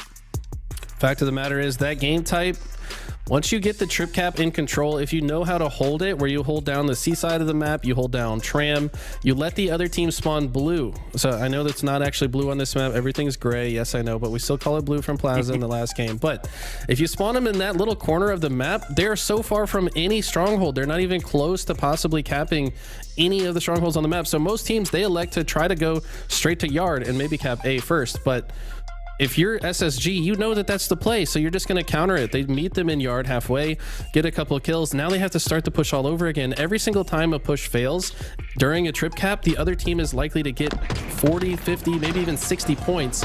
And this is exactly what we see. Stellar goes in to stop the push. He's going to take A back.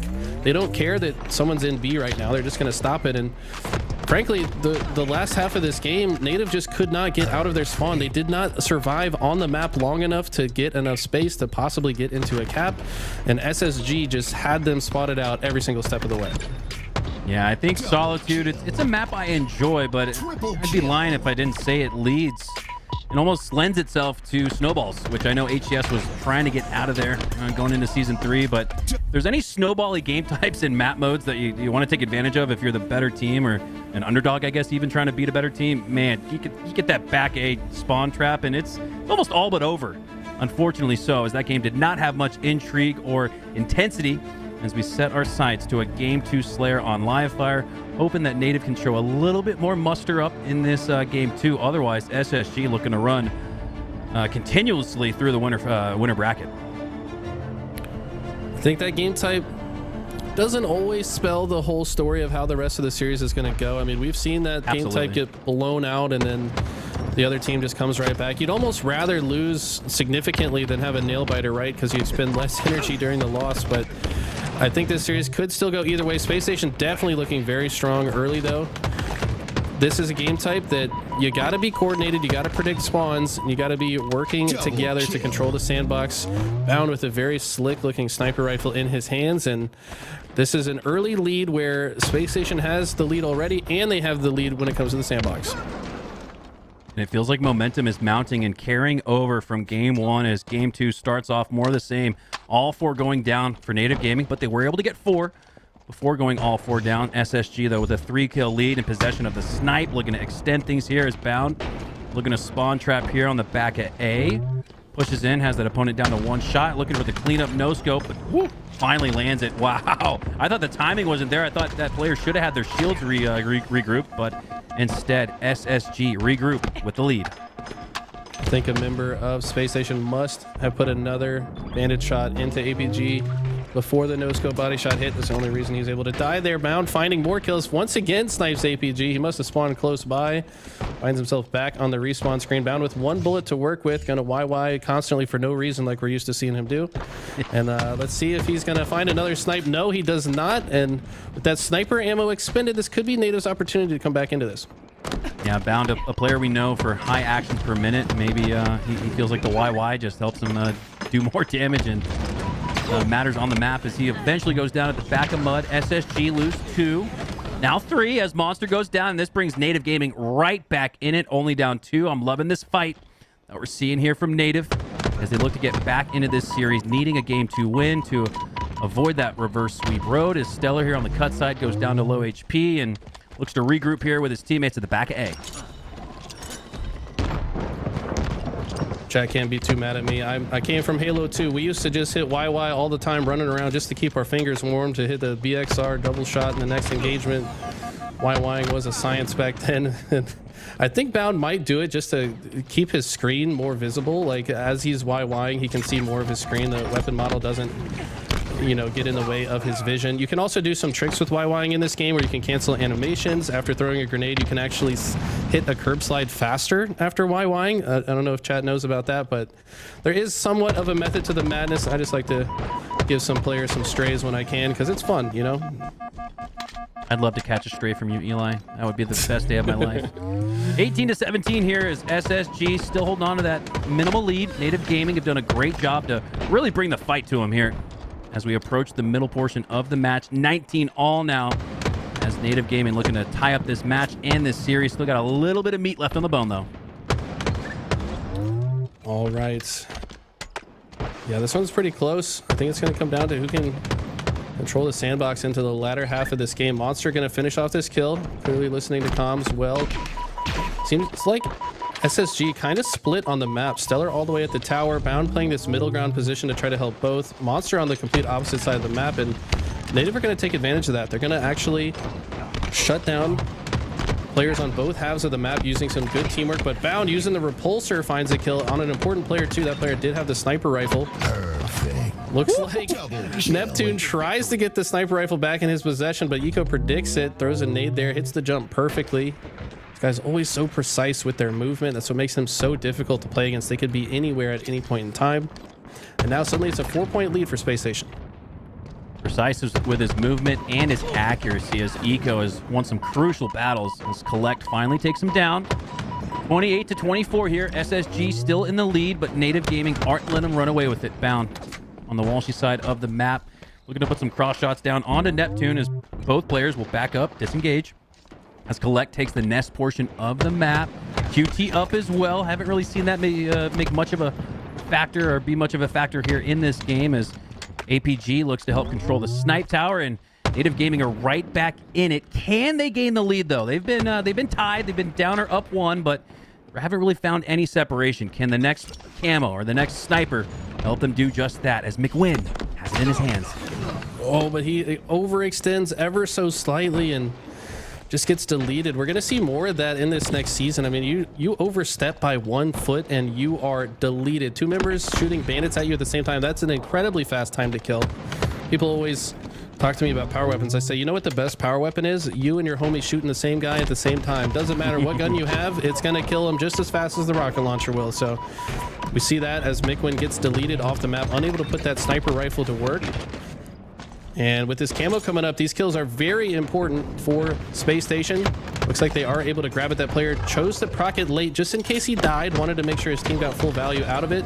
And Eco with a massive win on Neptune. That's going to give his team even more pressure moving into this end game here. SSG are just icing up right now. You switch POVs, does 90 Night, and every time you switch to a member SSG, they're filling up the kill feed. 38-32 now. 39-34 as Native Gaming find a couple slays. They dismantle that SSG push into the back of A, and that brings them right back in it. And this is a little bit more of the same. They're always within striking distance, just not striking and drawing enough blood to, again, regain the lead comfortably as Monster looks to close things out here for SSG. 41-42 now to 35. Gotta give props to Monster, man. This guy, he, like I said, he's just the hitman, the hired hitman. If your squad needs a top tier player to play with during an online tournament, you just pick up Monster. That's just what it is. This guy is always going to show up. He is able to communicate. He predicts spawns just as well as these other top players. He seems to just find a comfort zone with just about any squad he plays with, which is not easy to do, right? Like, even myself, I play with a new player in matchmaking. If I play with you and I haven't played with you in a while, I'm like, yo, we're just not on the same page anymore. We got to play together for a little bit, and eventually we get that teamwork going. But it's not like an instant thing, right? So it's very impressive to see Monster just kind of slot into rosters so effectively. I mean, yeah, you talk about some of the new faces and new teammates here in the HCS this year. Neptune's a great example of it. And yeah, you're right. It takes time, sometimes even months. Many hours of scrims and VOD reviews to get that cohesion, communication, and chemistry down. But Monster, seemingly with whoever he teams with, is able to fill that in as, again, SSG is up by 4 over Native Gaming. You'd think that would mean that Native Gaming are in a spot where they could steal it, but I don't know, man. This lead has felt like fool's gold for them, as Native are able to come back in it. 47-48 now. All right, there we go. Here's the strike you needed from McWin as he starts off the spree. Gets the first couple of slays. Collect's going to clean up another. And just like that, we're now tied 48 all. Space Station in full control of this match throughout the entirety of it. But now, Native Gaming look really strong in the end game. They're about to steal it. 48-49. Neptune with another slay down bottom mid. And if he can stay alive, this could be huge. As he will dip out, get away. Space Station haven't gotten a slay in the last minute. Oh my god, this is a 5-0 swing in favor of Native. They're just 1 kill away, and this is all off the backs of the heads-up play of McWin, sitting back green, predicting his opponents to try to wrap through, hits the perfect shots, uses himself as bait as well. He started this entire comeback, but now I'm a little worried they're playing too passive. Maybe Space Station makes a good push here and finds a way to win. Bound finds a kill. Now it's 49-all. How's this one going to end, Hunter? 49-all. Are Native Gaming going to steal it, or is SSG going to steal it right back? As we have an unbelievable sequence here in the end game. Nobody thought it would be tied 49-all as Neptune pushes in, has a piv with Monster, but Monster wins it and shuts down the comeback from Native Gaming. It felt like they had the momentum, albeit just a few percentage points there in the final seconds, but they aren't able to ice up. Instead, SSG does. Look at this play from McWin. This is what started the whole thing. He sees a player sandbags, gets the perfect shots, finds a way to stay alive, taking heavy damage, knew this player was behind him, calling him out to his teammate who's sitting on the nest. Neptune gonna watch the opposite side. There's 3 players looking at this guy who's trying to get out of green with a kill, unable to do so. Right here, Collect hits the body shot with this snipe on the player at Camo, backs up, huge survivability. Neptune finding a kill on Bound somehow. He's weak bottom mid, and then he's still bottom. He gets shot again, so he's still one shot. He's being called out. You have to imagine the members of Space Station are coming after him. Neptune, maybe new to Halo Infinite, but not new to Halo, knows that Space Station is likely to push him, finds a way to stay alive. APG gets back down on the elbow. O-Team's just jockeying for positioning here, and then finally, the last kill is Monster, who has Camo. He's watching the elbow, knows APG's been lurking there, sees if maybe he can pick that player off. Gets a call out from Bound, but Bound gets a grenade kill here. And now during this moment, I thought maybe they would make a push, but Collect stopping them from going up the cuts. And now suddenly Neptune wrapping over here, thinks maybe he can find an opening, but Monster gets the first shot. And sometimes the first shot makes all the difference. That's especially a team nade too. Yeah, That's was that a team tough. nade? That's a team nade. They TK for the L. Oh, that's even harder, right? Well, that was a TK, wasn't it? Yeah, that nade came from behind. We saw the flash of the blue marker, so you're right. It was a team nade that ends the game. Neptune no going shot, down brother. by the hands of his teammate, and oh, that's gotta hurt, man. How many times have we seen McWin steal a game like with a crazy comeback? Doesn't matter what roster he's on. I feel like he plays his in game so well, but this is not going to be one of those moments. Eventually he gets shut down, and that's gotta take some energy out of that roster. Yeah, I'm hurting right now for the boys as they look to have a huge comeback. Massive. It was 48-43. I mean, we were right to start writing them off because it was always that 5-kill lead for SSG. Native Gaming had never really done anything to make you sweat until the end, and it looked like SSG was going to throw it away, and then Native Gaming threw it away. I mean, it was just back and forth, really tough to watch, but an exciting endgame sequence nonetheless. As chat and the casters will always cheer for 49 sequences as we get set for a Game 3 on Empyrean. Eli, where is the mental space of Native after losing what feels like an absolute heartbreaker and going down 0-2 in the series? It's got to be definitely a tough pill to swallow, but I think they're probably confident going into this map. I mean, to be honest, I've seen some of APG's best performances on this game type, obviously in the past in Halo 3, but this map is one of his comfort zones, absolutely. Same with McWin. I've seen some of the most impressive snipes. Has anybody in chat seen the overkill that McWin posted the other day? One of the sickest I think I've ever seen on this map, and I think that this squad, you know, they're definitely lost a little bit of energy throughout the end of this game, but I don't think they're feeling so underconfident that they've written themselves off. I think they absolutely have the confidence they could reverse sweep, especially after such a late game surge like they had. It's stellar there. He got like clothesline on the roof to start off that match. As take a look back at some of the replays, and yeah, I think this is, man, just one of those reset, forget it moments. If I'm Native Gaming there, going down 0-2 in the series via team kill. And that's tough, man, because let's just be honest, this is a brand new roster here. McWin, APG, Collect, Neptune. You're kind of taking pieces from all over the gaming space, Call of Duty included. Well, it's going to take them some time to build up that chemistry like we see from SSG. But you lost out on a moment that was a chemistry builder for you, right? Like, those are moments for Native Gaming where you get that win against SSG. I know they have a substitute Monster, but you kind of feel like, all right, guys, like, we can do this. 43-48. That's a momentum builder in the grand scheme of things, not only in the micro, but in the macro as well. But Native Gaming squander it with the TK to lose 50-49. I hope they're able to laugh that one off. I mean, that was a... Right, exactly. Somebody, you like, if you're the guy that threw the team nade, you just gotta be like, that's on me, bro, my bad. Like, you gotta somehow shrug it off, make light of the situation, you know, keep the energy high. I don't think any of these guys are really feeling too bad about that one. Like, they're all obviously this deep in the winners bracket. This match very important, but I think they will feel pretty good that this is game 3. I would expect this to be one of Native's best game types. The problem is, on the other side of the aisle, you've got Stellar, who we've also seen do unthinkable things with the sniper rifle on this map. Some of the best snipes we've ever seen, frankly. And if they can keep him without the sniper throughout this game, I think that might be their key to victory. Or they just got to hope that he's having an off day. And honestly, on tournament days, Stellar doesn't really have off days, so you got to just shut him down. Yeah, Stellar, my pick for top sniper in HCS. HCS's pick for top player, as he won MVP in Season 2, and looking to follow up some of that individual success that so many of these players have had on SSG with some team success. They were able to win a LAN last year at their home event in Salt Lake City.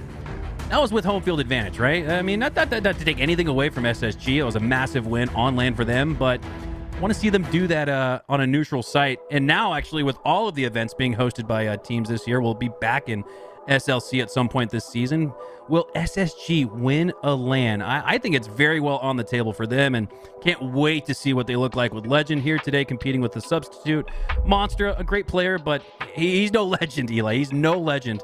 And I'm sure that with Legend, they'd have much more cohesion, chemistry, and communication. So really impressed with what I'm seeing from SSG today, despite the fact that they're not even playing with their 4th.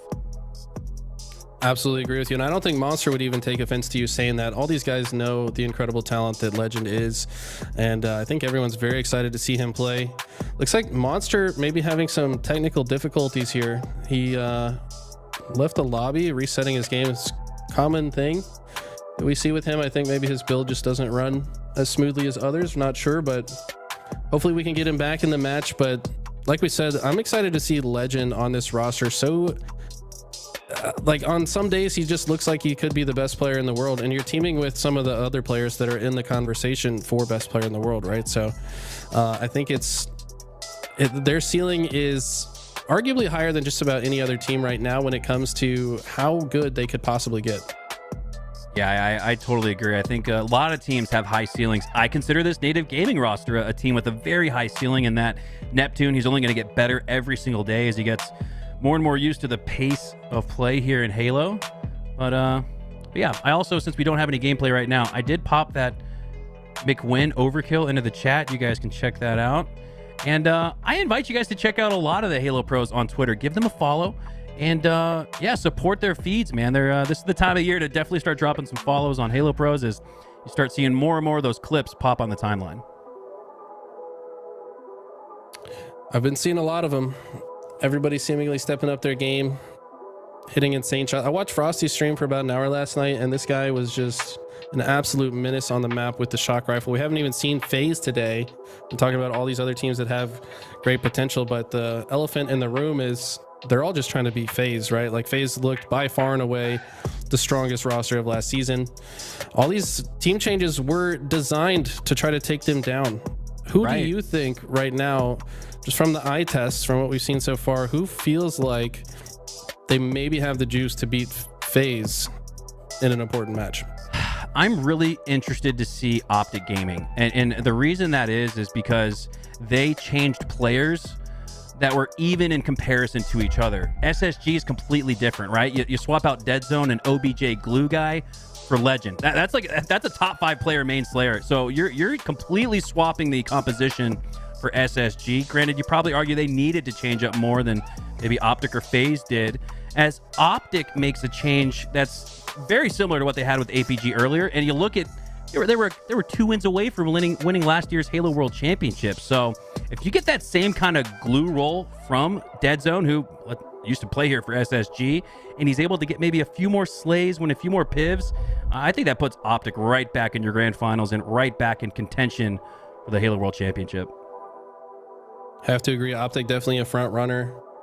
Obviously, I think SSG with Legend, you say it's like changes their team composition, but the reality is, I mean, what's so good about this SSG roster is I feel like they can kind of all do everything. There's not really explicit roles. They just know what to do in each situation. And I've seen that from Legend. Like, yeah, he can slay and he can be a top 5 slayer on land throughout an entire tournament, but he's also running the flag. You know what I mean? Like, no shot. Bound. Oh my God. Jesus. And the chat's starting to get a little explicit, not the Twitch chat. You guys are actually tame for once. God, that's hard to say. It's the game chat that's spicier than y'all now. As Bound. All right, I'm just going to leave that there, Eli. You take the mic, brother. Here you go, dude. Here you go, Eli. I missed it. 90, pull the chat back up. Hit the Y key for me. Teammates' walls are malfunctioning. Please hold. Wow, that's God. I mean, come on, bro. All right, everyone, we all know the allegations, bro. Like, this man has been accused of cheating probably more than anybody in the entire scene. Oh, it's just a thing now, and it's to the point that his own teammate is memeing him about it. Like, come on, bro. Like, I mean, let's be, you know, yeah. Let's, man, I don't know. I don't want to get canceled. I mean, Monster. If I say what I want to say, they'll fire me. They'll ruin me. At this point, Monster is memeing himself about it, right? Eli, he played on FaZe last week. He's on SSG this week. Do you think FaZe and SSG are going to risk that? I don't know, man. That's my take on it. You guys can. I started probably a forest fire of conversation in the chat as we get reset and re-racked for Game 3. 3 caps to win here on Empyrean CTF as it. As it looks like the lobby is loaded once again. Here we go. I mean, I study a lot of film, and I had my suspicions. And after watching him, I concluded I don't think he's up to any funny business, to be honest.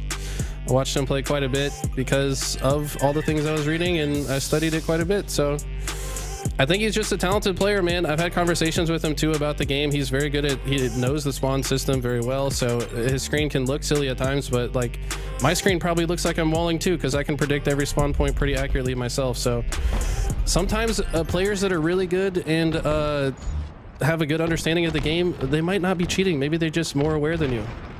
You never know. Some people are just better online too. I think it's really hard for Twitch chat and the common Halo player to understand that, in the sense that they've never played on the main stage. They've never even played on the featured station, and most of us. But when you play on the main stage, when you play on the feature station, my God, the nerves, the adrenaline are completely different than what you feel at home. As SSG open up here with 3 down. It's actually Native Gaming with the early flag out. SSG go all 4 down, and Native Gaming off the reset. They had a chance to talk about their strategy, and it seems to have pulled through. They're going to go up early, 1-0 in this game. A sub 1 minute score here for Native as they're right back in it. Like I said, man, this game type is their comfort zone. I think Mikwin had some of the most electrifying plays we had seen on this map. For him personally, like, I think his biggest standout performances were on this map. We see more of that from the Twitter clip you shared in chat a little while ago. And APG, I don't know, man. This guy definitely has a very strong understanding of this map. We also saw some insane clutch moments from Eco and Bound on this game type. So we know they also know how to play this game type, but this early flag cap definitely bodes well for Native, and they're not slowing down. They got 2 dead in the kill feed. They're applying pressure to Eco, and they very well could pull another flag here. Yeah, this is important here for Native Gaming because they've always been within striking distance, but they've never put SSG on their heels. Now they are with a 1-0 lead in this game, looking to make it 2-0 after 2 minutes. This would be unprecedented, honestly, here as Bound. He's the last chance. He looks like the last-ditch effort. He's not going to have a chance. Native Gaming are going to take it 2-0 as far as the lead is concerned. Not going to take this game just yet, but with SSG going 3 down once again, this could be a quick match right here for Native Gaming. This series is all over the place. What looked to be some very dominant first 2 games. Well, I can't even say game 2 was dominant. Game 1 was dominant. Game 2 was almost a heroic comeback for Native, but game 3, I mean, this if SSG find a way to come back and win this, I mean, Native Gaming is going to have a conversation before they start their losers bracket matches, because that would be a heartbreaker. But it does look like Space Station able to get control. If Collect gets this kill, though, this kind of shuts down this flag cap. I don't know how much further this can get without control of that side of the map. But the Rockets are going to change that. Bound says, absolutely, we will still get this flag home because I'm going to kill everything regardless. Death from Eco actually not as big a factor as I predicted. And Space Station get it all the way back, but they have not put it in yet. There's now an Overshield player looking to return the flag, and it turns out that kill on Eco will make the difference. This flag might just get returned here. Flag timer does start back up at 100%. Neptune's going to need this win as he does, but he trades out. 3 go down for SSG. And now all it takes is a reset. Oh my god, no! 3 go down for Native Gaming. That's going to stop it. As it looks like Eco's going to get a reset as well. This one's going to entirely reset, just as SSG. We're about to make it a 1-pull game, a 1-score game. Native Gaming reclaim that big lead that they've got up 2-0. Have to imagine that instills a whole nother level of confidence in Native. Not only did they get 2 early flag caps, but they stopped another flag of their opponent with a goal line stand. They've got to be feeling good, and that's exactly the injection of energy that you need to carry you through the start of a reverse sweep if it's in the cards. Down with the sniper, looking to earn an opening break slay to open up the long haul, but he's going to get taken down instead. Neptune adds another slay to the board. Stellar, he's going to send Monster out on a solo mission, maybe as bait, as Stellar gets pushed.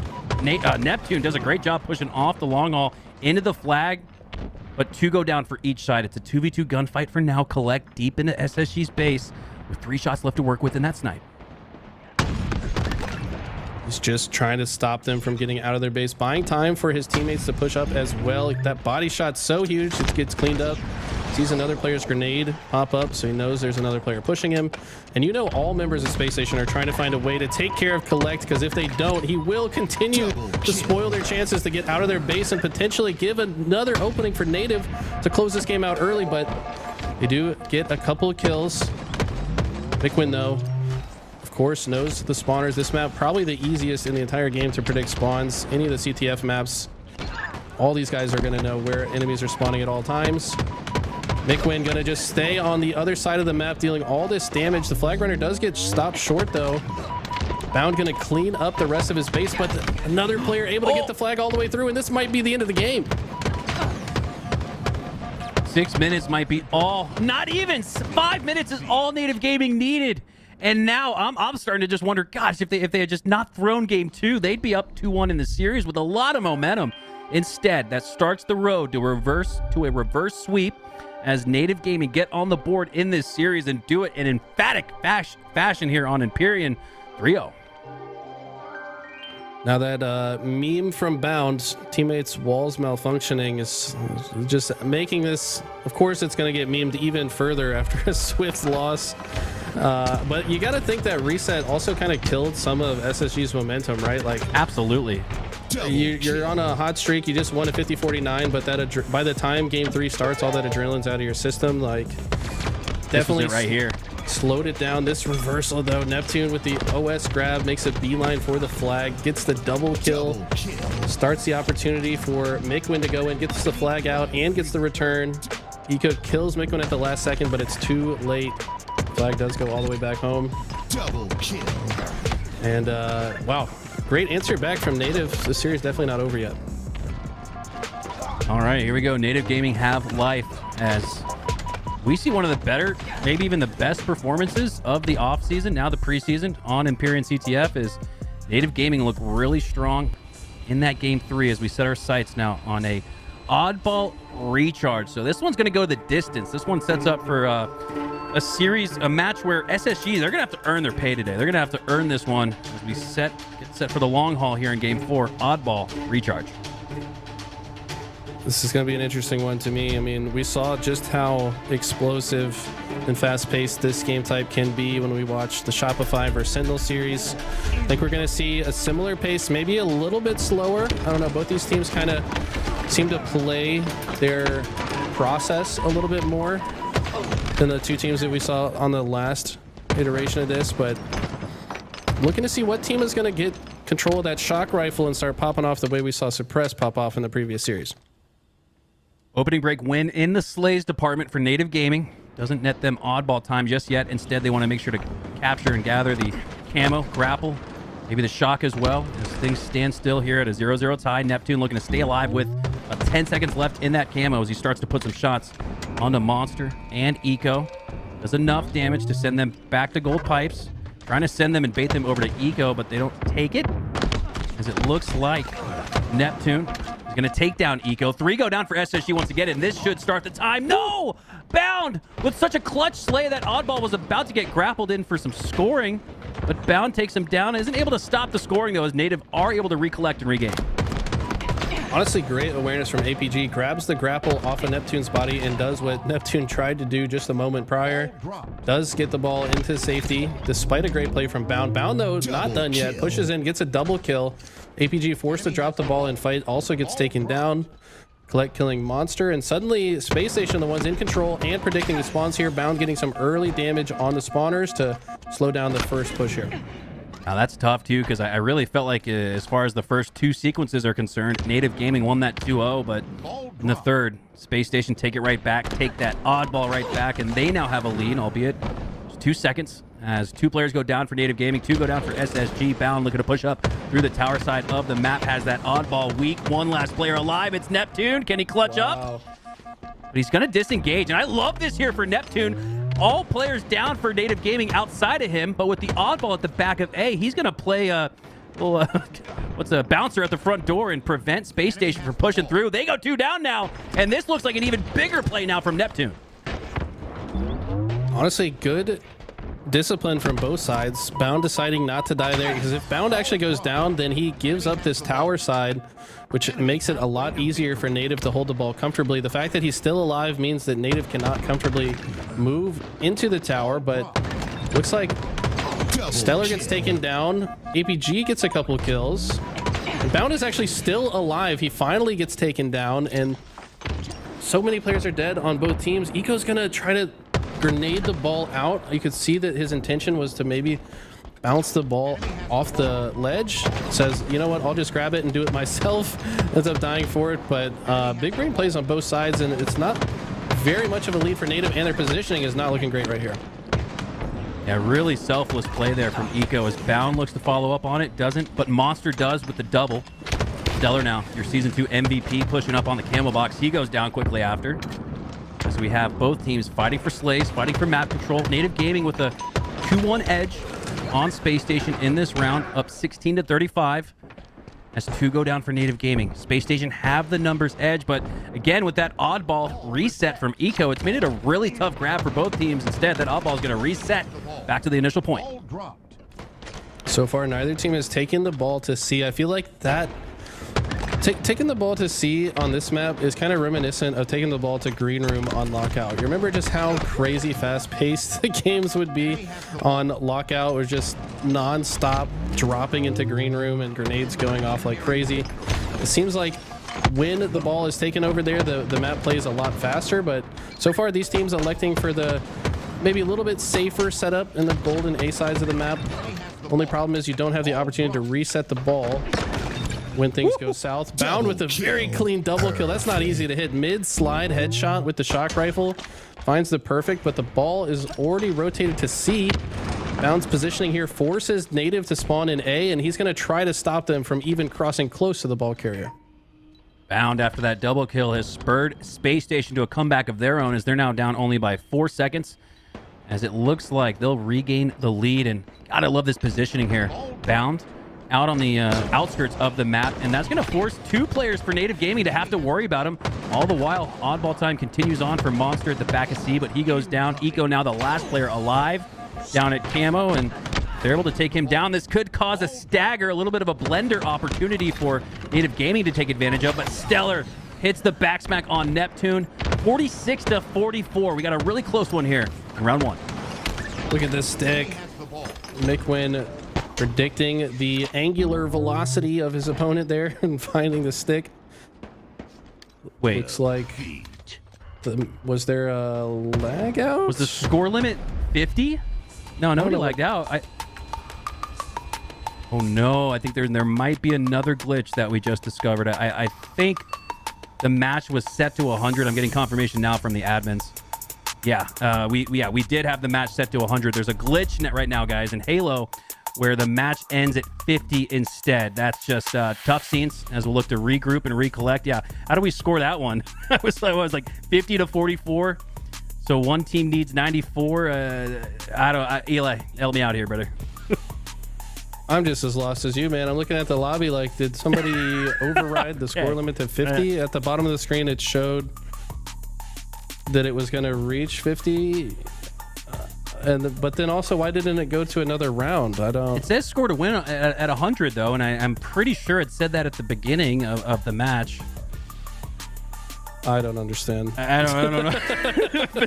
Between the observer glitch and the oddball glitch, they're just finding new ways to make us look like a couple of idiots, Eli, as we're doing our best to keep you guys and take you guys through the action. But yeah, this one has us pretty miffed as well. Not exactly sure what the end result will be. I believe Space Station would need 96, so we're gonna have to get confirmation on that.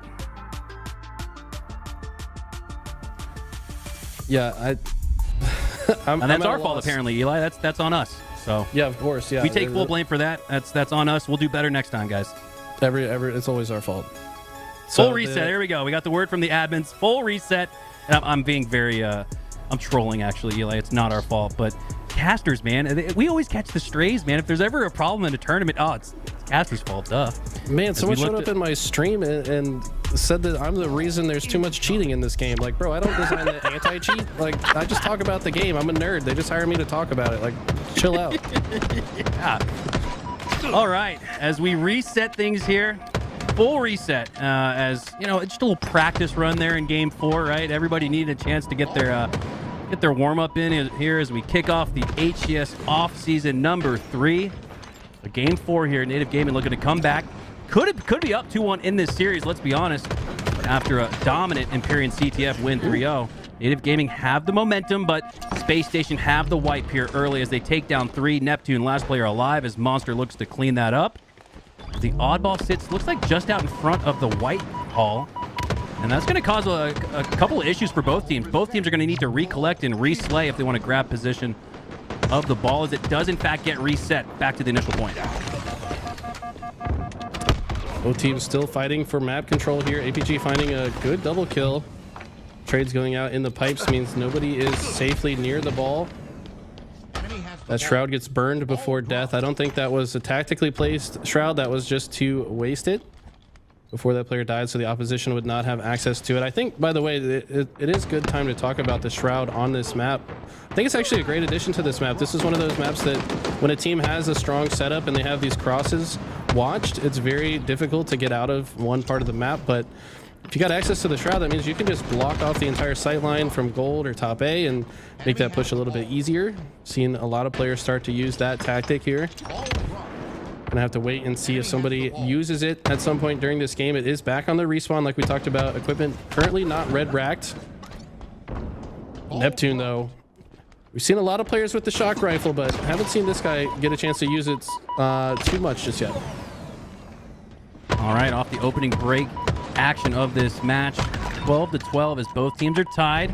Oddball sitting down at bottom camo, which is where we left off. Feels like deja vu here as Bound looks to clear out C with the grab of camo, and he does. Wow, I'm very surprised that Bound was able to swoop in and take camo despite the fact that Native Gaming had positioning on the C side of the map. Instead, it's Bound looking to make Neptune pay for it, but Neptune regains, takes down Bound, and that camo going to be a moot point for now. Native, it's a pretty strong early setup here. Monster with some great grenades though.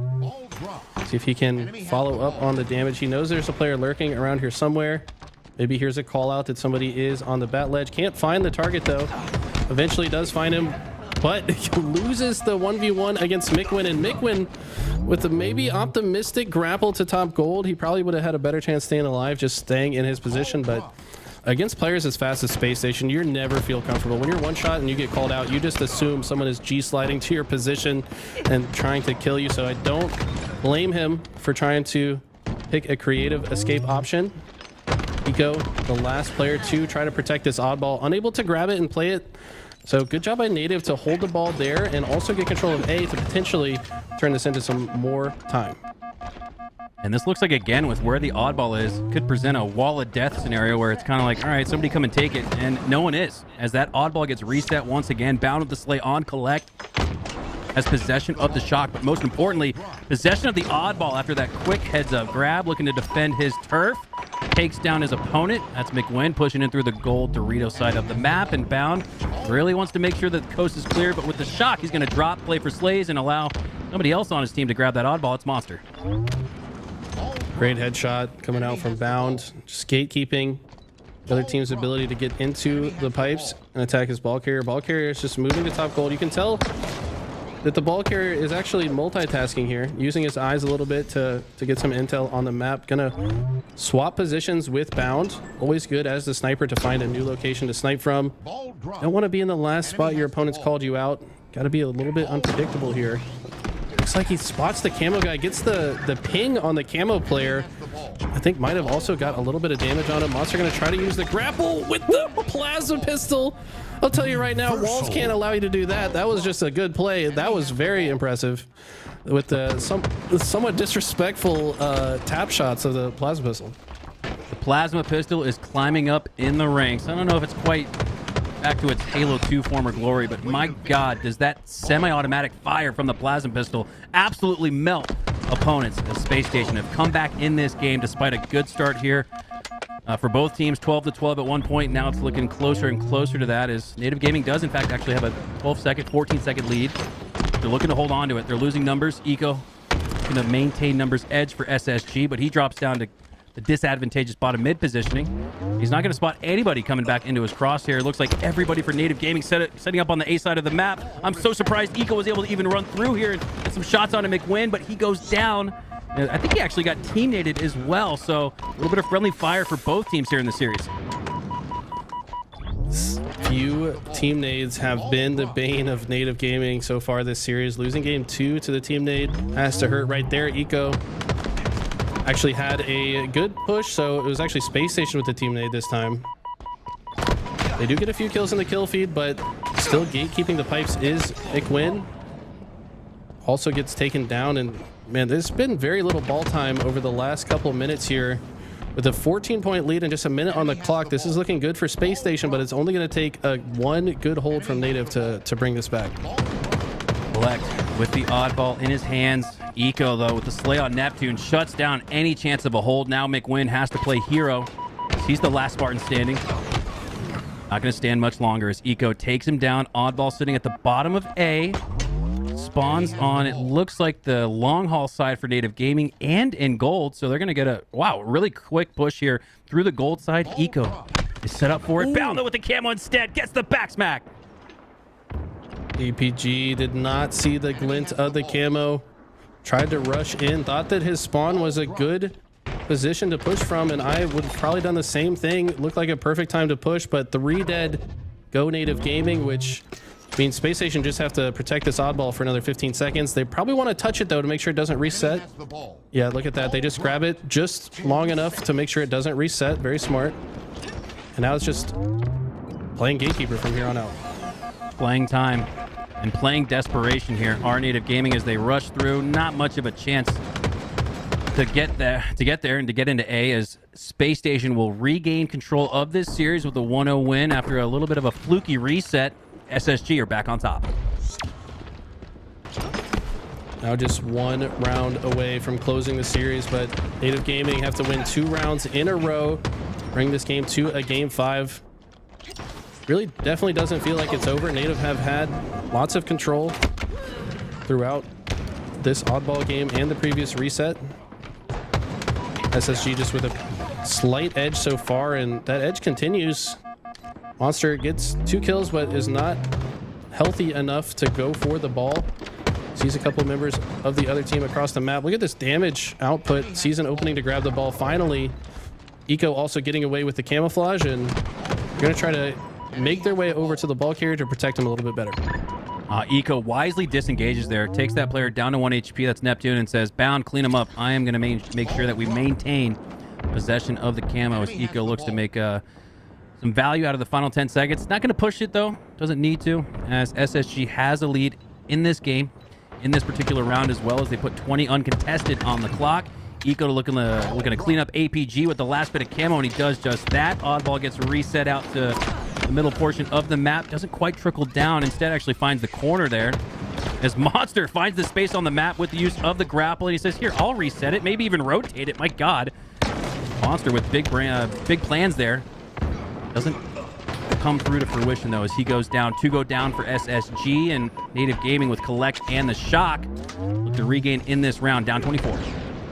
I'm always so impressed by Eco's positioning. Every movement his Spartan makes is so calculated. He's always positioning himself. You saw the way he was cycling with the camo on the sneaky ledge.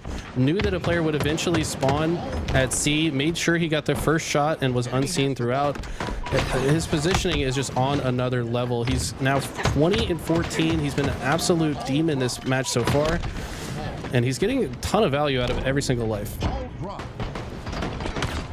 Bound resets that oddball, almost resets that player for Native Gaming, as Bound will ultimately go down. Stellar, though, last player alive for SSG, but he's on the side of the map you argue might want to be on for a reset. So SSG play that process really well. Get the A spawns. APG with camo, though, looking to creep up the gold side of the map. APG needs to get some value out of this. This is a do or die moment for the team, but no, he trades out. You have to think he needed to get that kill without a trade. Would have then maintained control of the gold side of the map. Looks like the positioning of SSG will allow Native Gaming to still spawn in gold, though, anyways. We'll have another chance. They're gonna have to get some slays, though, because that ball is out in the open. Just having control of gold is not enough. If you try to just drop out and grab the ball while the whole other team is alive, you will get melted and die very fast. So they're electing to go for some kills. They do find some, and now they grab the ball and they're gonna bring it to safety. It's exactly what they needed to start coming back in this game. Nice team wipe there for Native Gaming as they secure all 4 down for SSG. Most importantly, secure that oddball in a position where it looks like they can get a little run of time. If not for this push, though, I believe it's Bound flanking out the side. Takes Stellar instead, takes him down with the grenade. This Monster on the C side of the map in a 1v1 of his own. Has help, though, can get this bait and switch out. Monster peeks out, gets the assist, though, as Bound and Monster form into a formidable duo there on the back of C. Can Monster now keep Bound alive? Oh my God, Monster does! He gets the kill on APG, shortly goes down after there. But that's impressive baiting and switching there from Monster and Bound, despite the fact that that's a substitute. Like I said, this man knows how to slot into teams and play through situations well. Maybe not showing up as much in the scoreboard, but he's surrounded by some of the all-time greats on his squad, so of course it's going to be hard to stand out among players like Stellar, Eco, and Bound. Collect going to try to contest this camo. He knows it's important for his team to secure it, or at least deny access to the other team, for his team to be able to get additional time on the oddball. Predicts that this player would be here. Good trade here on Monster. Monster, though, gets a double kill before dying. The camo's still going to stay bottom mid. A little highly contested series here, and a highly contested game as SSG and Native Gaming only separated by 5 seconds. But ooh, as SSG make away with that oddball, they're going to make away with an even bigger lead, but not much. As Eco goes down, that's a crucial kill there for Native Gaming. Stellar with the camo finds another back smack. Starting to see the camo become a little bit more of a factor here, as more often than not, it feels like it gets spotted out. This time, though, SSG and the rest of the boys able to make good use of that camo as Stellar continues on, looking for as much value as you could imagine out of this power-up, as SSG are on the verge of doubling up on what was once a tie game. Good this. Started to pass towards A, but recognized if he just passes to the whirlpool, he can catch spawners. Probably predicts that opponents could spawn long haul and glass here, as they do. He's going to grab the shock rifle. He knows they're here. He's going to find a body shot that's cleaned up by Eco. Now he's just going to try to hold on to this as long as possible. As long as he holds on to the sniper, it's going to be very difficult for Native to kill the ball carrier. Looks like Bound was able to get a kill with the ball in the kill feed. And Stellar, while getting shot in the back, finds the headshot. Disgusting. While taking full damage. His whole screen had to be red from getting shot. Still finds a way to hit the headshot. That's what makes him so special. I like that heads up play there from Bound too. You think final stretch run here, 80 to 30, needing just 20 seconds. Bound plays that ball out. And SSG are able to regather it. Impressive objective efficiency here as SSG looking to sprint to the finish line towards a 3-1 series win. Collect goes down. 2 does the oddball carrier for SSG. 1v1 for that oddball as Monster wins it outright with the 5 perfect shots. A little sloppy there on the double though, but he does take APG down to low HP as Space Station need just 8 seconds left to secure this series. Only 50 seconds left on the clock, so again, expect more desperation here from Native Gaming. Space Station is totally fine with the ball in the position that it's in now. There's no reason for them to desperate and try to get those last 8 seconds. All they have to do is keep Native from grabbing it. It was in a very precarious spot. They were watching it from top gold as well. Eco knows that if he just lives over here, he can stop them from getting a setup, but no, Collect takes him down. This is starting to look like the ingredients for a miraculous comeback. That kill before dying for Mikwin actually massive. It's going to slow down the push from Space Station. And look at this. They keep the ball player alive. Collect's going to just play bodyguard for APG here. But all it's going to take is one break for Space Station. If they can get both Collect and APG off the map, this whole series is over. I'm getting deja vu from that 43-48 game TS on Livefire where Native Gaming were able to come back, gain the lead, but the TK took them down as it looks like they will go down in this series. Had plenty of opportunities, plenty of moments where it looked like Native was starting to roll with full cylinders activated, but SSG just too strong as they take the series 3-1. Honestly feel like Eco was the MVP. Every time we saw him on the screen that game, he was just making perfect plays, setting his team up for victory, gatekeeping the ball from Native, putting the ball in the right spot. I mean, the guy's positioning is a masterclass. If you guys want to learn where to position yourself on the map, watch this man play. You're going to definitely learn a thing or two. All right, that will do it for us. Eli, it's been an incredible day here. Love being on the broadcast with you and kicking things off for what should be an incredible year of Halo. Year 3 throughout history has always been the most compelling and intense form of competition here in Halo, and it looks like we're getting that to start things off. Any final thoughts as we make way for for Active, and why not? Man, it's just been a blast casting with you as always. This has just become our routine every weekend, man. We're going to do it more tomorrow, by the way. Cast the top 8 at the beginning before 2 amazing individuals, Tony and Tim, take over afterwards. But love to see it, man. I'm so excited to see how this thing concludes and which team might surprise us going into the end game here. All right, that'll do it for us. We got more tournament on the flip side of this break, but for now, we're going to send it back to the hosts, Tools and Aliek. Take it away. Thank you so much for being here. It's so great working with you guys. So I hope you guys get to enjoy the rest of the broadcast. That was to the casters. Chat, you guys are staying here with us because we got to talk about what just happened as SSG. They are such a strong team. I mean, they did have a sub, but we're talking about a team that they're champions. They've already won Salt Lake City and almost won other tournaments as well. So when we're talking about Native Gaming, they're a brand new, well, they're kind of a brand new team. You could say they've competed before, but it's a different type of team setup. And I would love to know, Tools, because Native Gaming was just so close to taking a few of the games. Like we had that heartbreaking live fire match where they were just so close. It was 49-49. What do you think can take Native to the next level? What should they work on this year? It's about getting across that finish line, right? So many times they have those big plays, big moments in game, but they're not quite able to finish them out. Remember game 2? That came back to haunt them. How did they lose the 49-49? It was a teammate that came into the back and shut down that comeback. It was a phenomenal effort to get themselves to that line, right? We saw that explosive play, but they couldn't quite execute on the final play. And that's something that just honestly takes time, takes repetition, takes more scrims, more tournament experience. And Mikwin said it best: wait, right? Be patient. Don't get too caught up on what happens early on. I think Native has a great trajectory. We're seeing great moments from them. I was looking for potential today, and I feel like we really saw that potential, especially in game 2 and game 3. Unfortunately, it started and was bookended by a phenomenal Space Station Gaming coming out the gate hot and winning great games. That game 4, I really did have some hopes for them. I feel like they were just waking up. It was such an amazing game to watch. I mean, I'm sure they'll as they get more experience, like you said, we might start to see Native shine through. But Space Station Gaming, I mean, like I said, champions. They have a lot more experience and team work together. Man, I just want to see everybody shine, you know. It's so tough, right? Because we were watching games. It was in particular was that Shopify Rebellion match, right? Rebellion versus Sentinels.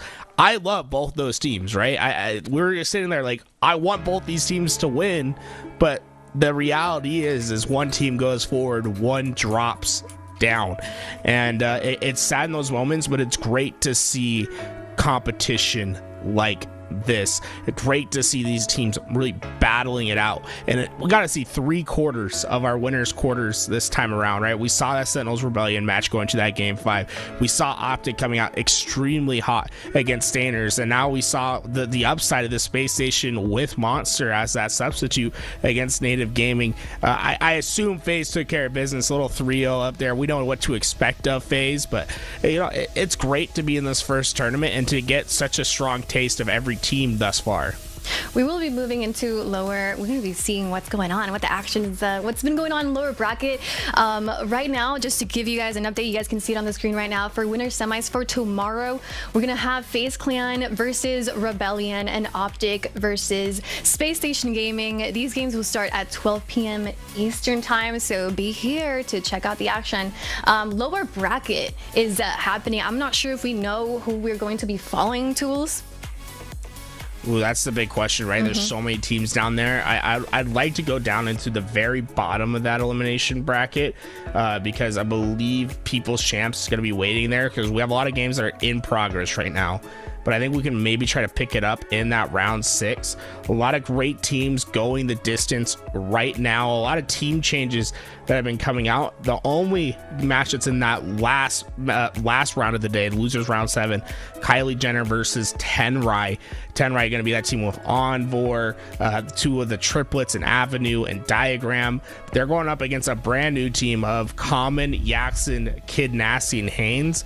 That one's going to be exciting. Oh, look at that. We're actually able to see this on stream. So there it is. Phenomenal. Love this. This is a losers round 7 match. Love that we have this one available. This is going to be the litmus test that's needed for this brand new roster at the top. The team that you're seeing on Eagle right there. Yaxon, Haynes, Kid Nasty, Common. Kid Nasty leaving his Lies roster for this team, saying this is a big opportunity. Well, you're gonna have to beat some well-established players in the scene in order to get yourself to competition tomorrow. It looks like the game is just starting, so how about we go into a listen-in? Yeah. Don't try and like ego chow them. Yeah, no. That's can't ego the chow only you. thing these guys can do is shoot. Like they don't know how to play. So like just play. Anyone can Listen, shoot bro. this game. Do the same thing we did last time. Piggy, they could push yard, alright? So just play safe. Yeah. Just grab the stickies, nade and the stickies on the yard. That's what I've been doing. I've been like, you gotta like keep them out. Yeah. Keep them out. They probably saw us play. I'm gonna go S2. I think They probably know our start. Capture and hold the available kill. High dip 1 and blue door kid. I'm moving here. Flatter one it. One shot it. I'm side right now. Nice. In blue. Wait. Come in. Both posters. Dropped. One dropped. Bottom going turn. I'll one shot. One shot. I'm living. I spawned blue, guys. Posters, you guys. I got shots. The posters. Posters one shot. And loop one shot also. Eric. And glass one shot also. All one shots. That's fine. Leave him there. Okay. Dipper no. One shot yard. Fuck. Drop it. Bottom mid. Nice. One shot drop. Dead. Nice. Poster's going. He's going to poster. Hello. Weak.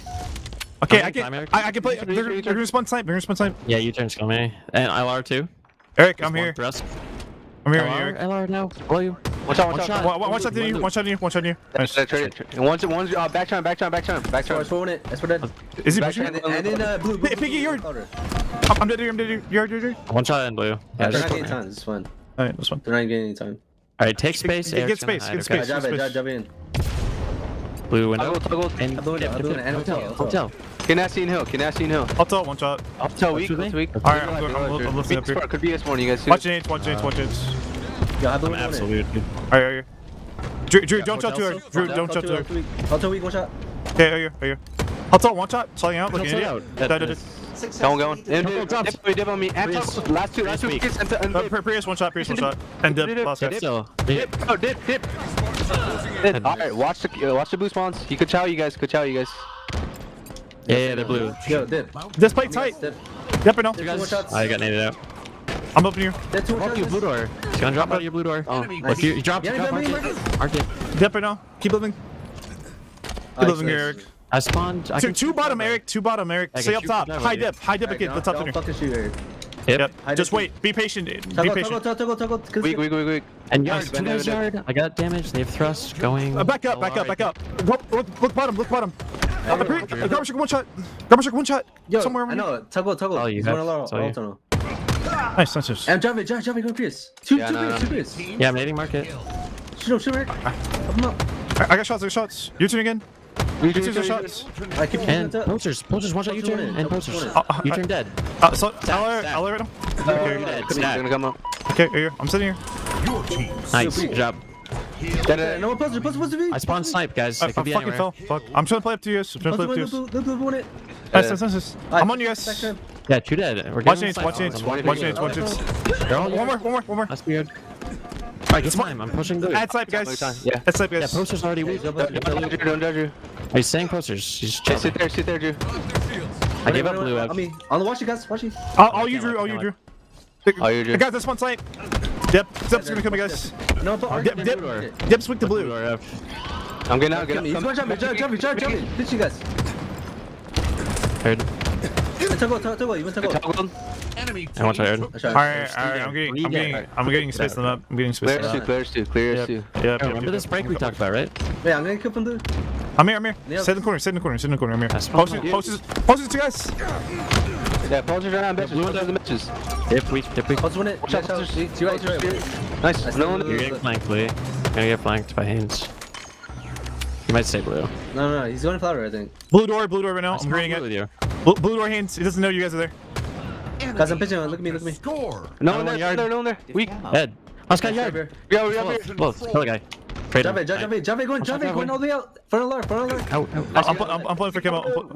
Gotta be blue. It should be blue. Yep. Yeah. Dip. You turn. I'm coming. Any help? Are you? Guys, any help? Let's celebrate. I'm sitting here. Market. You two right now. Market. Gonna shoot You two one shot. I got one. Dip again. To your right. Pushing. Piggy. Dip. Going top below. Toggle one. Nice. He's coming out. Come out, Picky, look at it. I can't see him. He's still there. Dead. That's four shots. That's four in top side. Look side. Posters weak. Yeah. One shots posters. Okay, I'm watching you. I'm watching you. Top side again. Top side. Top side. One shot. Get time. Get some, Eric. Nasty last guy. Yep. Nasty last guy. Yep. Yeah, I'm blocking yard BR. Drop Yo,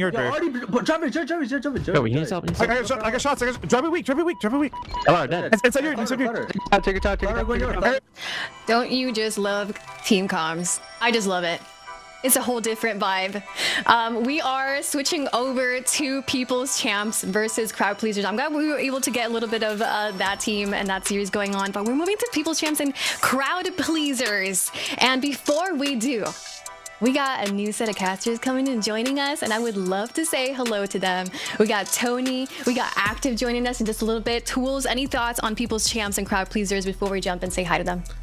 Two teams where everyone loves the players on them. Gunplexion, Persecute, Kratos. Enjoy the show, everyone. All right, let's see it. Yo, what's up, guys? What is up? LVT Halo is here, and so is the HCS season. It officially starts today, and I'm ready. I'm Active E. He's Why Not Be Reckless. Wait. No, you got that wrong, Tony. No. Oh.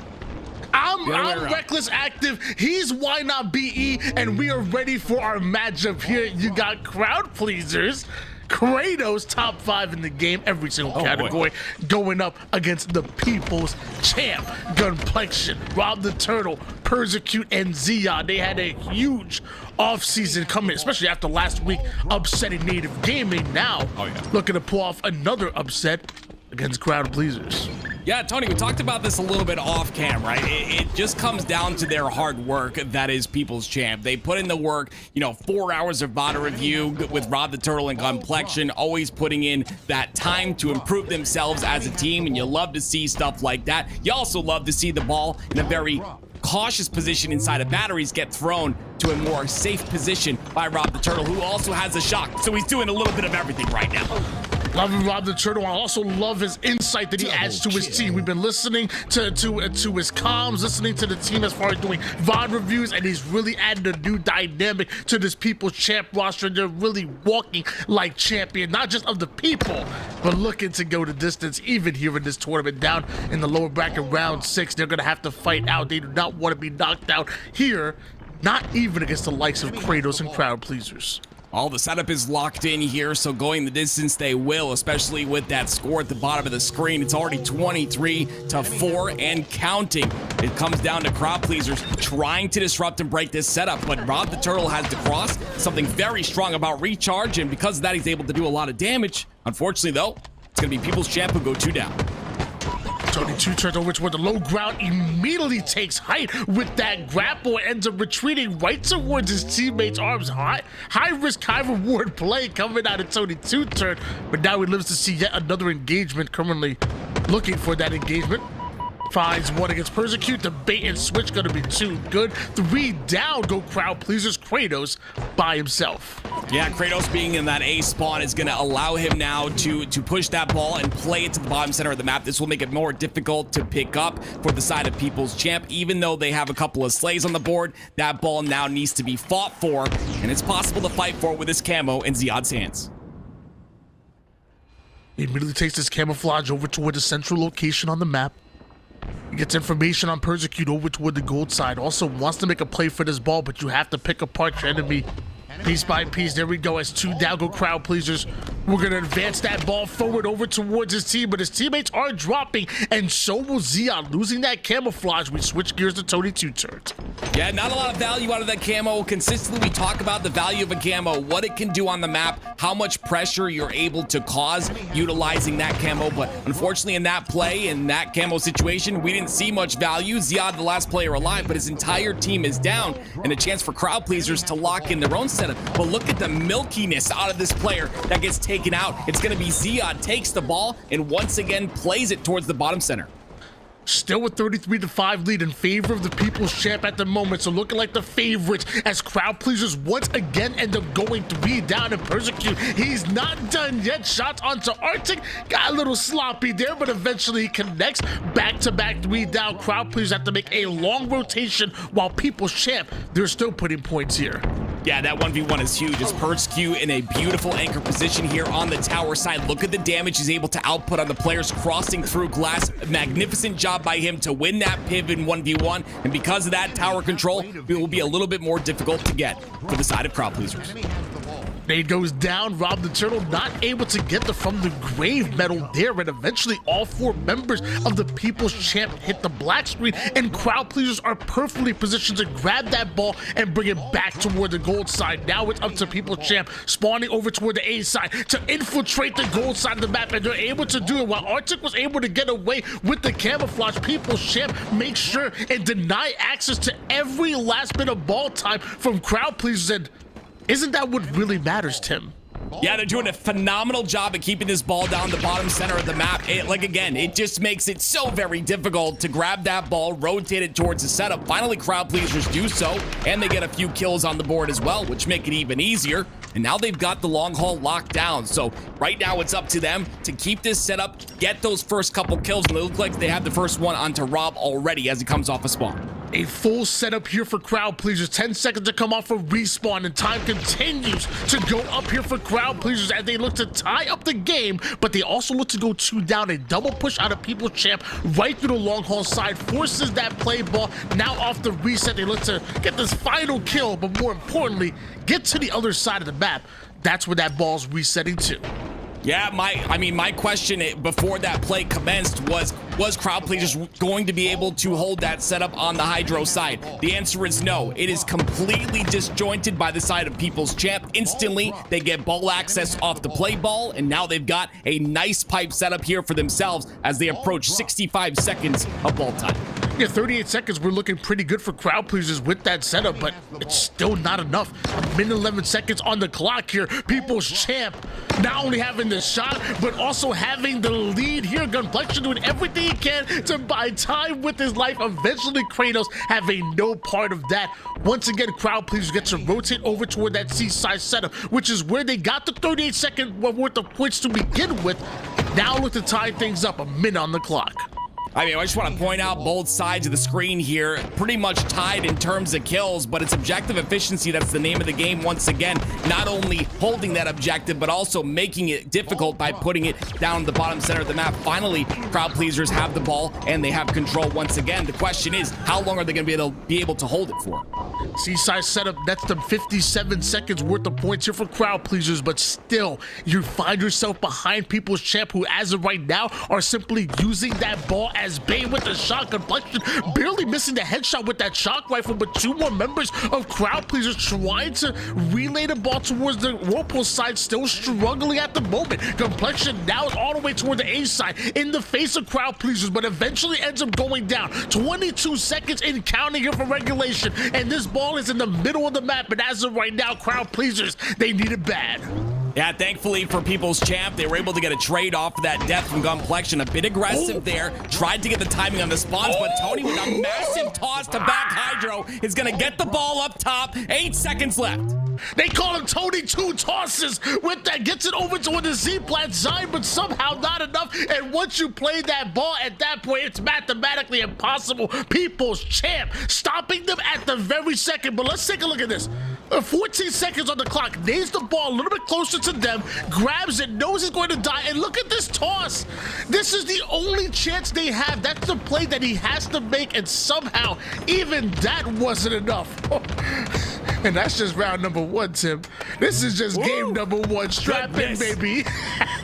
We got more to go. Oh, this is Halo. If this is the start of the HCS Season 3, ladies and gentlemen, we've got a year ahead of us, and I'm going to tell you right now, I am very excited for that. It is People's Champ, once again, that take that round number 1. A very close round at that, but what a great job of keeping that ball away from the side of crowd pleasers. If they can do that again, they will secure this game 1. Back to a fight over here toward the gold side. Things reset, a new round, new opportunity, especially here for crowd pleasers. People's Champ, early lead, but find himself 2 down at the moment here. Gunplexion with that shock, putting a shock to a system, and with that 4 down go crowd pleasers. They had a momentary advantage, and they turned it into plenty more. Setup fully in effect for People's Champ. It looks like one player might have snuck through Gunplexion, trying to sniff him out. There he is. A shock to the system most of the time wakes someone up, Tony, but in this case, it takes them down. Gunplexion utilizing the aim trader with that shock rifle so many hours per day, and because of that, very efficient with it as well. 19 and 13 out of him, but he gets double pushed on the pipe side.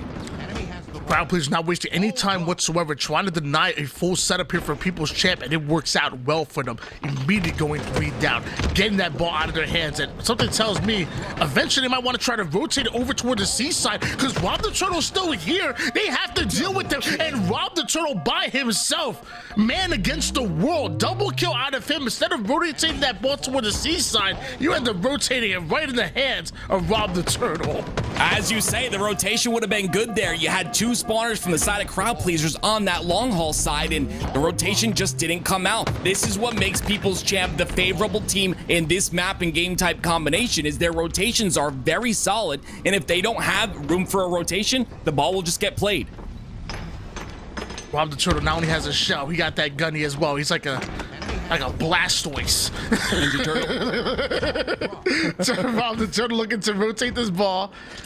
Dropped early. Nades are going down. Looks like the A side is cleared out for now. Now I'm seeing Hayden and crowd please start to move in. Tony Tutor seemingly coming out of nowhere, but somehow Rob was ready for it.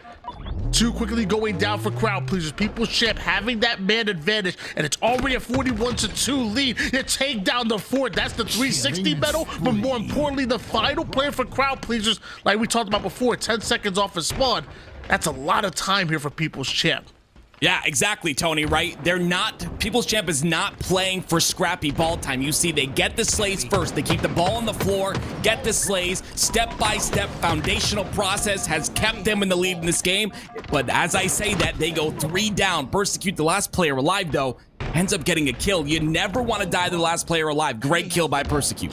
And now with crowd pleasers able to put them forward down, getting the clean sweep. Now we get to see what People's Champs are really about. So far, they've been playing in the lead. They've been playing going downhill, backs against the wall. You have to break the setup. Otherwise, crowd pleasers will be putting way too many points on the board. And as I say that, you get the first 2 kills. You end up finding the third. So you had to break the setup. And to be honest with you, you made it look a lot easier than I thought, as the final player is one shot, ends up being spotted. Spawning players are trying to get involved, but it's simply too little too late for that play. People's Champ break it. People's Champ put some more points here.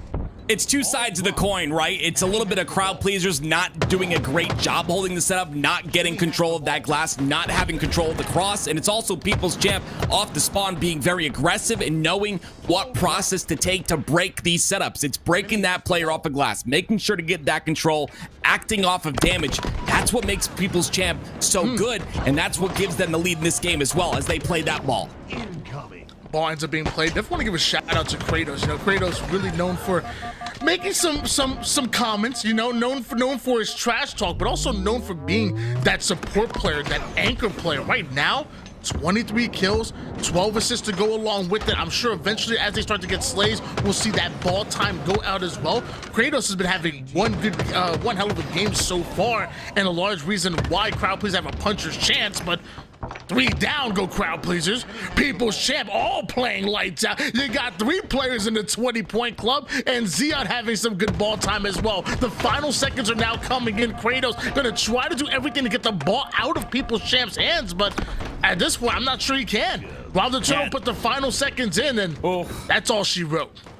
Wow, it is crazy how unhinged the slays count became after that first round, right? It was so close in that first round. Slays on both sides, very even. And then in round number 2, it all unfolded before our eyes. We got to see People's Champ get those slays, like you said, multiple players in that 20+ mark, even a 15 assists out of one player as well. Just a phenomenal job, but it was a lot of individual fights out of People's Champ that they were able to win. It was a lot of just individual plays, and of course that ball rotation that gave them that victory.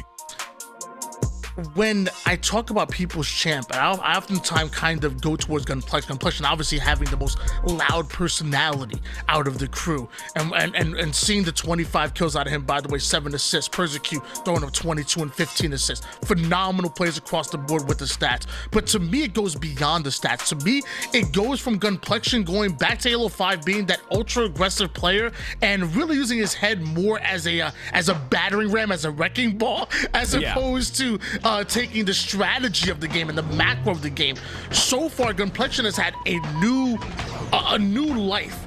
And the way he's been attacking VOD Review, the way he's been trying to figure out how to take that next step, honestly, it's been impressive. Even the likes of Rob the Turtle has recognized and now has joined his crew. And I really think People's Champ are a totally new team that you saw from those late Halo 5 days, early Season 1, even Season 2. People's Champ honestly look like they want to make a run deep within these open brackets and make it out, make it into pool play. They're getting so good. They are getting good, and I 100% agree with you about Gunplexion's gameplay. I think it is just improved just tremendously. I remember sitting with him at one of the events last year on LAN and hearing him talk about the game and, you know, saying, hey, look how slow they're playing here. This is how you play Halo. You got to play for information. You got to play for damage, and just his outlook on the game has completely changed, and what comes to that is just all the hard work that he's put in. Hard work pays off, and it's being showcased here by the side of People's Champ. I've been trying to tell you for years, the only time success comes before work is in the dictionary, and so far they've been putting in that work, and I'm loving every bit of it. We're going over towards the streets again, new life, new opportunity. People's Champ up 1-0 so far in the series. Crowd pleasers have an opportunity to answer back, but with a fresh 3 down and then being pushed back towards the A side, People's Champ looks to get first hands on the camo. Yeah, and I'd love to talk about this camo, right? A lot of power has been removed from this map, which is definitely something that had to happen. The map was way too small with the movement changes that came out of Season 3 in terms of Halo Season 3. It was just too difficult to keep a pace on this map, to keep a setup with how fast the movement was and how much power was on it. But now they've reduced that power. They've taken out the rockets, the Sentinel beam. Now you have that camo, which, you know, has a very low, floor, but also has a very high skill ceiling. And I believe camo is still down, so we'll see who's able to pick that up. Perfect. Yeah, luckily every single person in this lobby obviously has an advanced understanding of how to use that active camouflage, and definitely is a threat. Like you said, a high ceiling, but a low floor, and so far we should see great camo plays across the board here on the map. On board now with Rob the Turtle, who's trying to infiltrate the B side, looking for this final kill here, and they're gonna get it. Perfect reversal. And was the body disrespect, was that a part of the play? I don't know. As they always say, he's just making sure that he's dead. It's gonna be Rob the Turtle that ends up falling at the very end. Still a little bit of a lead here for People's Champ, 12-9. Beyond hand, Tony 2-turned. Trying to create some kind of offense here from long range. As of right now, People's Champ have an early lead. Hative off a screen takes down Rob the Turtle, though. OpTic follows that through. A momentary 2v2. Next play going to be important, and so with his active camouflage. Nobody on People's Champ getting eyes on that, despite the fact that numbers were fair. Now Tony 2-turn gets himself a back smack, turning it into potentially a double kill, maybe even a triple, the way he's putting damage on every single play on the map. 3 down go People's Champ, and it all starts from grabbing active camo. Yeah, beautiful play by Tony 2-turn. You saw his positioning there. He didn't go for the initial damage on the Gunplexion. He didn't try to get a low percentage kill. He waited, he put the damage in, pinged and communicated. They cleaned up a couple kills, and now within one, make that a tie. It's 17-17. Kratos having that shock rifle at the top of Tram. I've actually, me and you have gone up against Kratos in tournament play. Top Stalker is where he lives. If he's over in Top Stalker, you are having a tough time. He's able to get so many angles across the map and cover his teammates back perfectly as his teammate Tony 2-turn. Excellent kill onto Gunplexion, earning this Bulldog, but now you see 3 members of People's Champ that are pushing up. If they move past Tony 2-turn, this is going to be an amazing flank, but he doesn't want to get spotted too soon. At least gets a kill on his way to the black screen. You saw that first kill on the Gunplexion, right? Gunplexion, his play style is to play behind the play. He likes to play out of the play and then enter the play after, damage has been done, or where he can capitalize it. In that scenario, his timing was a bit off. He was off on the spawn timing, came in a bit late, and because of that, he got caught out. It's plays like that keep these scores even. It's plays like that again keep crowd pleasers in the game. It's been quite the fight here going into the mid game, tied up at 23 apiece. As we switch gears over towards OpTic, who's using this active camouflage as bait. Notice how the active camouflage about to come up. People's Champ find themselves 2 down. Crowd pleasers find themselves well positioned onto multiple sides of the map, surrounding active camouflage. They simply wanted more. They earned it. They got it. What are they gonna do with it? I absolutely love that. Tony does get the camo, but you see right there, it was Gunplexion inside of Arcade hiding, waiting for his teammates to push towards C. They get the cleanup on the C side, which is the most important one. But again, like you said, it's Tony 2-turn with the camo. Look how much damage he's able to do. Give this guy camo every single time. He's a menace with it as he gets another kill. Persecute working that pole like he know what he doing. I don't know what's going on over there, but he definitely played his life well. Eventually, still going down to 22 turns active camouflage. Luckily for People's Champ, or I guess skillfully for People's Champ, they've been able to skill their way to still a close game when things could have gotten out of hand when Crowd Pleasers grabbed a hold of the active camouflage. A well-placed flank by 22 turn. 2 more players now funneling in, 2 down for People's Champ, but the same for Crowd Pleasers. Every single bit of damage at this point matters. We're at the midpoint of this game where Crowd Pleasers can run away with it or they can lose their lead. I will say Crowd Pleasers are doing a great job of making sure no damage goes unfinished, right? You see a lot of weak players off of the play that are getting cleaned up as players come off a spawn. That is some great communication and just honestly great awareness out of this Crowd Pleasers roster. They've continued this on, and because of that, a 5-kill lead now, 37 to 33. Stalker putting down some major damage there.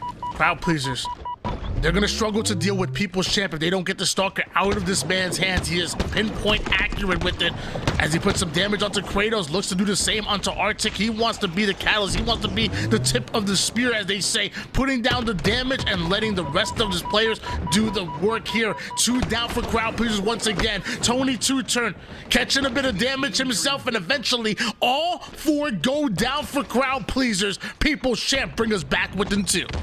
Yeah, the momentum is on their side, but not the scoreboard right now. It's still a 2-kill lead here for Crowd Pleasers. Make that 1. Back and forth they go. It's a lot of kills being cleaned up here, and you see once again this tram control, this anchor side of the map is going to allow Crowd Pleasers to get another camo. That's camo number 3 in a row, and it's been a massive reason why they've still kept in this game. I mean, this game has been tied up since, what, the second slay cycle, from the 23-point mark for the 30-point mark. It's been tied up neck and neck. Now going into the end game, People's Champ have simply skilled their way to keeping it close. Just imagine if they grabbed a camouflage or 2. Who knows? This point game probably would have been over by now. But Crowd Pleasers have been prioritizing it, and it's showing now as we go into the late game. A 3-kill advantage. Make it 4. Killing spree now out of OpTic as you're looking for just 1 more wipe, and there's 2 more potential victims in front of you.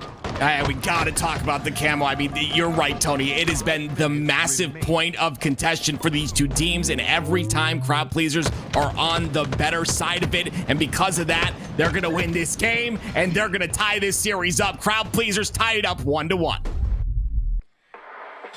I hate to sound like a broken record, but you're too good.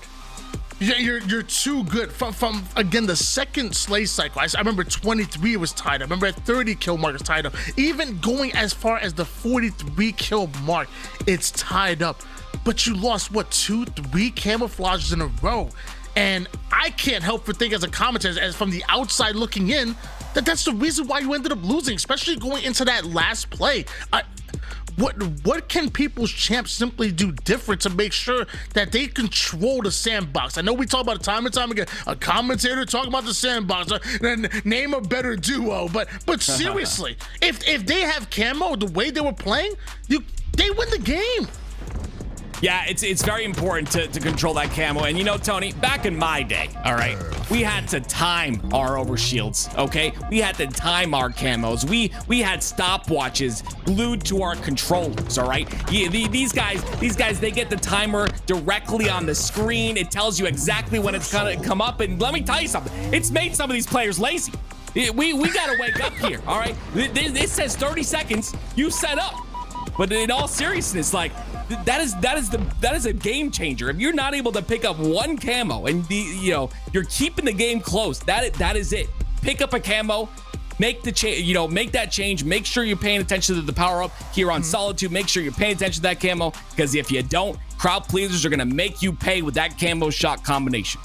And to be honest, I'm going to go one step further. I mean, at this level of gameplay, I think you almost have to, like, ignore the timer, because at this level of gameplay, especially when we're adding the tournament, we're talking round 6 in a do or die matchup here in the losers bracket. If you're not preparing a minute ahead of time, if you're not preparing for it, then a team like Crowd Pleasers are gonna turn and burn you every single time. Swing game number 3 is on its way, and let me tell you, it's one of the most swingiest maps that we have, one of the most momentum-driven maps, things don't go fair, they don't go good. They either go great or they go horrendous here on Solitude, especially when you swap the shock rifle here for the S7.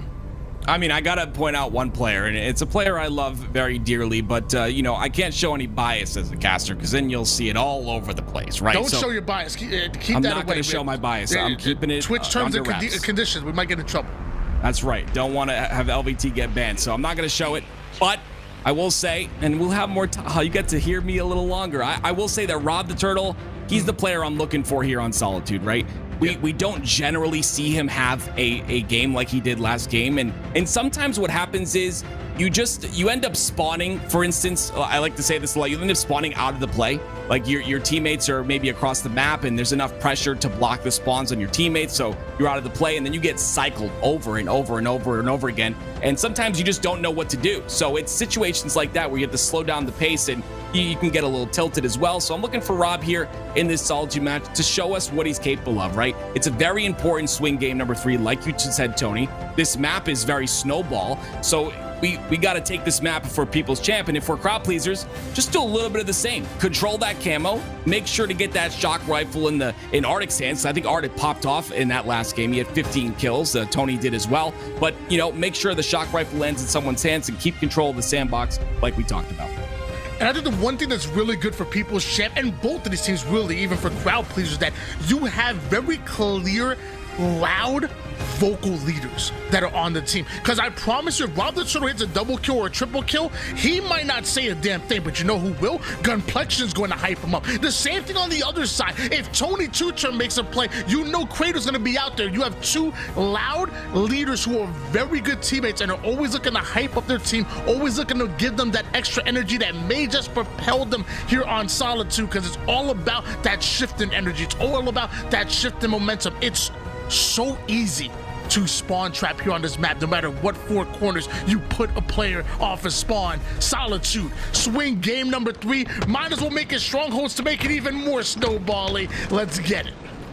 Oh, here we go. We get to hop on the mind of the team right here. We've heard him talk about the game. We know his understanding of the game. Obviously had a little bit of a rough game last, but we don't see that very often. And as that camo falls, it's going to be Gunny who gets the communication, goes directly for it as he scans it down the bottom center of the map.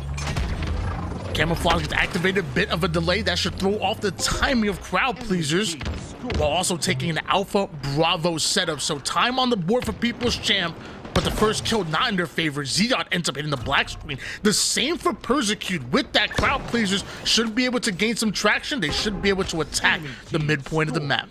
Yeah, unfortunately, Gunny's in a little bit of a rough spot with 2 of his teammates going down. It's going to be that glint of the shock rifle when he zooms in that's so visible, and unfortunately, he loses the shock to Tony Two-Turn. That's a massive play by Tony. A beautiful job securing that shock, and a triple cap as well for a moment. He's gonna work on Bravo here. This is gonna draw the attention here for People's Champ. Persecute, the first one to try to get an angle from top mid. Even Gunplexion trying to get involved from the truck side, driving Tony Two-Turn and crowd pleasers away from Bravo. It's already been taken at the moment here, but People's Champ, they can't get their feet in there. Crowd pleasers, they want B, and they're willing to fight for it. Fighting for it, though, they go 2 down, so Hadev is in a position where he has to stay alive here, but what a great job by People's Champ to make sure to keep him weak. Unfortunately, he does stay alive, and this is one of those things. Hadev staying alive in this scenario is such a massive play because he waits for his teammates to spawn, and now they have numbers advantage, or they did, and they can push that advantage.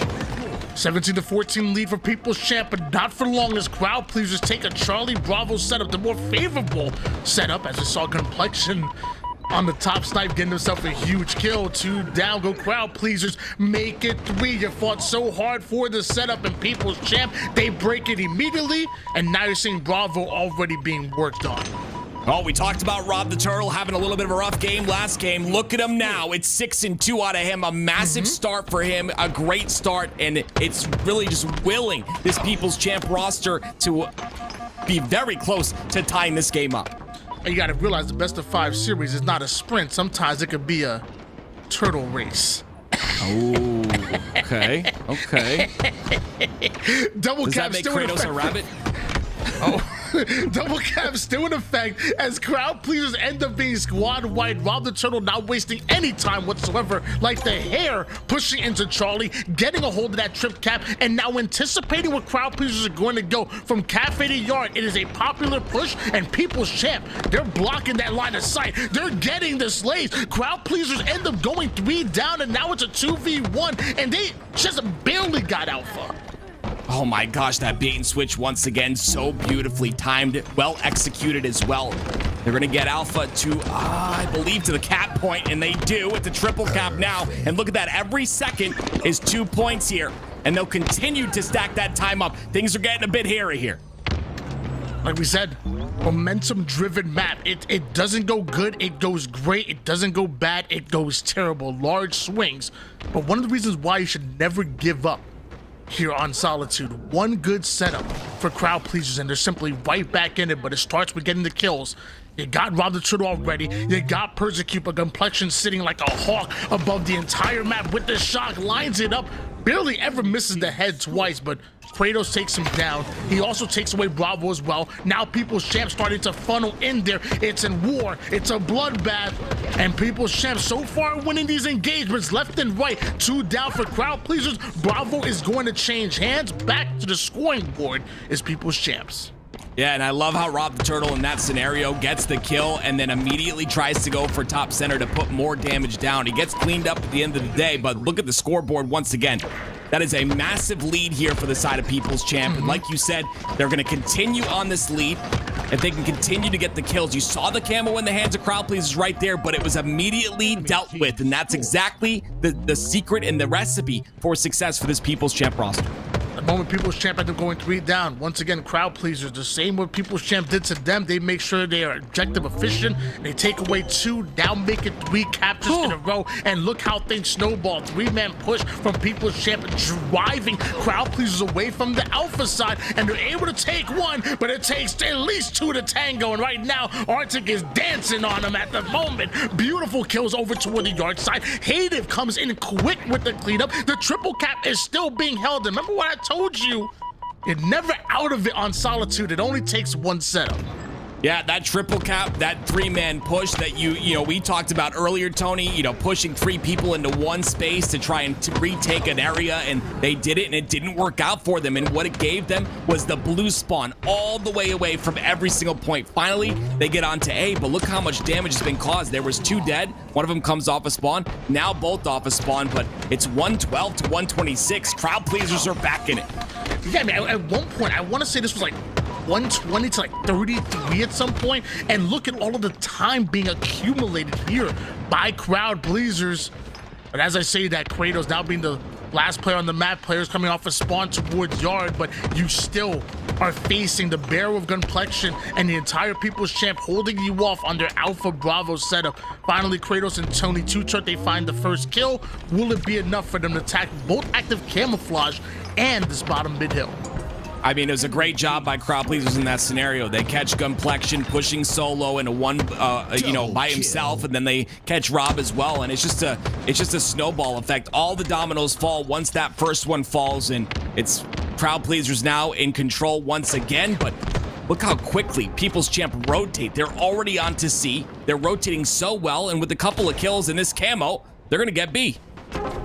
We talked about prioritizing the sandbox, especially that active camouflage. Well, Gunplexion currently has it in hand. The Gunplexion, the sneaky beaver, is putting down damage and now has his teammate in Persecute and Rob the Turtle. A collapse immediately happening towards bottom mid. They steal back control and Rob the Turtle steals back shock. Rob the Turtle has the shock, and you saw the spawns onto blue once again. This is an open field for him to just go in and pick everyone off. He's gonna miss that shot, but having a much better game than we saw in the last and picking it up when it matters the most. Rob the Turtle looking pretty solid. 165 to 121 lead, still in favor of People's Champ. Crowd pleasers have fought back after a huge deficit, but if they don't be careful, they're gonna put themselves right back in that position again. Gunplexion not able to win off that fight against Kratos. Kratos pulling off the double kill, and that's an avenue now created for crowd pleasers just funnel in toward the bottom mid side and steal away B kind of free.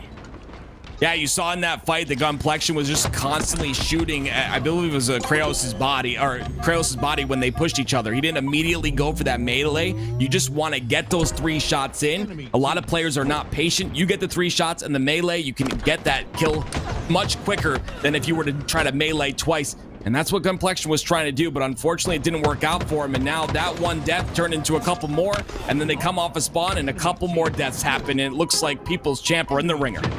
Kratos simply can't find the kill onto Ziad. Finally, when Ziad falls, it's too little too late. You already lose Charlie and Tony 2 turn Aldo getting the kill. You're kind of having to restart from here, down by over 60 points.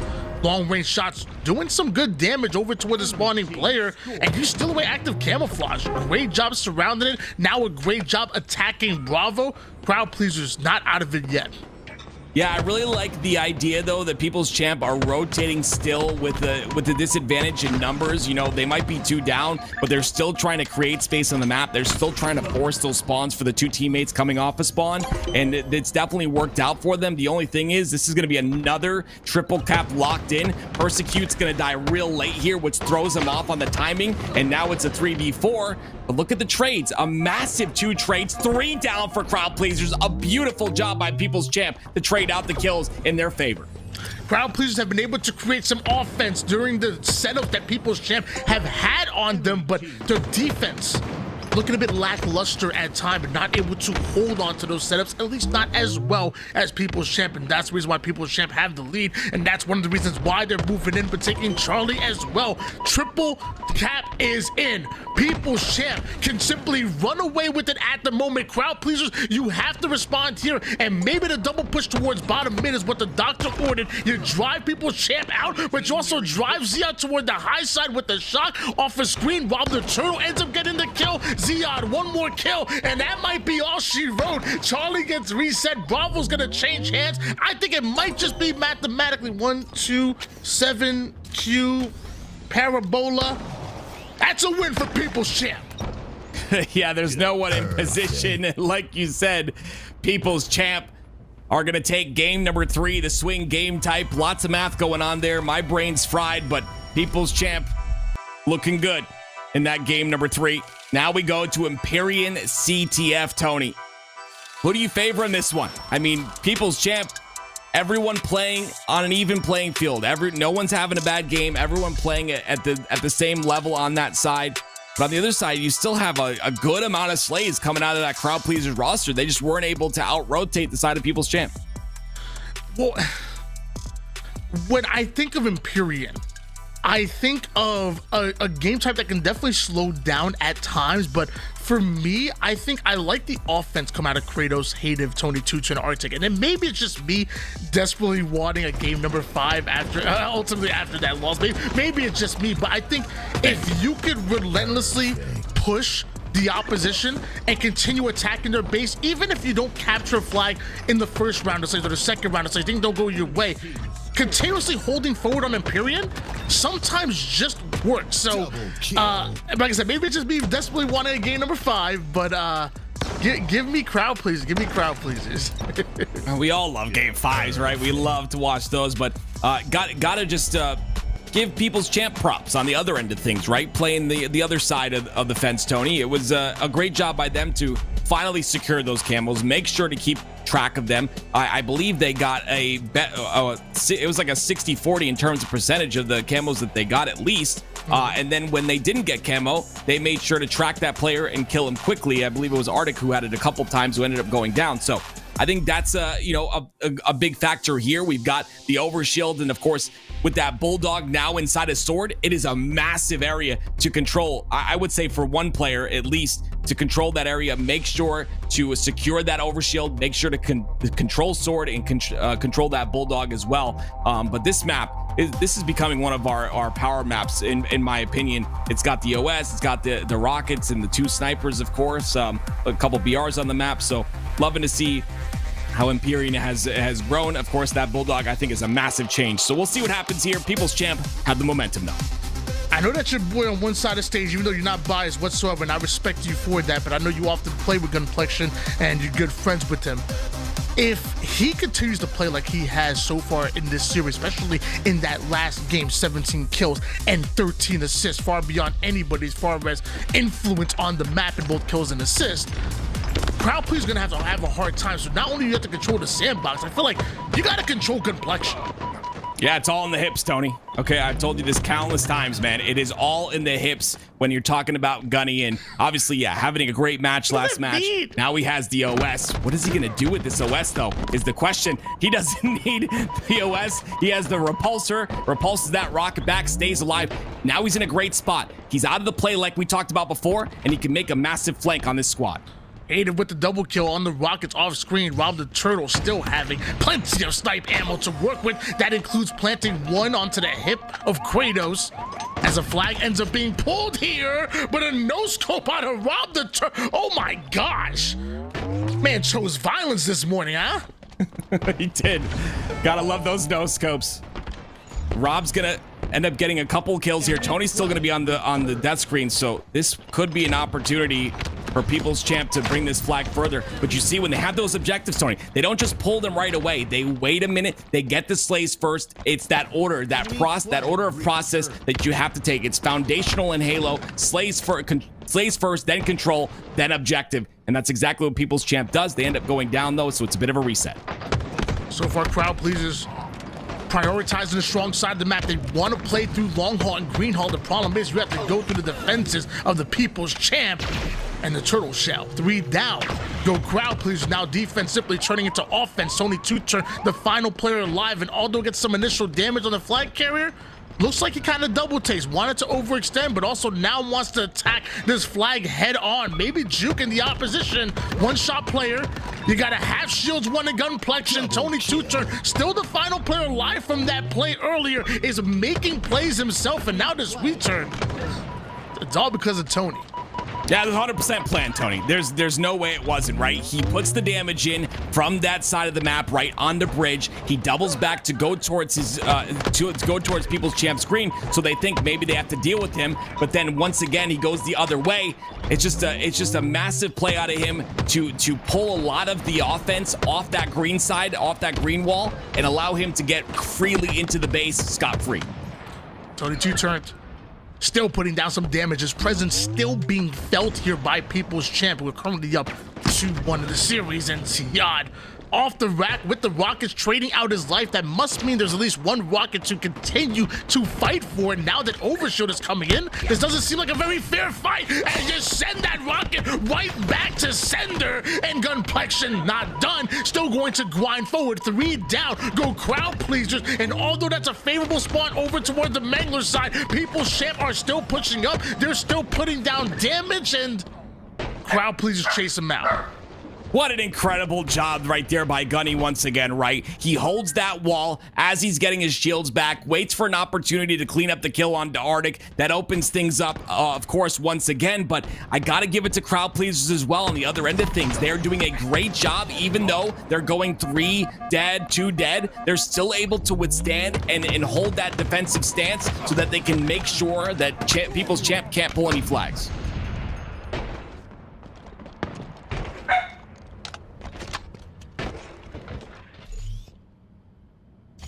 Rob the Turtle's going to be down here. It's he's 10-4 so far, which is actually beautiful. A great job by him. A lot of slays in the game. I don't know if he heard us call him out or what, but he has just completely been putting on a clinic ever since that rough game number 2. And he's had his pedal to the metal the entire time, and now it's hated with an answer back with this snipe. And put a couple shots in. Not going to hit any of them, though. Let's see if Persecute has something to say about that. With his own snipe in his own hands, as People's Champ try to push here on the long haul side. They make it into the needles, and this is a great opportunity to be able to take space on the map. And this is bad for Crowd Pleasers, Tony, because it allows People's Champ to just be in the back of their base and just be a nuisance.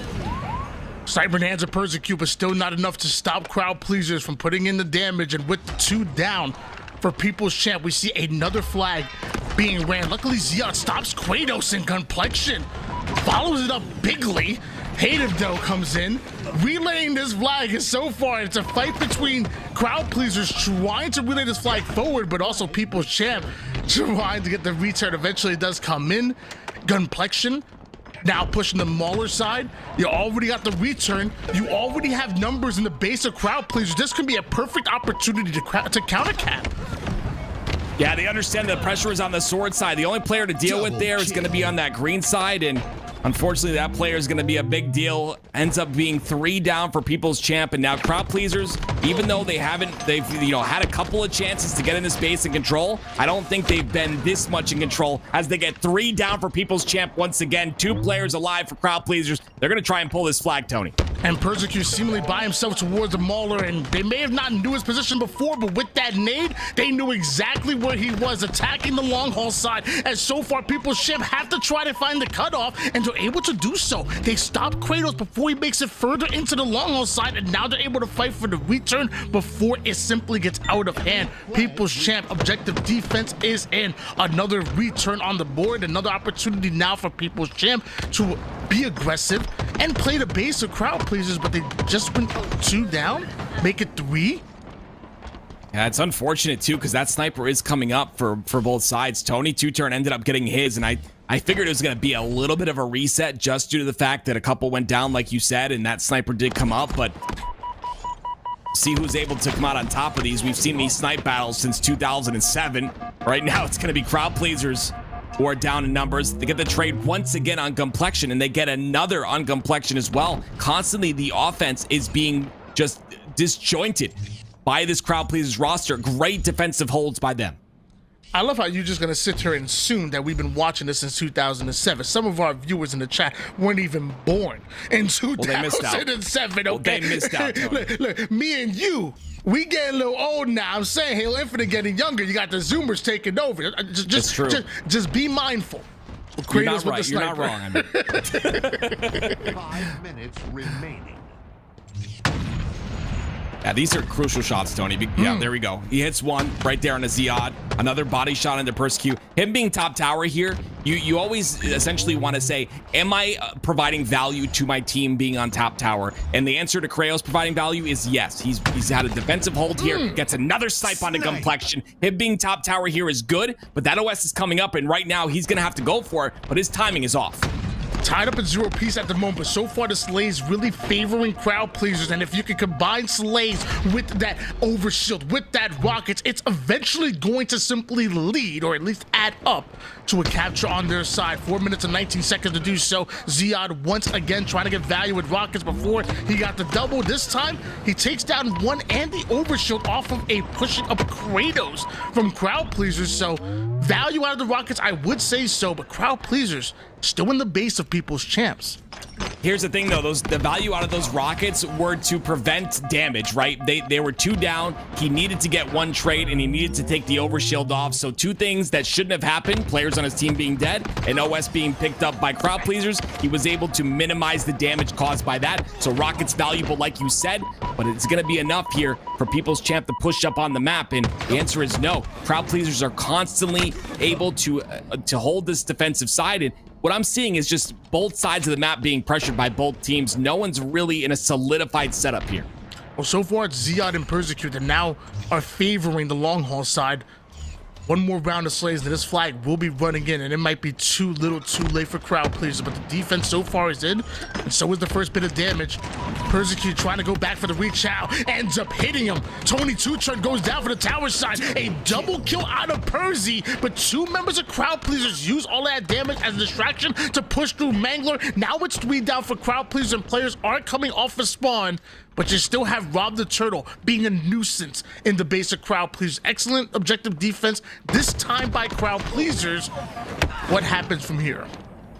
Rob the Turtle staying alive there would have been massive, but I gotta talk about Persecute's play, right? Threading the needle is exactly what he did. Found an opening, perfect timing, got the 2 kills, but again, it's a back and forth trade, and now Gunplexion all by himself. He's gonna go down, and it's just kind of staggered deaths over and over for both of these rosters. Both of them kind of trying to just desperate towards the other side of the map, and with 2 minutes and 25 seconds remaining, Tony, we're still tied at 0.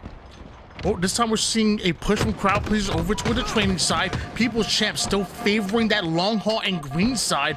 And looks like it's crowd pleasers that get the first kill. Complexion goes down. The same for Persecute. You still have 2 members of crowd pleasers that are in the base, and that repulse just inches them closer towards the flag. It looks like they want to end up running over toward the courtyard side. They successfully have blocked it. No, one spawner comes in. Tony Tutor now having to fight while pushing his flag forward, but luckily the reinforcements are there. Rob the Turtle, the only player alive for the People's Champ, but he does have overshield. Oh. Not for long. Flag is going to continue to move forward. Kratos can't quite block the cutoff. It's actually going the runway side. Crowd pleasers are adapting and trying to change up their route over and over again. But People's Champ are being aggressive, and that flag is going to be an instant return being repulsed off the map. Oh, what a fight. I've got to talk about Kratos in that fight. That was my player of the fight right there, right? He took the rocket, got Rob the Turtle's OS off, and then he took a snipe and shot him right in the head to take him out. A beautiful play to take out the only player in position to stop that. But again, it doesn't turn into anything. It's still a tie game, 1 minute left, and now Complexion in a position to try and play his life here on this sword side. We talked about how important this was, and he has the Bulldog to make it happen. And all 4 down go crowd pleasers. People's Champ is still here. Repulse still in the hand of Complexion, the same repulse that he used to knock his own flag off the map to get the reset. The same defensive stance that now is simply turning into offense, and a flag being ran by People's Champ. Complexion drawing a lot of attention here towards Sword, but the eyes are not on the prize. Persecute and Zion are actually running the flag toward the opposite side of the base. Hative gets involved, gets himself a kill, almost takes down Persecute, but the flag already makes it in. The nade goes down, but it doesn't matter. 1-0. People's Champ take the lead. 3 down for People's Champ. A counter pull coming in as Hative quickly adapting to the situation, quickly running that flag through the needles and the long haul. We could be tied up. I don't see any overextenders. Yeah, there's no way for them to stop this. I don't believe it's going to go in a tie game. What a close game of Empyrean, Tony. We're going to overtime, baby. Wow. And you know, and some of y'all ain't using the repulse, right? Because I know a lot of y'all be using the repulse when it comes to moving flags for yourself, but a lot of y'all aren't moving flags backwards towards your base over toward the long haul side. Maybe not have the opportunity, but knocking it off the map like that, we don't get that opportunity a lot. But even if it's long haul, repulse that flag back towards your base or closer in. It makes it harder for the opposition. That repulse works on yours and the opponent's flag. It's a great bit of tech. Yeah, I mean, Complexion obviously made a massive play there on the sword side, but I've got to point out Rob the Turtle. We talked about him once, 28-18. As I'm talking about someone else, Arctic tries to get the spotlight. It's Rob the Turtle in his face, the sniper to the head of Kratos, but he gets taken out instantly. Back and forth, the snipers go, now in the hands of crowd pleasers. Flag is already being started here for People's Champ. Complexion gets it out, but 3 members of crowd pleasers are looking to solidify the slays. And looks like that's exactly what they end up doing. OpTic tried to deny access from the Green Hall end, but too little too late. 2 down go People's Champ. Crowd pleasers have a successful defense. Now we got to see what they do on the opposing side. They're actually favoring the trading side of the map once again. Working for them so far, but Rob the Turtle refuses to go down. Staying alive, Persecute, trying to keep the rest of crowd pleasers out. Things looking so far so good for crowd pleasers, but the job not done yet. We talked a lot about Rob the Turtle, but I want to flip the focus to the left side of the screen. It's Tony 2 turned 25 and 16. An absolute stunning game out of him as well. Persecute on your screen, though, has to live in this scenario. There's 3 minutes and 20 seconds left. Obviously, the first cap wins. We'll see who's able to get control off of this 3 dead of People's Champ. It's going to be crowd pleasers pushing fast to get that 50% portion of the map. Well, let me tell you, so far this crowd has been pleased so far with this series. It's 2-1 series lead in favor of People's Champ, and it was an absolute brawl going down to the final seconds of regulation, even sudden death to bring us into this overtime, where now there's less than 3 minutes on the clock, and it's 1 cap takes all. 2 down for each of these rosters. Both Persecute and Hative going down to 1 shot. They're going to split the difference back down, maybe catch a bit of a different angle here. But it looks like crowd pleasers, they're still trying to sniff out Persecute. The rest of People's Champs, they're catching a bit of different angles. Hey, we got a couple things coming up here. Those rockets in 3 seconds and the overshield in 1 second. It's going to be Gunplexion getting the overshield. And you see People's Champ have the rockets. This is it, Tony. This is where they close out this game. It's 2 down, meeting for crowd pleasers. Make it 3. You lose all the weapons fresh off of going 3 down. Luckily, Hayden wins a pivotal battle against Rob the Turtle. Gunplexion seemingly coming out of nowhere, though, with the Overshield and Bulldog combination. Now you overrun the Mangler side. Another 3 down. A triple kill out of Gunplexion. Almost gets the overkill. That player is hiding, but you can't hide for Gunplexion, at least not for long. Pseudo overkill for him. He's going to keep it going here. That's a 5 kills in a row on the way to moving this flag forward. Crowd pleasers, where are you at? Kratos, he can't even get off of his side. That's gonna be it. People's Champ not only taking the game 2-1, they're taking the series 3-1. Wow, a massive win there by People's Champ. It was all the couple of kills that happened on the green wall and long haul push. They were able to get those kills, get that rocket control, get overshield, the Bulldog as well. All the pieces of the puzzle flowing together. And with that, the victory for them, People's Champ. Moving on. And, you know, I almost want to sound surprised here, especially when you look at the names on crowd please. You know, you talk about obviously Kratos, who is a huge name across the scene, emphatic one across the scene. But then you throw in the likes of Tony Two-Turn and the plays he was able to make in his rookie season, even in season 2. I thought he was phenomenal coming over from Call of Duty. There's a lot of name power on that crowd please. A very good roster, and I would say lots of times, maybe some might say the favorites in that matchup. But after what we've been seeing from People's Champs week after week, I went into this matchup knowing that People's Champ were the favorites, and at that point, 3-1 would probably be the series prediction. They just simply have been getting better and better. We've seen them upset the likes of Native Gaming in the offseason. We've seen them just push teams to the absolute limit. They've simply are getting better and better, and I'm excited to watch this roster now that the season has officially started. People's Champ, a well-deserved win, 3-1 in that fashion. They advance forward.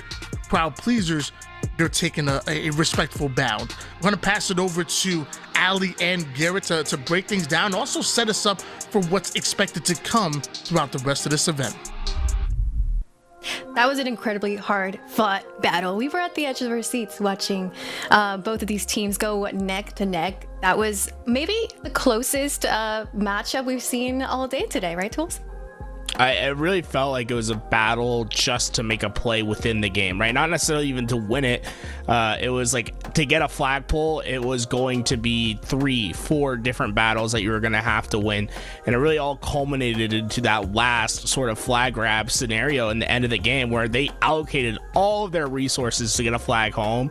And because of that, they were exhausted and the counter cap comes right back in. That's just how even those teams were. So even though it was a 3-1, didn't go to game 5, I really think that crowd pleasers were just about even with People's Champ. I just think People's Champ did a bit of a better job executing on the final moments in the game and had a little bit more power in their game. But honestly, a thrilling series through the beginning to end. Congratulations to People's Champs. But you know, it's your tournament. It's just started. You got some big hitters coming up next.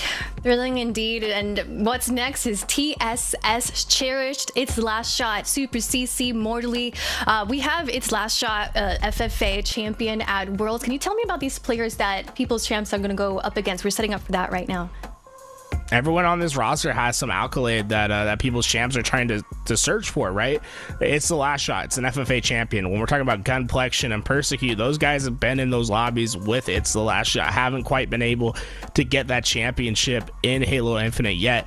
It's the Last Shot was able to take it over at Worlds. When we look over to Mortally, it's Super CC and Cherish. These are players that have those consistent pool play appearances, and that's the next level for the players here on People's Champs. Persecute, Gunplexion, Zia, they've all been trying to hit pool play, right? TSS is the team that they want to be. They want to be in that same position where they're able to play into the champ bracket, where they're able to make it into pools and have a chance to play against the best of the best. In order to prove that you can be there, you have to beat the team that's gatekeeping you. And right now, the Strong Survive is the team that is gatekeeping People's Champs from that sort of finish in season 3 of HCS.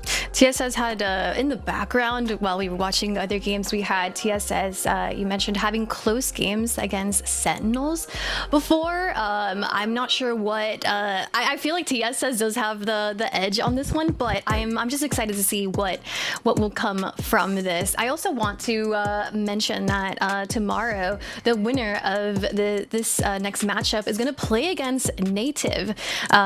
It'll be definitely exciting. We can see the bracket right now. We have Business, Complexity, then Sentinels versus Tenrai, and Stainer is still waiting on who's going to be who is going to be dropping into that bracket. And Native Gaming, whoever wins this matchup is going to go against Native Gaming tomorrow. All the action starts tomorrow right away at 12 o'clock noon Eastern. Make sure you are here and ready. We'll be starting with that winners semifinal on the top half of your bracket, FaZe versus Rebellion. But all you OpTic fans, do not worry. Just after that match, we're going to be watching that OpTic versus Space Station matchup. I'm sure we'll try to keep ourselves updated with what's happening over in the elimination bracket, but it's the heavy hitters coming out first in tomorrow's competition. Be here for that tomorrow, but don't go anywhere, because right now we're going to be waiting for TSS and People's Champion. We have our last match of the day. Is that right?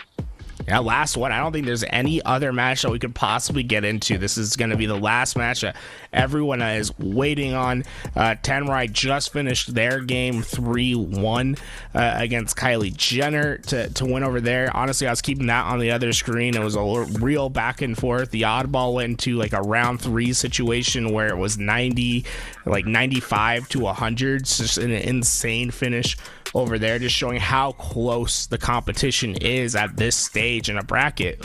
When the tournament is on the line, you have to play your best. If you give up any sort of opportunity, teams will take advantage and they will win games.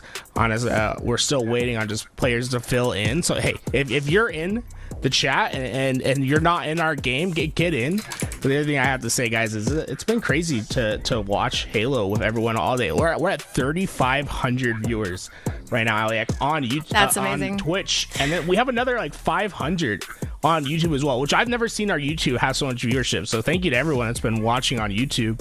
Alec, I heard there's a certain thing you can do if you don't want to see ads on the Twitch stream. What could that be? I think there's like a purple button, I think, below the screen that says subscribe. Is it? Yeah, I think you can subscribe to the channel. So if you're liking what you're seeing today, like, subscribe to the channel. It helps. Everything that we do here is community funded. 343 HCS, like, they're not bankrolling this operation here. So if you want to help support the stream, just like Stinger 11B just did, or Stinger 11B just did, you can do a Prime sub absolutely free if you have that Prime subscription. Every day you don't use it, that's like 17 cents you're giving back to Jeff Bezos. Like Raz not giving back anything to Jeffy B, making sure that we get that Prime sub in here. So I appreciate everyone that's been able to sub throughout the channel. I think we had some gifted subs earlier today from like Mama LVT and some people back in the channel. So thank you everyone that's been supporting the channel. I think we're over 1,000. I think we're over 1,100 subs this month actually. So it's been incredible to see that sort of support from the community. Yeah, thank you so much for the support. This not only just helps us be able to be here every HCS event, but also it helps us get to in-person events and bring the show with us live. So everything you guys do, supporting, lurking, and subscribing helps us get there and create a great show for you guys. I just got word from Louis. We're at 1,244 subs right now. And oh my, we're at 1249 now. If Artuous Legend giving 5 gifted to the chat. Who wants to be 1250? You know what I'm saying? Who wants to put that last up? Get us over to 1250 for the month. That's insane. Mikowski was resubbing. It looks like Sailor Noob is giving 5 as well. Thank you so much, guys, for coming out. Artuous Legend, absolute legend of the chat, giving 9. He's given 9 in lifetime, and Sailor Noob 5 gifted. That's awesome. Never like that. Honestly, it's crazy that we have people that just give subs like this. In Fraud with a gifted sub. In Fraud, you're just late for 1250. I see you out there trying to get 1250. Your boy Asa with the prime. I like how he names himself after like is asthma considered a disease? A health condition. Naming yourself after a health condition is pretty cool. What makes him unique? Your boy, Asthma. I think we can make it to 13 today. 13? Ooh. Yeah. Absolutely for the weekend. Like y'all have been crazy with the subs. Absolutely. I'd love to get to 1300. That'd be a great accomplishment. The only time we ever really get to those kind of numbers is when we get to land. We got to 1700 or something when we went to Charlotte. Which was like incredible. The support that we got at Charlotte was awesome. But we haven't really ever been to like these sort of numbers when it's just online events, and it's awesome that you guys have been helping that way. Sierra D421 saying, hey, shout out Sierra. I know Sierra with the 1 gifted sub. Sane 7 or Saint, I should say, TTV with the sub. Artuous Legend. Who else do we got right here? We got Aeon V1. Aeon V1 gifting a subby. Wait, to who? Why can't I see? Is gifting one? I can't read. Oh, Iron Taps. Iron Taps. Congrats, Iron Taps, on the subby. Let's go. No ads for you. No ads for anybody. No ads. Who doesn't have a sub? And then I think we got some biddies as well from Odal Boy. Sorry if I said your name wrong. I'm pretty sure I probably said that wrong.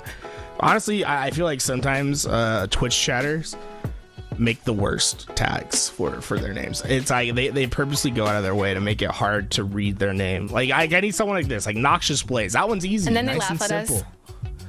us. Noxious Blaze goes kind of hard. That's good. That's a good gamer Let me see tag. some names. Here, for every sub that we get from this point on. Cheat. Wait, hold on. I don't think I can read that one. No, you guys are not trapping me with your names today. not trapping. I was gonna say, for every sub we get, we're gonna read your name and we're gonna rank you. Like we're gonna give you a tier, rate 1 through 10.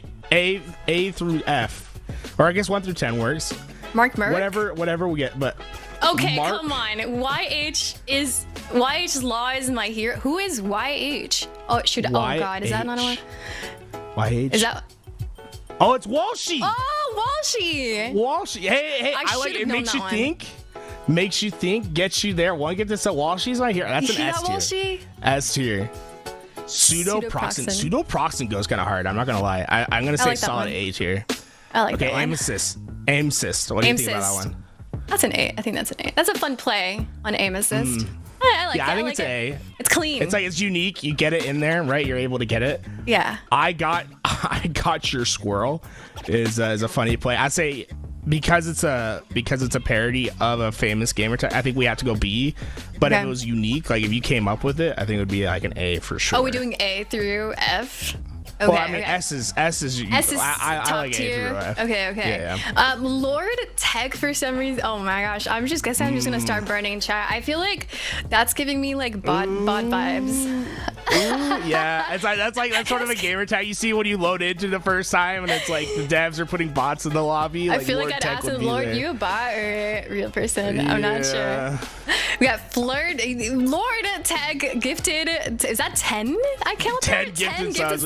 Thank you so much, Lord Tech. After I literally just called them a bot. And Nave. Oh my gosh, this is scrolling way too hard. The chat is like so fast right now. I'm like scrolling. Buffalo Gamer 77. Gotta have those gamer numbers at the end. How do you rate that one? I'll say it's a B, but it's a B because of the 77 at the end. Shout out to Luka Doncic. If you know, you know. Man's a goat. Love the 77. How about I_gnarly_I? How do you feel about I underscores? I was just about to say that it gives me like 2000 7 vibes with the little Which I underscore. don't necessarily hate, like Halo 3 coming home from school. That's kind of fun. Like, I don't hate it. I'd say a bit of the range. I don't think it impacts you, right? Sigma the It's Vex. retro. Johnny. Sigma the Vex. Sigma the, what does that mean? Anybody? Yeah, what does Sigma that the mean? Vex. Destiny player turned Halo player? Maybe? The Vex from Destiny? I don't get it. I haven't played it. I played the Destiny 1 beta, did not like it, never picked it back up again. Johnny Fireball. I think we know what they V9. drank. Yeah. Hey, shout out. 86 gifted to the channel, dude. Holy, thank you for the support. Johnny Fireball. I like that one. Johnny Fireball. The V9 makes me feel like they've made 9 different gamer tags, though. I feel like this is Johnny the Fireball might be version S. 9. An S tier? Yeah. I mean, I like it. Rolls off the tongue, nice. I like it. All right. Who do we got next? Synth or Shine. All right. Wait, last one. Whoa, GPD. last one. GPD. Oh my god. All City Pro of 5 gift. Okay. Zippy Deuce. Okay. Oh, I think we have to go, but thank you so much, everyone, with the gifted subs. Oh my god, they keep coming in, Alia. It's raining. It's raining. Keep it coming, guys. We are going to watch. The next game is ready.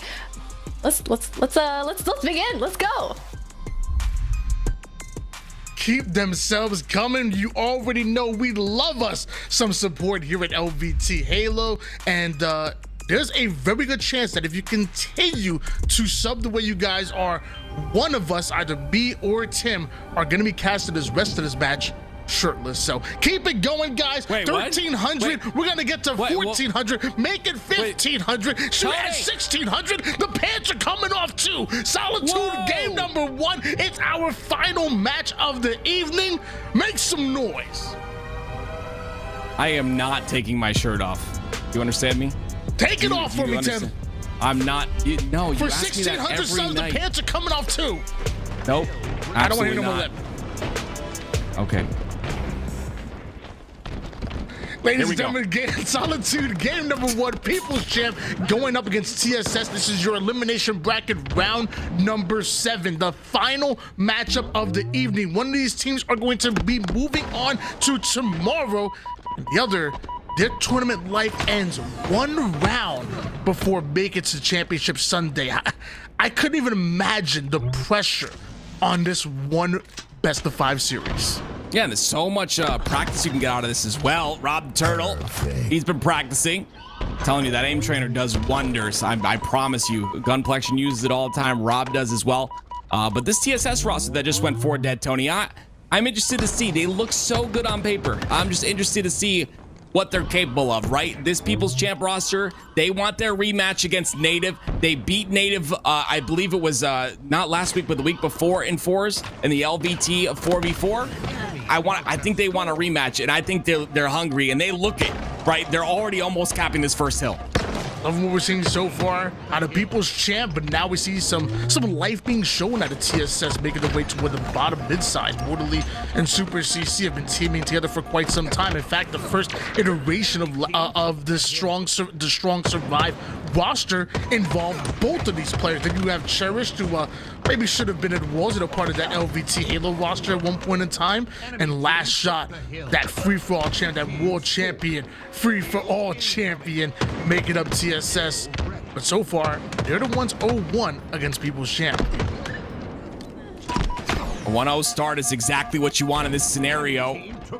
And as TSS try and set up here on the yard side, it's going to be up to People's Champ to get this camo to solidify a break on this setup. But look at the cross shot that comes through. That fight for camo is very strong right now, but all the while it's TSS getting more ticks and more score on this second hill. Multitasking looking so good for TSS, not only getting time in the hill, but applying pressure toward the camouflage, putting People's Champ 3 down off of spawn, and getting a hold of everything. This is the way you want to bounce back in hill number 2 after losing the first, and now the players are starting to funnel in over towards yard, but you didn't account for Cherished and his flank. Eventually, TSS do end up going 3 down. Cherished, now who was the hunter, now might become the hunted. Beautiful pack smack on the Gunplexion. I think I saw an Ogre Twitch out of Cherish right there, a throwback. I haven't seen that in so long. I haven't seen anyone do that. It's good to see it again. Gives me a nice little vibe. You know, Little reminder. But here we go. As you can see, TSS trying to hold here. They end up going 2 down, and the resources are spread a bit too thin, Tony. So because of that, it's People's Champ who have control once again. And all the work TSS just put into that second hill is just being completely diminished here by the side of People's Champ. All they need is one slay here, and they can potentially continue to get time, but it looks like they go 2 down. I don't know what Halo's become, to be honest with you. You got tools needed to be reminded by Louis that Uslaw is Walshy spelled backwards. You got a former Apex player, the only person doing ogre twitches right now. I don't know. We used to be a great country. We used to be a great game, and so far it's just tied up in one apiece right now. TSS do answer back. The hill moves across the map, and somehow TSS, fresh off of taking the last hill, also getting a tiny bit of progression onto the next. Yeah, that first hill for TSS is really good. It kind of shows that, yeah, obviously it shows that they're still in the game as they tied the game up, but it just shows that they've done a good job of, even though it looked like People's Champ had control, retaking that control. And this camo is another big part of that, right? They've got to get this second camo. This was the problem for People's Champ in the previous series, and it looks like they will. Another camo going in the hands of TSS. They'll get this camo first. They won't get any hill time. It's a step-by-step process once again. TSS were able to get the first 2 kills, able to get camouflage, but the next 2 go in favor of People's Champ, and now People's Champ with that man advantage starting to take influence on the map. Super CC with this camouflage needs to make a play to alleviate some of the pressure on the rest of his team, but once again they go 2 down. The backsmack doesn't connect, so he has to go 1 shot in order to get that kill. Super CC, great job of staying alive. Job not done yet. I mean, that was really good by Persecute, right? The instant he hears that contest sound inside the hill, he turns on a dime, gets the beat down, forces the camo player to get his shields back, and because of that, that camo player was not able to survive. So the strong do survive, but not the camo players. About 25% done with this hill so far. People's Champ. We're noticing that TSS find himself in about a half setup at the moment. Not full just yet. And People's Champ getting a favorable snipe spawn, or at least close towards the hill. But you need to get kills before you do anything. And as of right now, they're not getting that. 2v2 scenario. Gunplexion trying to stay alive, down to 1 shot. Gets the stick to trade out his life there. Low percentage play out of him, but last shot only needing 1 shot to get rid of that player. Time back in favor of TSS. And you see the spawn right there by, I believe it was Super CC. That solidifies that snipe side of the map, and that's exactly what you want, especially on this hill. And it's Last Shot who creates some space, but look at this. People's Champ cutting the center of the map, going through dip, through the driveway, all the way to dip, and now they've taken control back of the hill with 3 down for TSS. People's Champ in control. TSS had a large swing in progression for this hill go in their favor, but People's Champ, 1 break is all it takes to get a full setup for them, and they might just close it out here as the rest of TSS now slowly trying to approach the dip side, knowing that this could be lost and rotated. Ziad though, camouflage in hands, same with the shot, double kill out of Ziad as he lines up what could potentially be the 3rd. Persecute ends up going down for his team though, so does Gunplexion. The play not over for TSS, but Ziad, he can influence the map. He can change things.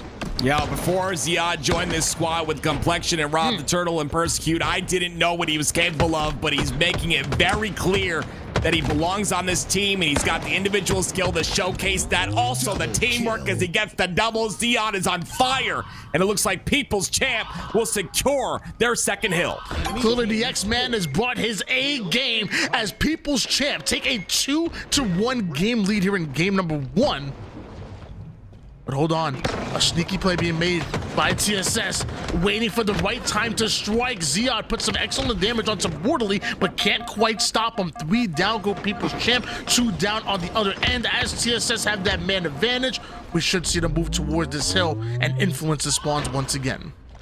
My question is, with that man advantage and with the hill control and map control, how long can they hold this? It's People's Champ now on the aggression. You see the split, the 2-1 split here from them. Gunplexion coming off a spawn as well. Great patience by them to wait for Gunplexion, and now the push commences.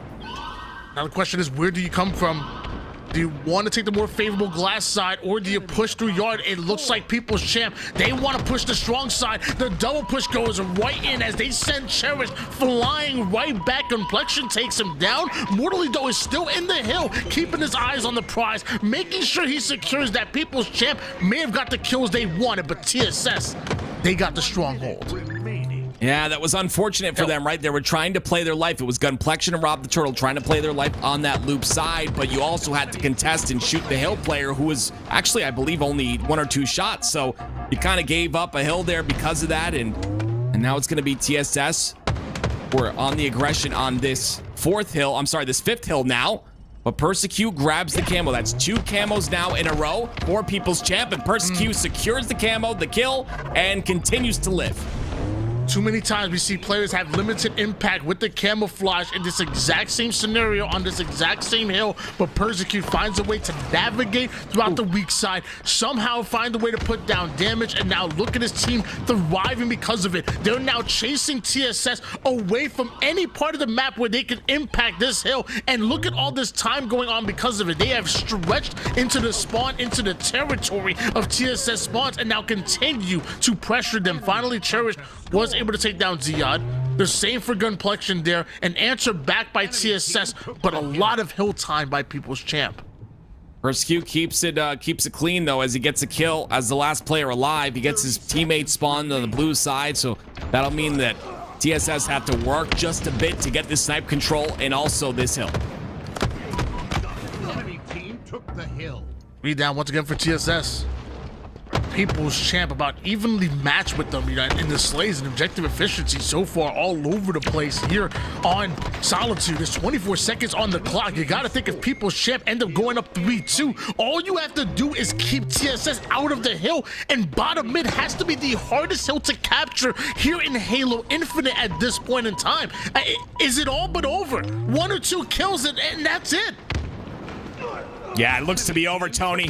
13 seconds left. People's Champ will take this game number 1 versus TSS, a team I honestly thought could give them a bit of a run for their money, but it looks like right now, People's Champ looking to change that storyline. But that's a massive kill and a massive individual piv by Mortally. They've got 5 seconds to work with here. 2 dead for People's Champ, and now they've got control. Gunplexion could have elected to go for the 1v2, but instead it allows the team to come off a spawn fully reset. TSS might have a full setup of their own, but as of right now, maybe guessing where People's Champ are pushing from now. Rob the Turtle makes his presence known toward the loop side. Damage going down well. The first 2 kills here for TSS, and what started with only having to keep them out of this hill for 24 seconds has become a near impossible task. This should have been all People's Champ. They had their destiny in their hands, but destiny, you can't control it. Yeah, you can't let that frustrate you, though, if you're People's Champ. A great job by TSS withstanding the pressure there, holding that hill with no time left on the clock. I believe they only had 5 seconds for such a long period of time. Now you go into this overtime. You got to reset and relax. We'll see if they're able to do that. Is People's Champ. They have a couple ticks on the board, but it's going to be answered back instantly by TSS.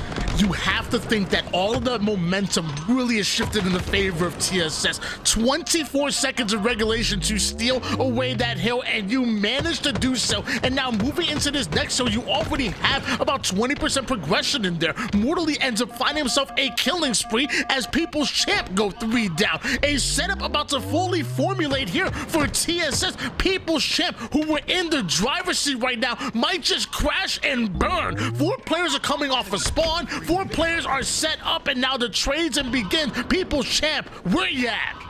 Yeah, TSS took this over completely, Tony. It was just a massive misplay there on the triple push all the way around the map. It took way too long. People's Champ weren't able to get there in time, and then TSS locked down a setup, and they win the first game of the series 1-0. Somebody call 911. The Turtle just got robbed. I can't believe 24 seconds, Tim. That's crazy. How long does it take to come off a spawn, Tim? 10 seconds, Tony. How long would you say coming off a spawn it takes to get towards the middle of the map? Approximately. Like maybe like 4 seconds, but that's what I'm saying. They spawned in blue. They took the scenic route, Tony. I don't know. Maybe Google GPS was off and, you know, thought there was a traffic jam or something. I don't know. They took the scenic route. It was a play call. 3 people sent around towards the loop side. Look at them. They have 1 person in Persecute up at the top towards Flowers. They send 1, I believe, on driveway, and then they send the rest on. Look at, they go all the way around the map. There's just so much time lost. You let them get to halfway already, and then at this point, you've got to get a lot of slays very quickly with no information. This is just nearly impossible of a break. And this is where I talk about your mental being tested. Because if you're people's champ, you had all that momentum on your side. You were feeling good. That was your win right there. You've been robbed.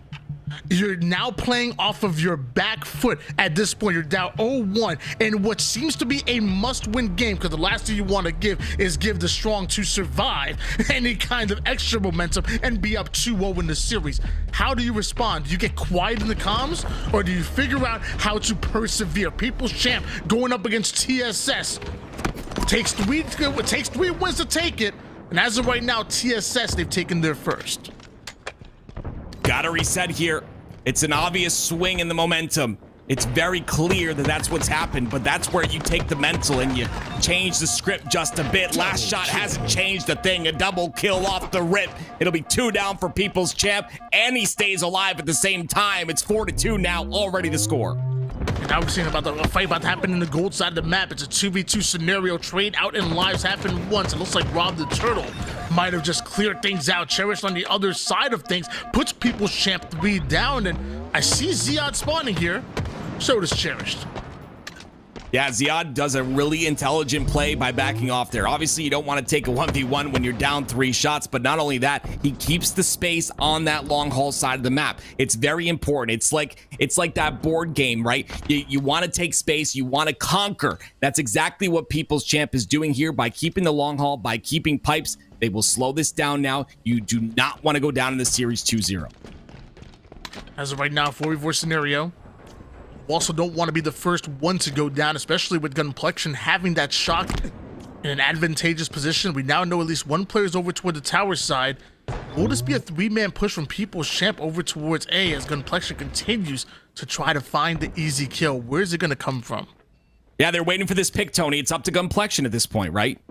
He's got the shock rifle. He's got the immediate pick. That 1 pick will set the team off. It'll make the team go into action, push forward, and execute.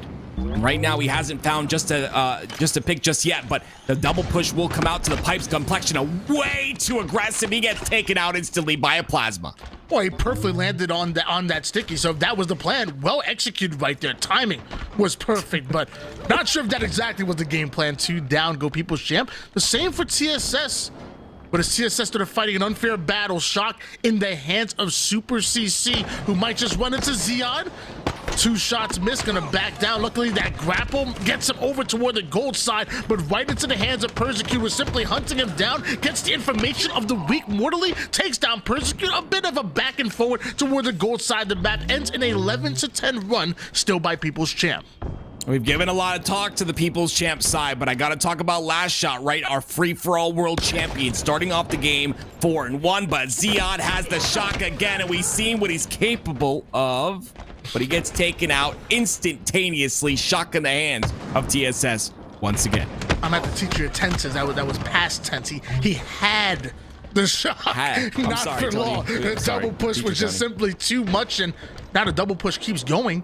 Because from the C side toward the tower side, TSS now attacking every inch of the match, of the map. In that 2v2 split, it's working out well for them. Tied up at lucky 13 apiece. We switch over to Last Shot. Is about to get an angle on Rob the Turtle, who's getting aggressive and stays alive. Yeah, Rob the Turtle didn't see anyone on the cross, Tony, so he's trying to cross through catwalk sneakily, but you see information is king. The information was given, so he backs away, but he's still frying right now. 5-1. He's got a plasma pistol on the bottom of elevator. Super CC will get away, but it's a 2-kill lead for TSS, 17-16. Make that a 1-kill lead. A pivotal point in the game, active camouflage coming up in 30 seconds. You know it, the timer is there. Are you getting yourself in a position to grab a hold of it? People's Champ are. TSS are half on the black screen here as People's Champ try to make sure they favor that C side, favor that A side of the map so they have eyes on the active camouflage. TSS in danger of losing it. Nades are going down. Morley doing everything he can to stay alive, and looks like they want to get aggressive. They're going to push right through the long haul. Yeah, it's just one rule in Team Slayer, and it's just to go positive, right? If everyone on your team goes positive, it's a victory. You just can't go down first. You can't be the first one to die, because if you are, like I said before, the team will execute on a push, and they will push with their numbers advantage. With that happening, though, it's going to be People's Champ on the higher end of things once again, 23-20. A lot of individual fights are being won inside of the kill feed at the bottom left of the screen, and we're starting to see when the individual players come through to play, that's when things start to change. People's Champ in the lead. And what could be considered a must-win game here for People's Champ. This game number 2 is so important. It's Rob the Turtle, the veteran, stepping up when it matters most. A 9-1 performance here so far. Mind you, game's not done just yet. Adds another assist to his name as one ends up going down himself. Gunplexion, as we switch gears over towards him, has to be careful. There's 2 players over toward the gold side, but 2 players to his immediate right on the A side of the map, and Mortally has the shock. See how slow these players are playing, right? It's fast paced, that it's slow paced, and again, it's all based off the kills. There's the first kill. Mortally ends up trying to trade one out. He goes down as well. It's gonna be 3 dead now for TSS. 1 kill sets everything up. Everything goes according to plan for the side of People's Champ, and they've got a 4-kill lead. Almost ran right into that sticky grenade, but eventually they find Super CC and they're able to take him down. Oh, actually does get the stick on Gunplexion, so misses the first sticky grenade, connects with the second, doing everything he can to keep this game close. By the way, a 30-26 lead in favor of People's Champ at the moment. A shot by Persecute. That'll slow down TSS. That'll slow them down right in their tracks. First Q starting to heat up, though, but Ziad goes down first, and that'll be a camo for free for Cherish. No one in position. He's gonna stall the timing as well. This is really smart, because you're gonna see they're gonna try to out-rotate here. You already see 2 players on the side of A. It's gonna be Gunplexion and his teammate in Ziad. They do have 2 players on the gold side here, so Cherish just has to find 1 pick. 1 pick is all the side of TSS need in order to get this lead back. Cherish misses a massive shot, though. And just barely missing on the sticky, but hasn't taken too much damage and comes right back swinging. Down to 1 shot he goes, but putting damage onto multiple members. It looks like Gunplexion gonna go down because of that. Persecute tries to grapple away with his life, but Super CC hunts him down. Super CC having another player in front of him, and Ziad gonna try to get away, but is shut down. 35-33, just 2 kills between the 2. I know you love Ziad's middle column there, Tony, in his statistics, right? 10 assists for him and 5 kills as well. He's got 10 deaths, but being a part of so many of these kills that are happening here, it's still a 3-kill lead for People's Champ. Rob the Turtle pushing in a very aggressive solo way, but he does that because he has the damage. The damage coming out from his team allows him to push in so freely. He gets 1, gets the second as well. 39-35. Can somebody kill this man? Can somebody get him off the map? Because you've only done it 4 times so far, and mind you, People's Champ are moving into their end game. You shut him down, which you desperately needed to do maybe 2 cycles ago.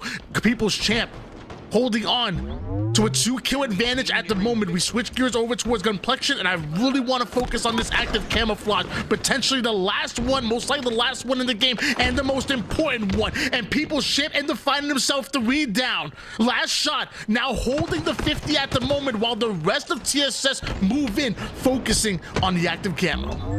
Like you said, though, People's Champ went 3 down, but look at the score. It's still 41. Well, it's 41-40 now, but the trades are coming out, which is exactly what People's Champ want in this scenario. Now you see a clean kill on the feed. No trades. Rob the Turtle with the shock rifle as well. People's Champ have the momentum on their side. Can they execute? Morley gets behind two different players, tries to at least trade out his life with one of them, and it's not going to happen. And with that, People's Champ now starting to inch themselves closer and closer to that 50 kill mark. But Cherish with back-to-back kills. Last shot able to come in out of nowhere, take down yet another one, and Mortally finishing off Persecute brings us back within one at the moment. Things were looking bleak momentarily for TSS, but you got to remember, the strong, they find a way to survive. How long can they survive, though? It's a 1-kill lead still for People's Champ. They've kept on this lead per the majority of this game here. Like you say, 3 minutes remaining. 1 minute till that next camo comes up. That could potentially now be a factor just due to the fact that this game has slowed down so drastically. See who's going to make the first move. The first kill is what counts. And there it is. On to Persecute. The first kill happens. Cherish making sure he's not cherishing his opponent's life right there. Last shot. Going after Rob the Turtle. Ziyad ends up falling towards tower when things are really starting to fall apart here for People's Champ. They had a bit of leeway to work with, not anymore. 48-47 here. TSS looking for the final 2 kills, but things should slow down a bit. I would love to hear the communication on the side of People's Champ. So much information needs to be given here. This is where you can make a play based off of what you see. You can try and, triple stack somewhere, or you can try and play the slow and play for picks. There's not a lot to work with. TSS only need 2. Totally taking a bit more damage than expected. Luckily, using that shroud to get back towards tower. Cherish, though. Where did Cherish come from? Who's supposed to account for Cherish? Oh my gosh. Wow. Where did he come from? He might have came from Needles? I don't know, but that was absolutely phenomenal out of him. You can see he's very excited about it. Gets the double kill. The damage was executed, but you saw Mortally pushed in, got a little bit of damage taken, so he backed up, and so did his teammate towards that tower side. And then you see Cherish acting on that damage. That could have gone really bad for the side of Cherish, but oh my gosh, I don't even see where he is. There's Mortally. Mortally pushes in here. They get him a little bit weak. He's going I think Cherish. Oh, Cherish comes. No? Wait. I thought we never saw him. Cherish comes from behind Mortally, I think, here on the Mangler stairs, and he goes up into. Yeah, that's exactly where he comes from, and he gets both kills, Tony. That's massive. That is a clutch if I've ever seen one. And it's also like trust within your team. This is a clutch moment, and lots of times, as you start to advance, into the mid onyxes, you really start to think about how am I going to value my life, how am I going to stay alive. But in this case, it's more of I see my teammates pushing in. I'm going to trust that he did the damage. I'm going to trust that I now have an avenue to sneak in and trust in myself to finish off these kills. A well-timed collapse coming out of TSS leads to those 2 kills that they desperately needed right there, and also leads to a 2-0 series lead against People's Champ. Now going into, I described game 2 as what could be described as a must-win game. Now this really is a must-win game for People's Champ. Going to streets, this is where a fight should be happening. Street fights are very scary to watch, but this won't be too scary because we're on the virtual battlefield, ladies and gentlemen. But yeah, I mean, Tony, People's Champ, like I would have expected them to maybe take a little bit of time there. Not so much talk about anything, because you can't really talk about anything in the tournament. You got to kind of just go with the flow, but it's just a devastating loss that just, a couple of plays could have gone differently and things could have been just massively different for the side of People's Champ. But I can't take anything away from TSS. They played that so phenomenally well at the very end of that match. But now we get into this game here. Like you said, a must win in game 3. I'm just trying to find out what's going on between Cherish and Complexion. Every time they play each other, they always teabag. It's crazy over here. Complexion with the double kill, taking damage left and right. Finds the exit with this camouflage, and Super CC eagle eyes him. Not gonna commit to that. Instead, gonna commit to the ball. As where are you throwing nades at? That was his own team right there. He's trying to help him. I don't know. The ball picked up by TSS though. Mortally having a very solid game. He's been a bit quiet in the sense that maybe, just, playing doing what he's supposed to do. That's normally how Mortally plays. You don't really see him being the shining star, but having a great start to this match so far. We know how oddballs can go. They can go for a very long period of time. Great patience by Gunplexion there. Picks up a kill. That's going to be 2 dead for TSS. And now you see they're aggressive. It's up to Gunplexion to clean up a couple more kills. Super CC, the last player alive. All 4 down now for TSS, but we got 2 spawners that immediately spawn up. So Gunny's waiting for them. Maybe a 14-0 lead for TSS, but it was People's Champ and their break that forced the play ball. And now it's People's Champ that advanced that ball over toward the subway side. 2v2 situation here. Zion forced to play the ball himself after getting just 3 seconds worth of time. Last shot coming in, putting down that damage, rotating that ball in. So great efficiency that we're seeing out of the Strong Survive. Efficiency is so important, and getting these camouflages just such a big deal. We'll see what Super CC is able to do with it. They only have 1 player to deal with here on the commando side, and it'll be Gunplexion, I believe, who has a repulse that's not going to help him in that scenario. And it just looked like TSS are making it very difficult to deal with their setups here. This tram setup very heavily favored by them, but very difficult to break for People's Champ that we've seen thus far. Super CC made his way towards the trash side. Now back C. A 2-pronged attack. One from the high C and now from the low ground with the AR. Super CC clearing out the subway side. 3 down go People's Champ. Without any timing loss, hops right on that ball. That's why we call him Super Chef Chasing in these streets. Whoa. Did you see that, Tony? Gunplexion pushed on the pizza side. He got Rob the Turtle a spawn directly on commando. Am I crazy? Like, normally the rule is you spawn across from the ball. Maybe red room? I understand this influence of your teammates, but that was nuts. That man chose his spawn. He was on he was on the map right there. He chose. I'm a spawn right on top of it. It's actually pretty crazy there. And things working out really well for People's Champ, at least stopping TSS from getting ball time here. But with 2 minutes left in regulation and a 37-6 lead, not much ball time on the board, but Slay's timing, and so far the game favoring TSS for now. People's Champ rotate that ball toward the subway side. 1 good setup. It's really all you need to take the lead. Ball dropped. A setup they have, but look how quickly it's broken. The play ball does go at the very center of the map. It's last shot once again. Going to try and secure another camo, but first, priorities are key. Throws the ball towards C side. No one's going to rotate it inside of C, and he's going to die going for this camo. The thing he wanted to do doesn't play out so well, so now it's up to Super CC to win this individual piv. Question is, are they going to be able to stop this camo player? And it looks like they will. Cherish the shroud screen, the bulldog, everything he needs, and now the camo.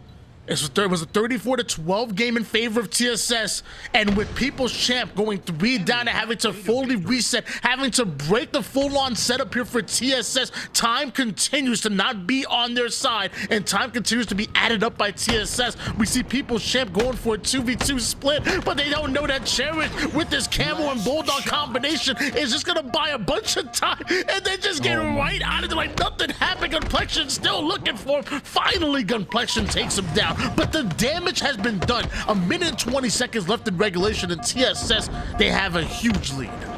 I'm going to be honest with you. That's some nasty footwork there by Cherish with that camo. It's all in really the feet. Makes it. It's all in the feet, apparently. It works out for him. That's a nasty way to stay alive. You allow that camo to, obviously activate again, and you're able to remove that aim assist, able to make yourself difficult to track, and gets away and just distracts for so very long. All the while, Tony, that distraction, we're up to 70 seconds now for TSS and still only 12 for People's Champ. And every bit of time not only is being added towards TSS and inching them closer towards that 100-point mark, but is also putting People's Champ behind the 8 ball. You still only have 51 seconds of regulation to work with. At least you're able to grab camouflage. The ball being dropped to try to focus on it, making sure that camo gets burned. Rob the Turtle burns 2 players by himself in a 1v2, and finally as 3 down go TSS. That ball gets played and used as bait. Rob the Turtle has to commit to it. Even going down to 1 shot eventually goes down, but what else can he do? They're running out of time. Yeah, it's unfortunate, Tony. You have to play scrappy at this point, right? You got to play for every second possible if you want a chance to win this game. Yes, when you pick up the oddball, the timer does stop at the bottom center of the screen, but you've only got 19 seconds to work with. So if a break happens, if you have to avoid an aid, if you have to drop ball for a second, you're running out of time on the clock. So again, it's going to be nearly impossible here for the side of People's Champ to get this first round victory, but it's just all due to the fact that TSS have done a really good job of setting up on that trim side. If People's Champ had no chance of breaking it ever, TSS go up 1-0 in the oddball game. All the money in the world can't buy you what could be the most important commodity there is, and that's time. And that's just ultimately People's Champ just running out of it, a commodity they just couldn't afford to waste. And now you're down 0-2 in the series. You're down 0-1 in the game.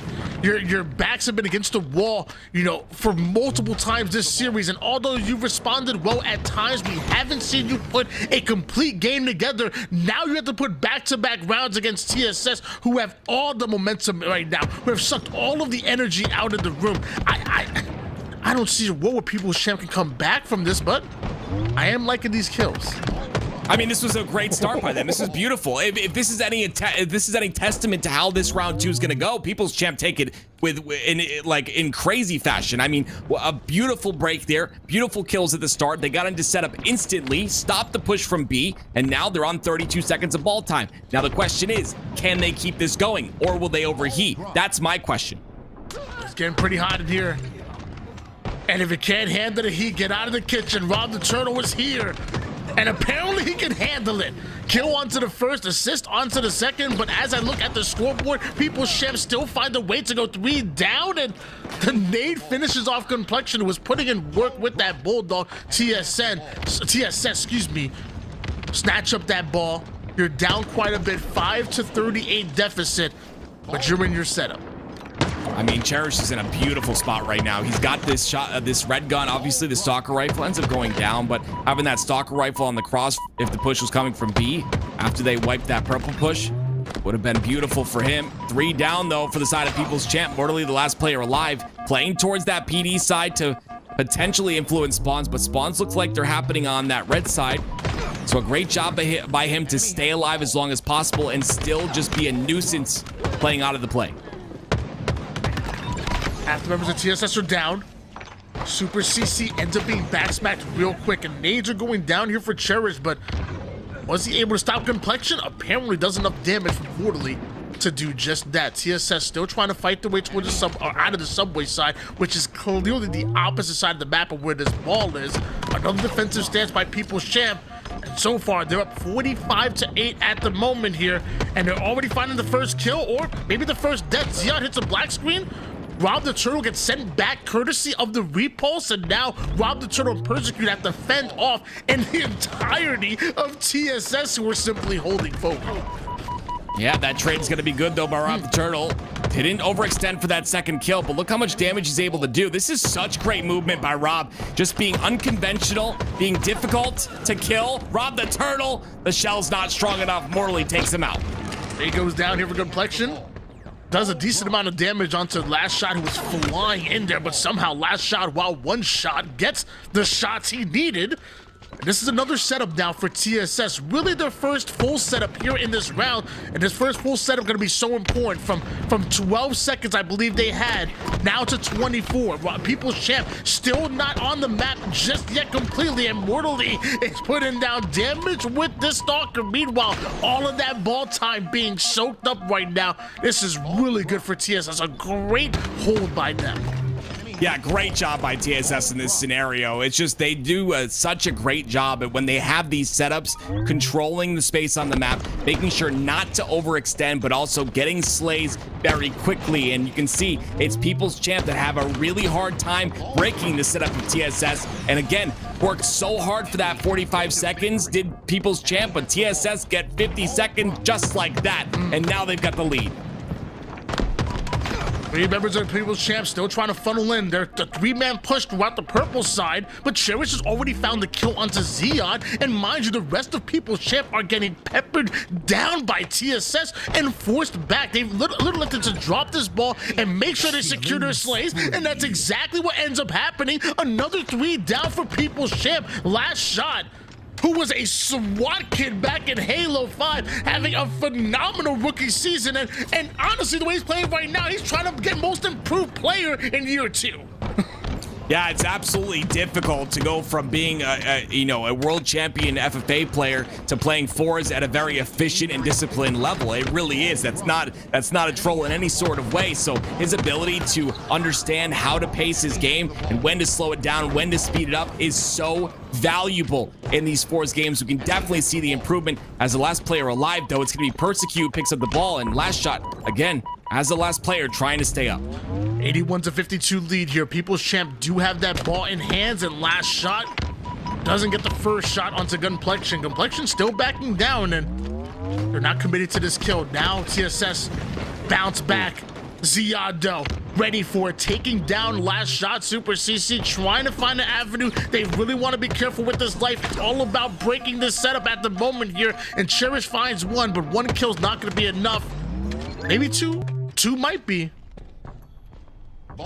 Here's the problem I'm constantly seeing, Tony, is there's a lot of damage coming out on People's Champ, right? They're putting the damage into TSS on their push, but they're just not able to finish the kills. Finally, Gunplexion has the red gun in his hand. It's going to be Oddball checking corners very intelligently here. This is exactly how you need to play this. Guarding his ball player as well. They're approaching 90 seconds, Tony. This could be it. People's Champ could tie this 1-1. 23 kills out of Gunplexion, on his way to taking this round number 2 to tie it up. The final seconds, they're gonna come in. Last shot, great kill. Doesn't stop the ball from in the hands of People's Champ, and with that, People's Champ tied things up and are looking to maybe put their first win on the board. Yeah, it's this play right here. A massive play by him to stay alive. He obviously didn't spawn there because he had the red gun, so he worked his way towards that PD side, got the initial kill, and was able to assist and put more damage to back more players off on that purple side. Because of that, we go to a round 3 where TSS looking very strong in that round number 1. 3 down for People's Champ. We'll see if they can close it out here in round number 3, or if People's Champ will bring us to a game number 4. Cherish, the former Apex player, trying to drop a little Bangalore smoke to keep his team alive. Some habits are just hard to cut, really, I guess. Both of them going down. Last shot, the final player alive from his team, and this is a player I'm just so proud of, honestly. Like I said, I used to cast this kid back in Halo 5 SWAT tournaments. I don't think he even played any ranked arena back then. And to see where he is right now, from a SWAT to a world champion free-for-all player, and to see him along the likes of quickly becoming veterans like Super CC, who's a been there, done that player. I know, no bias, but there's a special place in my heart for the kid. I want to see him shine. Oh, he's definitely shining right now. 23 and 17, 75 seconds of ball time. And take a look at that stat on both sides of the screen. You've got Ziad and Persecute. They're pretty much the only players with time on People's Champ side. And you've got the ball time spread between 3 on the side of TSS, all with a massive amount of kills as well. So just definitely a a nice rounded roster. And sometimes that's exactly what you need. Do what you need to do when you need to do it. Setup is back locked in, but it looks like People's Champ really favoring the strong side, the B side of the map. Meanwhile, TSS, they were taking space at every part of the map, and now last shot blocking the PD spawns, forcing them over toward the cafe side, right where Cherish might be able to get a huge flank. This is perfectly calculated, perfectly planned for, but now the question is, where do the kills go? It looks like so far they're favoring TSS. People's Champ matched them right back. 2v2 scenario. Persecute, high IQ, get out of there. But what's happening with the camo? Camo's still up. That's a massive kill right there. It looks like People's Champ do have control. They've got the ball player trapped inside a C. So this might be a free camo, and they're forcing the ball player not to play the ball. It looks like he still tosses it over. But they'll be able to pick this up momentarily. Rob the Turtle, let's see what he can do. I'm sorry, with this camo in his hands. He's got to make sure to stop this push from TSS from happening, and he's got to will his team into a setup here. But look at that ball picked up once again and attempted a rotation does TSS, but Rob stops it. 41-16 advantage here for TSS, but it's so hard for them to gain access to this ball when you have a camouflage that's literally creating a wall between you and just that. And Rob the Turtle, focused on making sure that he get the points on the board. No hesitation whatsoever to rotate this ball toward the subway side. The man has 23 kills, 20 assists, and now is moving into the secondary scorer as far as ball time for his team, literally doing it all. Enemy has the ball. Sometimes you got to do it all. 20 assists is so much for Rob the Turtle here. Ball time again, like you said. Got a nice little setup here on the tram side of the map, but gonna be last shot who looks to break it. The FFA champion comes through with a little bit of assistance, completely destroys the setup, and now looking to start their own, but the nades fly from B. It's up to TSS to try and live here through all this damage. And they're going to be able to, and they're going to lock in another setup on the tram. And this time it's TSS to end up taking the lead with it, and People's Champ that end up going 3 down. This can be a full setup for them as active camouflage is coming up. You saw the damage that Rob the Turtle and People's Champ were able to put on the board with this camouflage.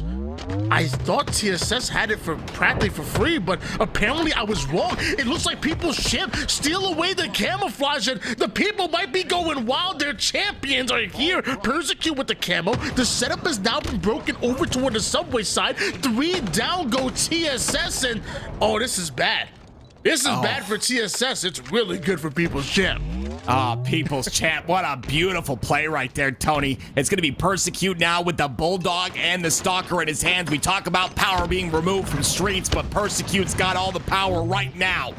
As his camo dissipates, it's a potential. They heard the audio cue. He looks for an opening, but not going to be able to find one. Has to back up.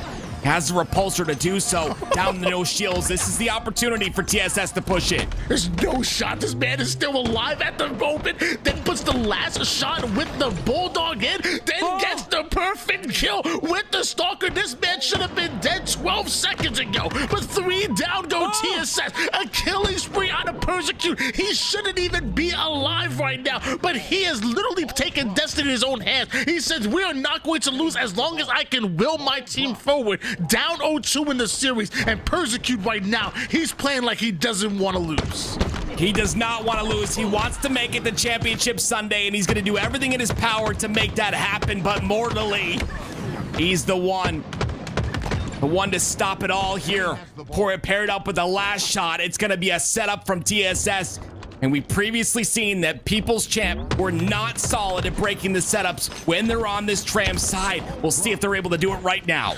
79-67 lead in favor of TSS. They take back control once again, even behind the backs of Persecute's absolute fury. Now with People's Champ, they have to break the setup. Nades going down. Cherished ends up hitting the black screen as well. We switch gears over towards Super CC, anticipating the push from the weak subway side, but ends up coming up right behind them there. Melee's decent, but Rob the Turtle gets the kill. The rest of TSS trying to funnel all in, but 3 down go TSS. People's Champ should be able to grab that ball before it resets. That is not good. Tony, that's not good. It's okay, it's the okay. ball resets.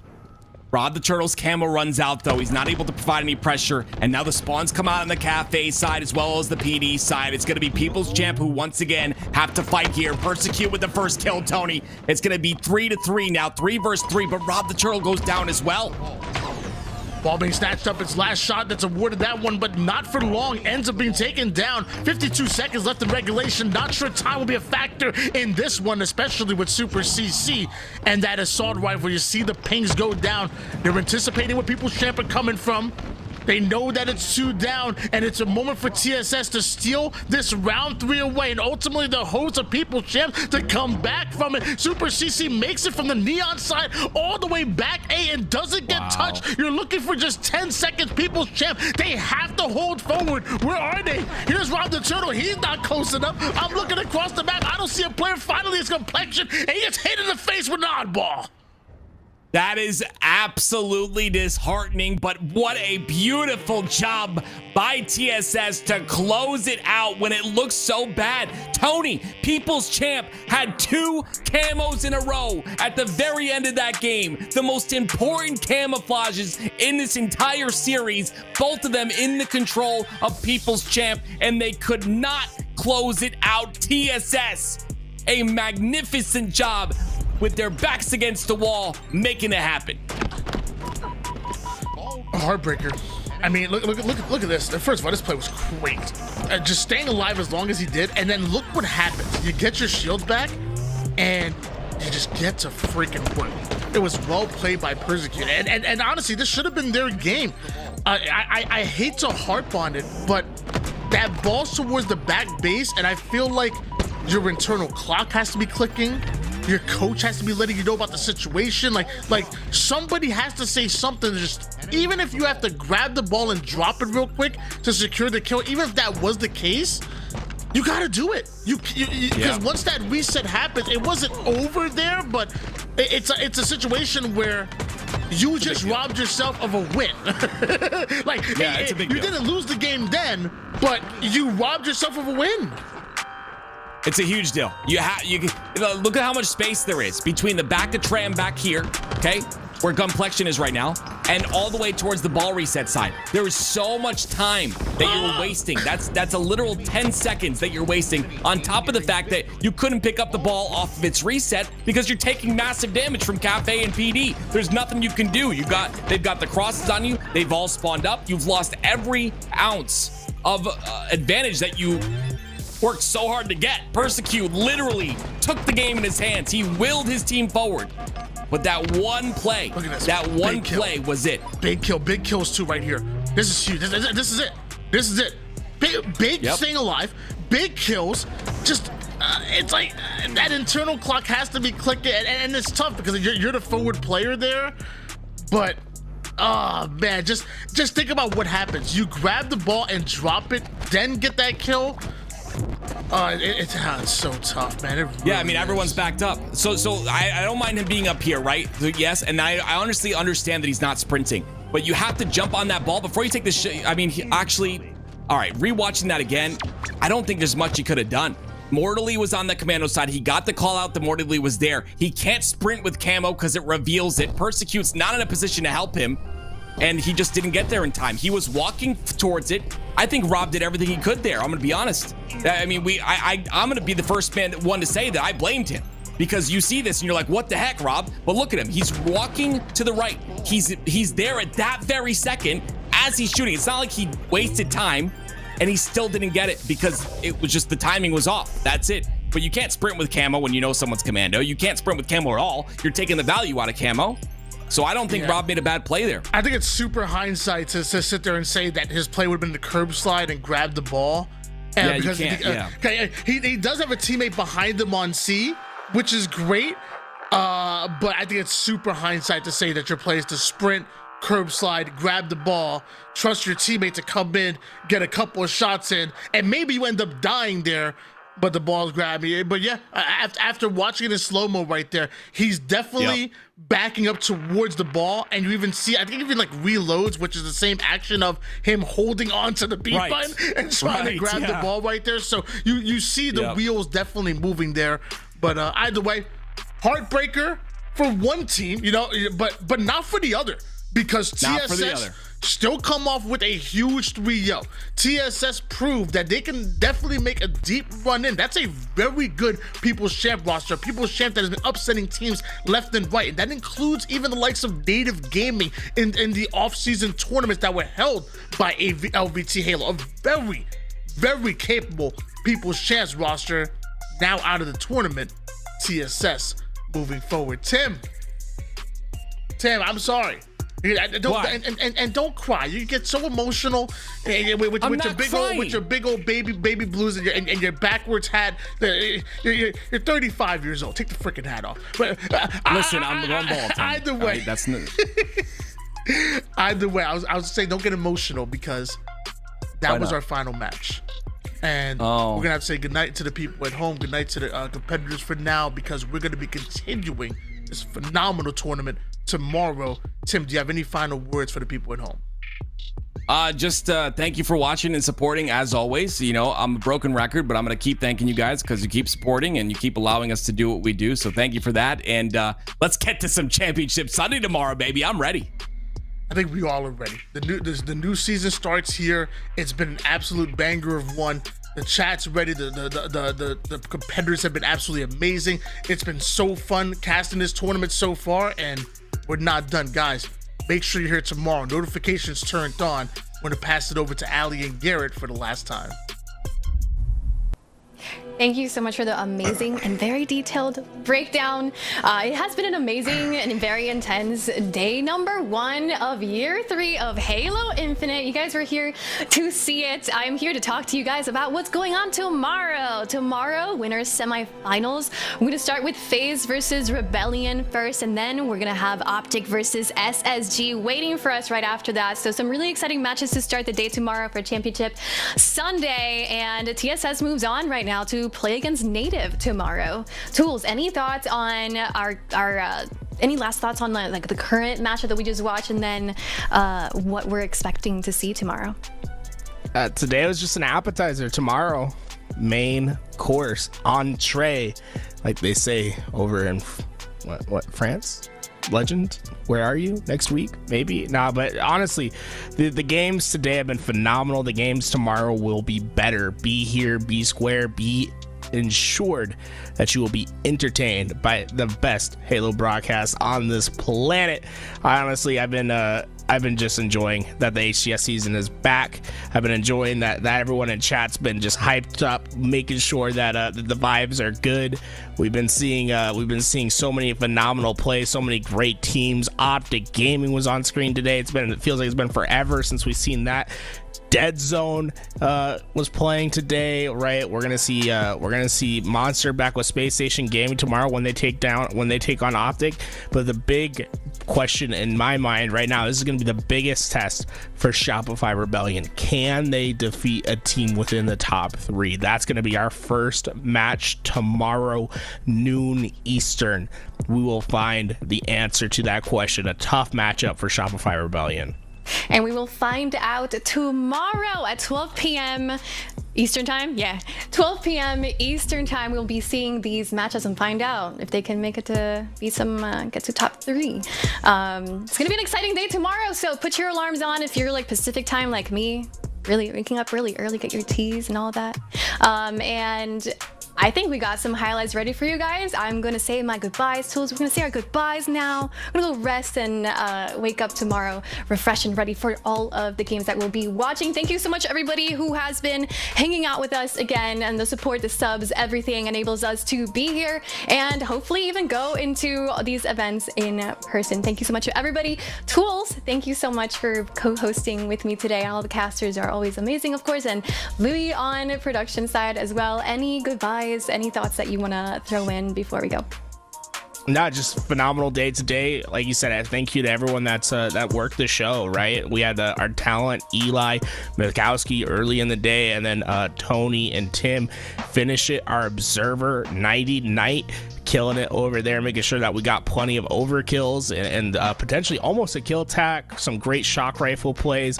All the admins in chat, I believe All in One's doing some video editing for us today. So we got some great people all around. It takes a lot to make sure that this ship is turning the way it is, and the captain of that, Mr. Louis V. Titan, on the sticks at the producer's screen, right? You don't get to see him on air today, but honestly, it's a lot of work to make sure all this goes down the way it does. So I just want to give that a little appreciation before we go out, and I just want to make sure chat go give some love to everyone that's been on. I think we have the pictures of everyone that's on the show, right? Go spam those pictures, get the hearts out, whatever you want to do. But thank you so much for watching.